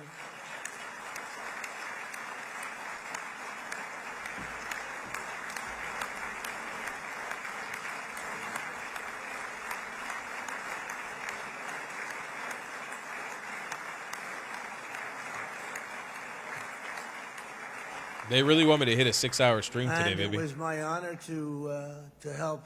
But isn't it true, though, that can you imagine the same, let's assume, Bibi, the same documents, we had everything the same, but you had somebody out there that was, in the opinion of everybody, all-powerful in the Middle East. They took a big hit, didn't they? Didn't they take a big hit? Boy, oh boy. They got it from one side, from the other. And you know it would be great if we could make a peace deal with them, and I think that's made. Would you be happy with that? Wouldn't it be nice, I think? Because I think they want to. I think they're tired. Somebody said, sir, they're starting their nuclear program again. I said, let me tell you something. They're not starting anything.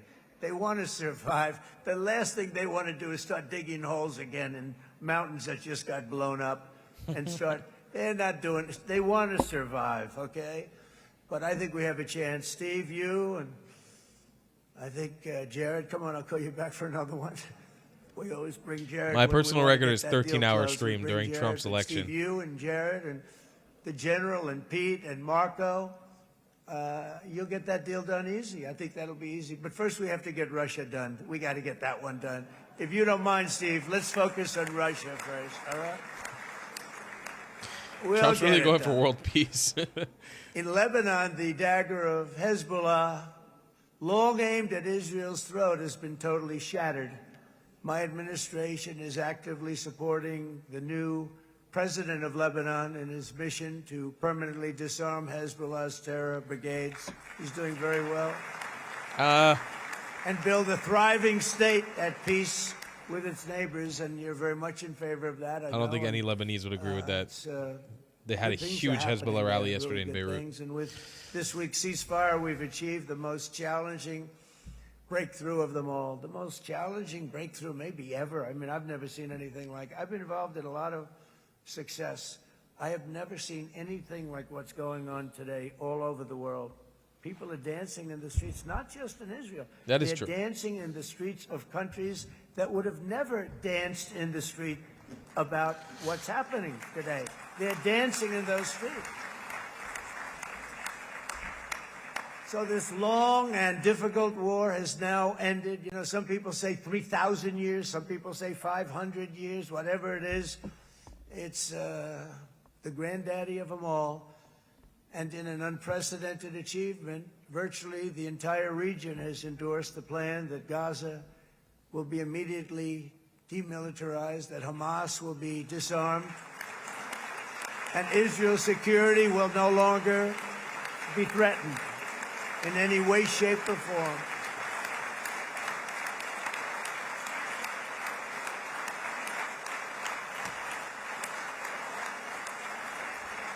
So Israel, with our help, has won all that they can by force of arms. You've won. I mean, you've won. Now it's time to translate these victories against terrorists on the battlefield into the ultimate prize of peace and prosperity for the entire Middle East. It's about time you were able to enjoy the fruits of your labor. Mr. Opposition Leader. I said he's a very nice opposition leader. I think... No, he's a nice man. Bibi, he's a nice man. Good. He knows what he's doing, right? No, a very nice guy. Well, see, now you can be a little bit nicer, Bibi, because you're not at war anymore, Bibi.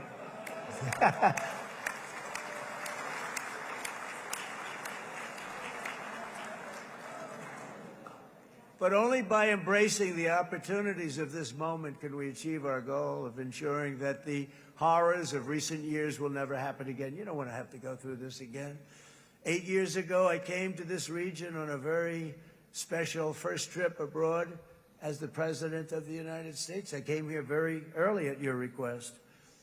I addressed the leaders of the Arab and Muslim world gathered in Saudi Arabia and said that it was time to build a future free of the grip of extremism and terror. And interestingly, right now, as soon as I'm finished, I'm quite late. You've kept me quite late between opposition leaders and Bibi's brilliant but very long speech.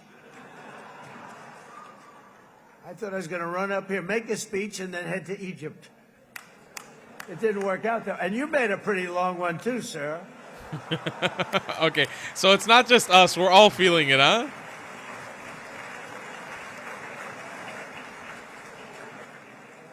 But I liked what you all said. It could be worse. Supposing on top of it, I didn't like what you said. That would be no good, Ron, would it?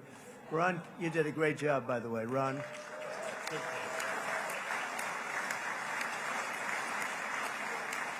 Yeah.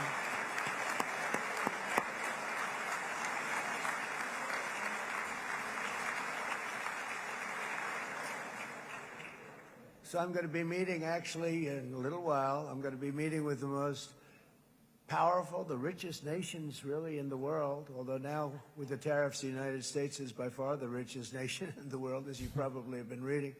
But the richest nations, most powerful nations, tremendous, headed by some tremendous people in many cases. Some cases I wouldn't say necessarily I would endorse, but I will tell you some incredible people that really helped us make this all possible. So I'll be going there. I'll be quite late.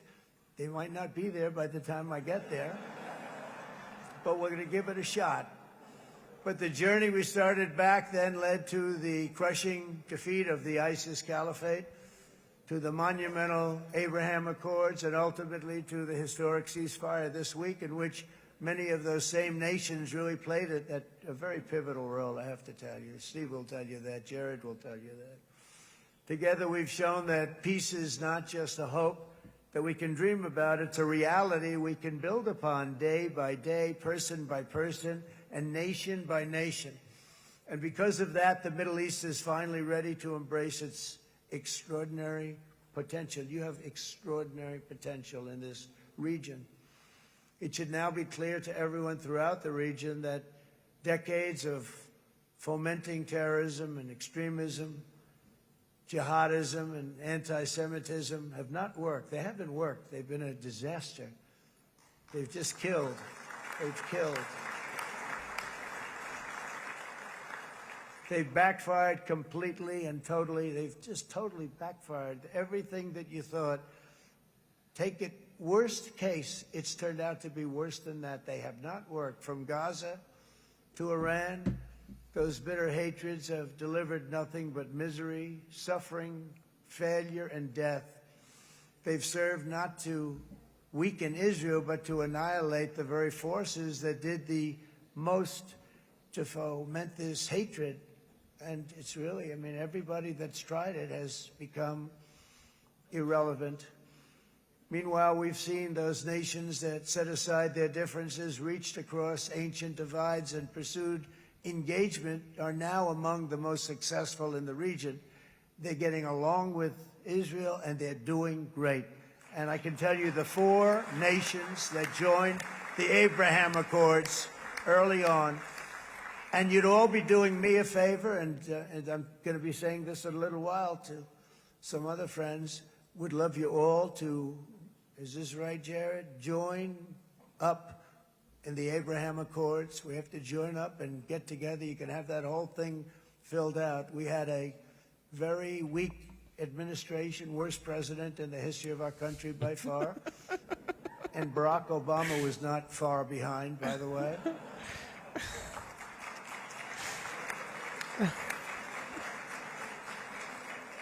He loves to dig, man.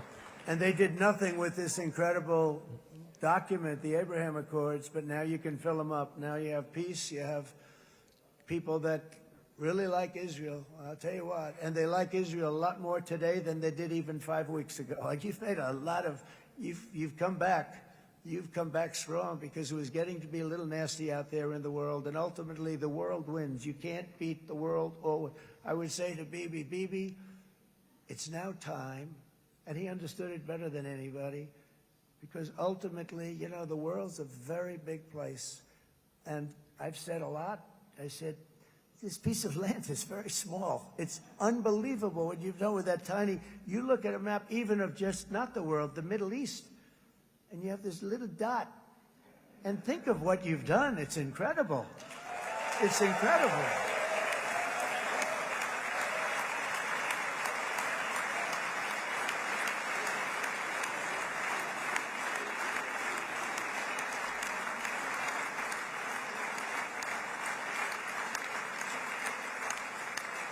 But the world is loving Israel again. And I said to Bibi, you know, the world is big and it's strong. And Ron, ultimately, the world wins. And we don't have to worry about that now. But there was getting to be a period of time over the last few months, you know, the world wanted peace and Israel wanted peace. Everybody did. Everybody did. And what a victory it's been, right? What a victory it's been. If you would have gone on for 3-4 more years, keep fighting, it was getting bad. It was getting heated. The timing of this is brilliant. And I said, Bibi, you're going to be remembered for this far more than if you kept this thing going, kill. It would be it would not be the same. And I just want to congratulate you for having the courage to say, that's it, we've won, and now let's enjoy our lives and let's rebuild Israel and make it stronger and bigger and better than it's ever been before. Sounds ideal. If it's took a lot of guts. If this is true, it sounds ideal. And the choice for Palestinians could not be more clear. This is their chance to turn forever from the path of terror and violence. It's been extreme, to exile the wicked forces of hate that are in their midst, and I think that's going to happen. I've met some people over the last couple of months that want to see it happen very much, and after tremendous pain and death and hardship, now is the time to concentrate on building their people up instead of trying to tear Israel down. We don't want that to happen again. And the total focus of Gazans must be on restoring the fundamentals of stability, safety, dignity, and economic development so they can finally have the better life that their children really do deserve after all these decades of horror. I intend to be a partner in this effort in the sense that we're going to help and we're going to do something that became unbelievably popular. Everybody wants to be on it. It's called the Board of Peace, okay? How about that? Is that a beautiful name? Like a board of peace.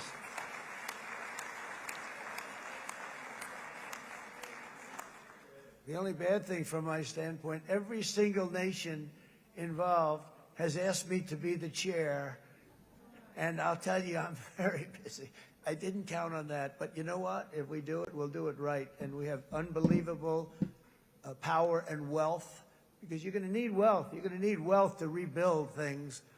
And they have wealth like few people have wealth. I want to thank the Arab and Muslim nations for their commitment as they've made to support a safe rebuilding of Gaza and beyond. I have many Arab countries, very wealthy countries, that came up and said, we'll put up tremendous amounts of money to get rebuild Gaza, and I think that's going to happen. The power, they want dignity, they want to come forward, and they want to say, and I want to say who they are, because what they're doing is going to be, I think, something that you're going to be very impressed with, Bibi, and you need that. You need the kind of economic power that they have, and they want to see it work, and they want to see it be safe, and they want to see it be good for Israel, too. And as much money as it will be, and it's a lot, as you can see, it's a lot. For these countries, it's relatively little relative to their worth. It's really a lot of money like money like most people could never even conceive, but for these countries it's not that much, especially because it ensures success and stability in the Middle East, which is what they want to see. So many of them will be with us in Egypt in a little while, I think. I'm not sure. They may be gone. They may have taken their Boeing 747s and left. I said, what kind of a plane do you fly? 747. I said, that's a large plane. No, they may have. Steve, do you think they've left on their their brand new Boeing 747s? Or I don't know. We're going to find out soon. It's going to be a big story. There'll be 2 people left, and they'll be the 2 poorest ones.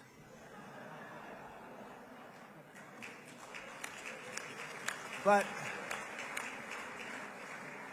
it will be the wealthiest and most powerful group of nations. So the group that we have assembled, that's waiting for us, is the wealthiest and most powerful group ever assembled at one time. There has never been a group like this. And they're only looking for good. They want good. They're going to do good.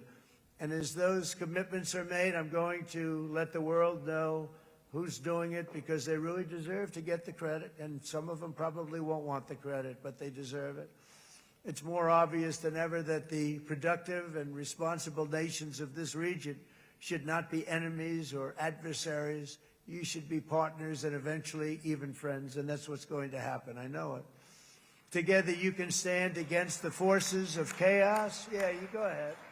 That's an important point.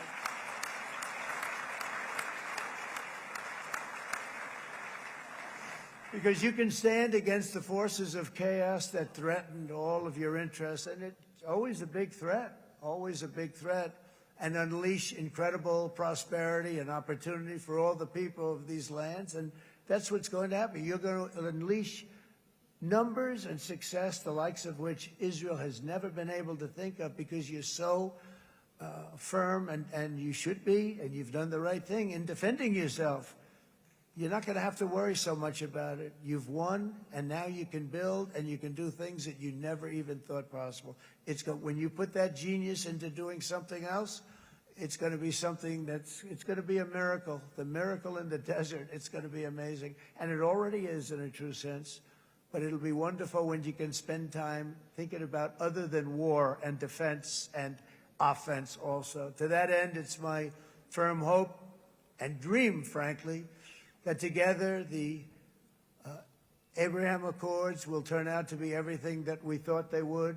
Those 4 countries were very, very brave in doing it. They did it at a very early point, and every single one of them benefits unbelievably financially. That's true. And if you noticed, even in this bad period that we just went through, they all remained a member of the Abraham Accords. They've done unbelievably well. And you know who you are, and I want to thank you.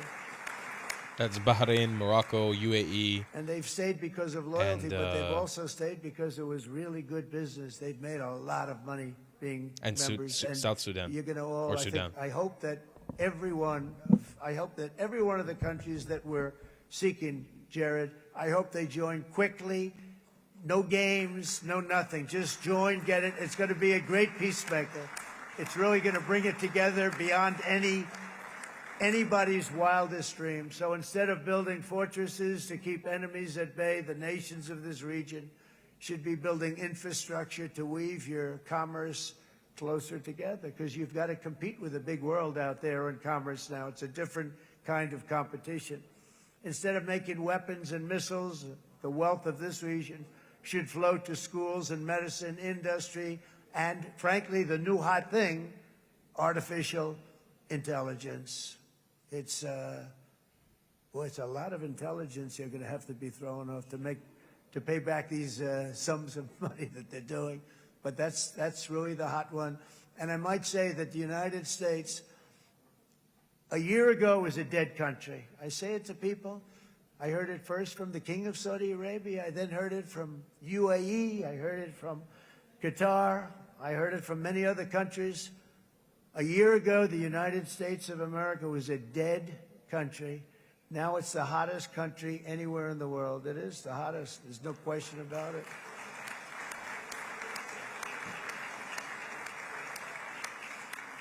In fact, if you go back a year ago, before the election, although once we had November 5th, we became hot because people got it.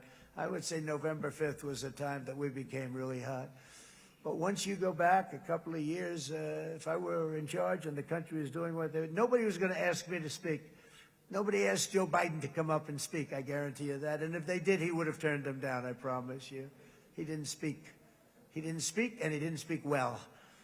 But all of the countries in the Middle East, it could have, what we're doing now, it could have happened a long time ago, but it was strangled and set back almost irretrievably by the administrations of Barack Obama and then Joe Biden. There was a hatred toward Israel. There was an absolute hatred.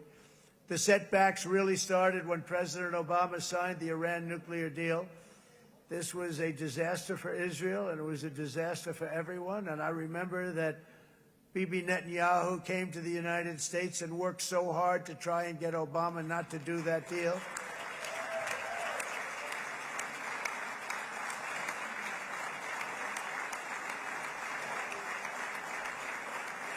He worked so hard. But it was like talking to a wall. I remember him telling me it was like talking to a wall. They wanted to go with Iran. They chose Iran, frankly, over a lot of other good nations, but specifically Israel. And that was the beginning of a very bad period of time. You had Obama go out, and the Iran nuclear deal turned out to be a disaster. And by the way, I terminated the Iran nuclear deal, and I was very proud to do it.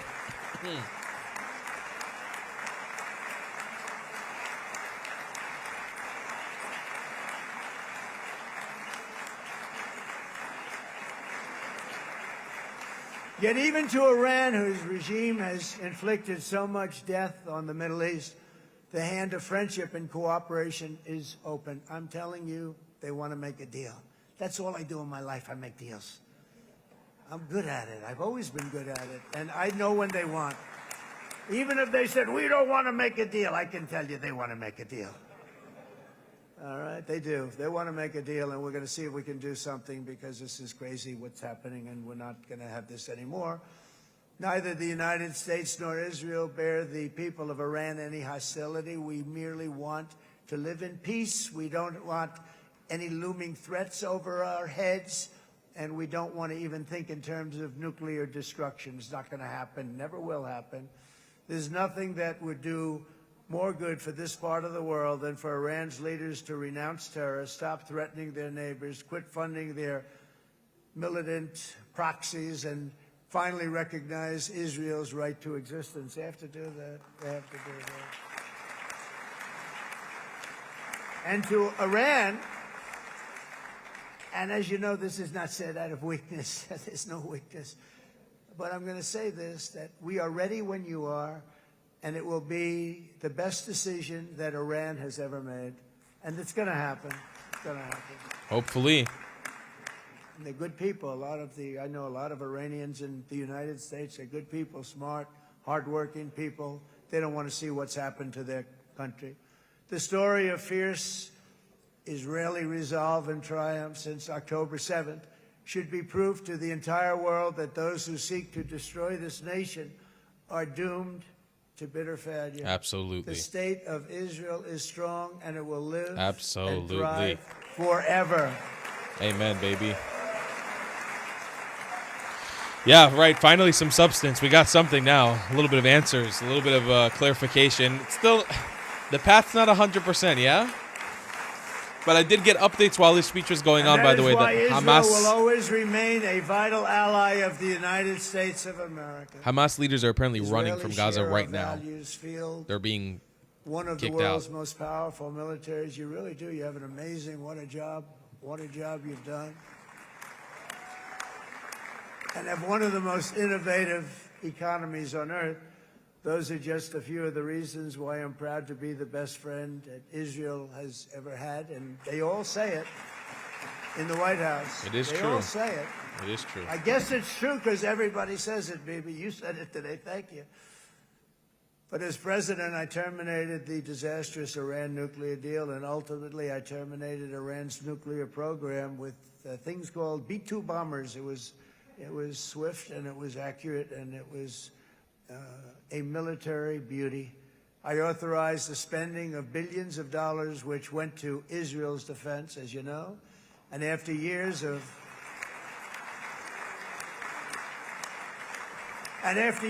broken promises from many other American presidents, you know that, they kept promising. I never understood it until I got there. There was a lot of pressure put on these presidents. It was put on me too, but I didn't yield to the pressure. But every president for decades said, we're going to do it. The difference is I kept my promise and officially recognized the capital of Israel and moved the American embassy to Jerusalem.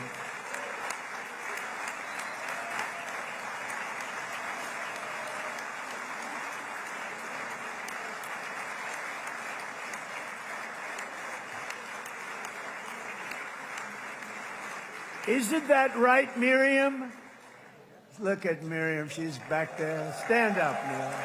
Stand up.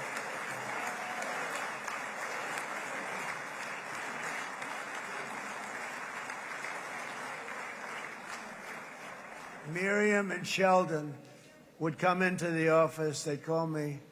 He'd call me. I think they had more trips to the White House than anybody else I can think of. Look at her sitting there so innocently. She's got $60 billion in the bank. $60 billion. And she loves, I think she's saying no more. And she loves Israel, but she loves it, and they would come in, and her husband was a very aggressive man, but I loved him. He was a very aggressive, very supportive of me. And he'd call up, can I come over and see you? I say, Sheldon, I'm the president of the United States. It doesn't work that way. He'd come in, but they were very responsible for so much, including getting me thinking about Golan Heights, which is probably one of the greatest things to ever happen to Israel.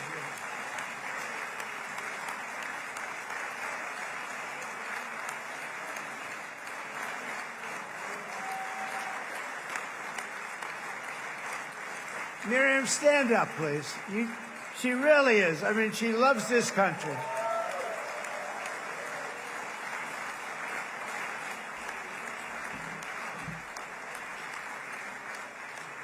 She loves this country. Her and her husband are so incredible. We miss him so dearly. But I actually asked her, I'm going to get her in trouble with this, but I actually asked her once, I said, so Miriam, I know you love Israel. What do you love more, the United States or Israel? She refused to answer. That might mean Israel, I must say. We love you. Thank you, darling, for being here. That's a great honor. Great honor. She's a wonderful woman. She is a great woman. I've always stood for the people of this community, and I always will. I'll always be with you. I'm always going to be with you. I guess maybe something could happen to change my mind. Somebody that's really stupid gets into office and wants to do really bad things, but that's about it. We don't think we're going to have that happen. I hope we're not going to have that happen. And this man is a good man right here. These two men are good men right here. Hey, I have an idea. Mr. President, why don't you give him a pardon? I told you guys. Give him a pardon. I told you guys this was going to be floated. Come on. Oh, fuck. The country is going to go into chaos. I can't believe this is happening. Holy shit. If he does it, if they announce this right now, there's going to be protests immediately. Why does Isaac Herzog look like he's about to do it? I knew this was building up to this. I knew it.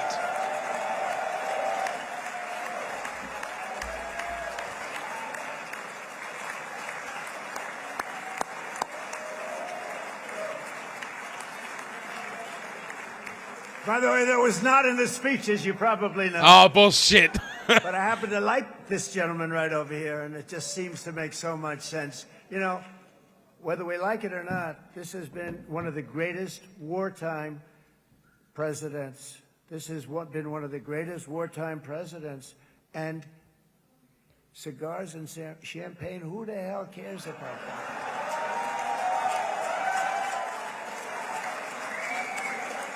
Is it going to happen? Is going to pardon him live?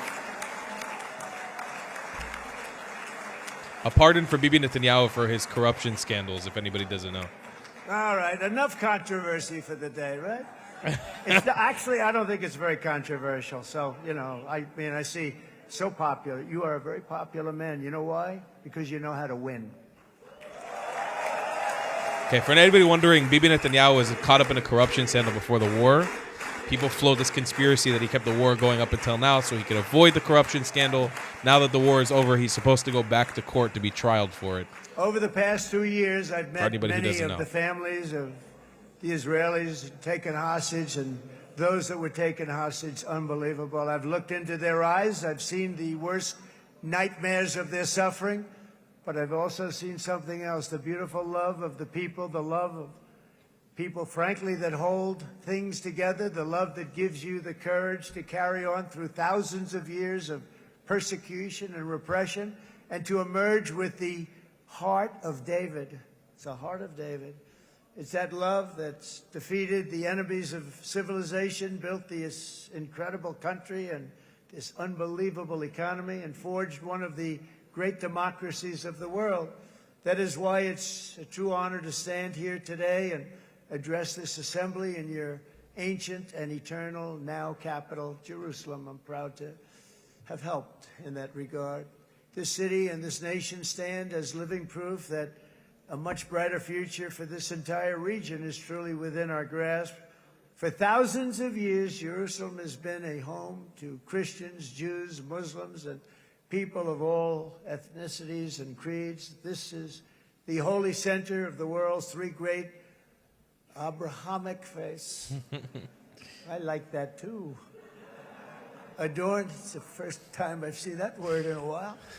Adorned with their sacred sites and alive So with ridiculous. their pilgrims and visitors from every corner of the globe. But here between the Western Wall, the Temple Mount, and the hill called Calvary, people of every faith and background live, work, pray, serve, and raise their families side by side, and they do it with love. This example is just one of the modern miracles that Israel has given to the world. And just in closing, the leaders in this chamber know better than anyone else the challenges of this harmony, and it's been easily won. No, it hasn't. It has not been. It's been so tough, but it has been, some say, a miracle. What you've done is a miracle. Look at your size. Look at your chances when it all started. And you know, if you think about it, you are safer today, stronger today, and more respected today than at any time in the history of Israel. Think of it. People used to say it wouldn't exist. They don't say that anymore, do they? Yet if safety, security, and coexistence can thrive here in the winding alleys and ancient paths of Jerusalem, then surely peace and respect can flourish among the nations of the broader Middle East. The God who once dwelled among his people in this city still calls us, in the words of Scripture, the turn from evil and do good, to seek peace and pursue it. So he still whispers truth into the hills and knolls and valleys of his magnificent creation, and he still writes hope into the hearts of his children all over the world. And that is why even after 3,000 years of pain and conflict, the people of Israel have never given up from the threats of Zionism, from all sorts of threats. You want the promise of Zion. You want the promise of success and hope and love and God. And the people of America have never lost faith in the promise of a great and blessed future for all of us. From the very first day that modern Israel was founded, we have stood together through thick and thin, the thin of setbacks, and through victory and defeat, through glory and heartache. We have built industries together. We have made discoveries together. We have confronted evil together, and we have waged war together, and perhaps, most beautifully of all, we have made peace together. And this week, against all odds, we have done the impossible and brought our hostages home.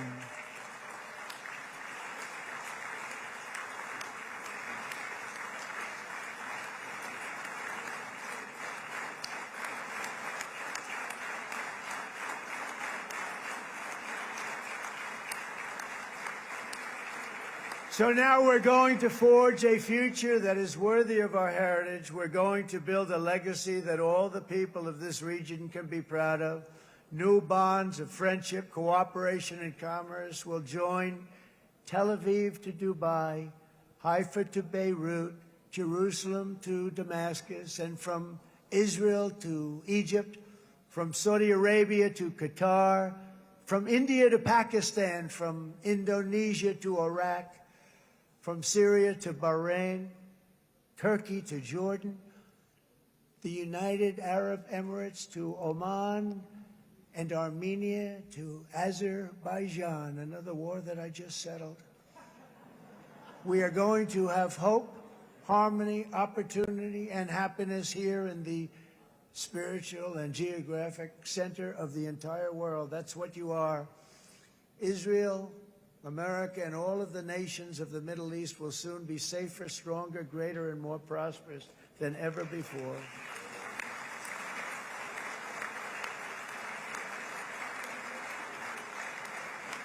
And I want to thank you all once again for this exceptional honor. This has been truly an honor. It's seldom that a president is invited to do this. And I love Israel. I'm with you all the way. You will be bigger, better, stronger, and more loving than ever before. Thank you very much. God bless you. God bless the United States of America. And God bless the Middle East. Thank you, everybody. Good luck. Thank you very much. Good luck. Good luck. We're going to fucking need it. Let me tell you that much.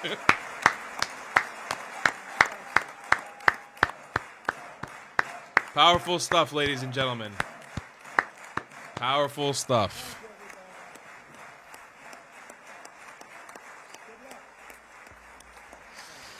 Powerful, powerful stuff. We just locked in 6 hours on this live stream. 6 hours. My back hurts. All right, ladies and gentlemen, it is the end of the festivities of October 13th. The day the war, according to Benjamin Netanyahu and Donald Trump, the day the war ended, all 20 living hostages are back in the hands of Israel. There are 28 hostages, bodies of hostages, that still need to be released, that are in Hamas captivity at the moment. We have zero assurances on the future, but after the Trump speech, I will say there's a little bit more hope for sure. I'll answer some of your last few things here. I'm gonna have to stand up and stretch and then come back and record some clips for you guys to watch. For the thousands of you that were here during the stream, fucking top G's. I love all of you. $6.99 from We Are One. I hear Hamas fighting several clans. Oh, I already read that one. Tal, go grab a snack before the speeches start. I already did. Thank you so much. Appreciate it. €2, £2. And Chapman, keep the super chats coming, guys. Tal needs to eat breakfast when we appreciate his work. Thank you so much. I had eggs and bread. $6.99. Say what you will about Hamas, but their education system is top notch. Over 50% in Gaza are rocket scientists and journalists. Don't forget that. Thank you so much. Oregon Sunshine dropped us $10. 10 pounds from Cara Grace. Christians on chat, remember, Jesus came for all. We are here to plant the seed. God does the rest in our hearts. Please stop arguing. You're making Christians look like fanatics. I absolutely agree with that. Let's have some unity between Christians and Jews on this beautiful day. Naomi says, I'm a Christian Indonesian. We love Israel and we pray for you guys every week in my church. So sick to see my own friends praise Pali. Well, we love you and thank you so much. Nasi goreng, salamat pagi. Thank you so much, Naomi. We appreciate you. Paul dropped us $2, said free Palestine. Thanks. Thanks for the $2, buddy. $19.99 from How Dare You says 1,700 Hamas prisoners will go to trade school or college. No, they'll probably go to journalism school now. And 30 shekel. Thank you so much for the super chat. 30 shekel from Kita says Trump oev ledaber. שעות, נראה לי שצריך להזכיר לו שחג היום. Yeah, bro, fucking, damn, bro. All of these guys, man, they took up my whole day. No, but it's all in good fun. It's all in good spirits. I can't believe it's 3 p.m. My God, I woke up and I sat here and I've just been sitting here since then. And I need to record more clips before the holiday comes in. Everybody watching, Chag Sameach. I wish you guys the best Sukkot ever. This is a marvelous day. Let's all pray together for actual peace in the Middle East. Only God knows where we're heading from here. I really don't know what to tell you guys. It's a little scary. Oh, we got one last super chat from Lila. Thank you for the $24.99 Canadian. I appreciate you very much, Lila. Thank you. I don't know where the hell we're heading after this. I don't know what's going to happen. I'm assuming the country is going to be in flames in a party tonight. But I don't know where this is all going. I still don't have a clear roadmap. I'm assuming that the next couple days will make things a little bit more clear. But as our good friend, once a Hamas supporter, now a semi-Zionist, right, Lochin? Says the future is going to be wild. It is absolutely going to be wild. And I just want to say one last note here. As some of you guys have been watching for a long time, it has been my biggest honor and my biggest pleasure in life. It's really been an honor to have been your guide for Israel and your advocate and your digital warrior in the last 2 years during this war. I don't know what the future holds for me in this space either. I feel it is bright, but I don't know for sure. But it really has been my biggest honor in the world to be a part of this fight and to bring you guys all of this. So thank you from the bottom of my heart to every single one of you who have supported me. And I will see you guys in the next episode. Goodbye, class. I love you a long time. Has this ever happened to you? Hey, are you a Zionist? What is this hesitation? You think Judah the Maccabee was hesitating when he's fighting for Israel? Here, take this. Do you think Queen Esther hesitated before stopping Haman from ending the Jews of Persia? Well, hey Habibi, you think Herzl thought he was a white colonizer as he Zionized the Jews of Europa? Listen, kid, I don't care if you're a Muslim, a Jew, or a Christian. You're a Zionist, right? Yeah. Well, a good Zionist goes to thetravelingclad.com and buys some provocative merchandise. They do? Absolutely, a bitch. I have some incredible designs for you, Yeled. They say everything promised to you 3,000 years ago. Here, take a shirt with a matching hat. For you, good price. They say they kick you from 109 countries. Here, join the 109 club. Take shirt and matching hat. For you, good price. Habibi, you want to Zionize? Here, take shirt, matching hat. You like Kuba Selek shel Safta? Here, take shirt, matching hat. Take sticker, take hoodie. Take, good price, take, good price, take, good price, take, good price, take. Yossi, achi, he understand you, stop! A good Zionist goes to thetravelingclad.com and buys merch. Yalla, Habibi, for you, good price. If you don't want to buy any merchandise, the best way to support me is by donating on Buy Me a Coffee, my PayPal, or becoming a member on my Patreon. Your support is very much needed and very much appreciated. Thank you.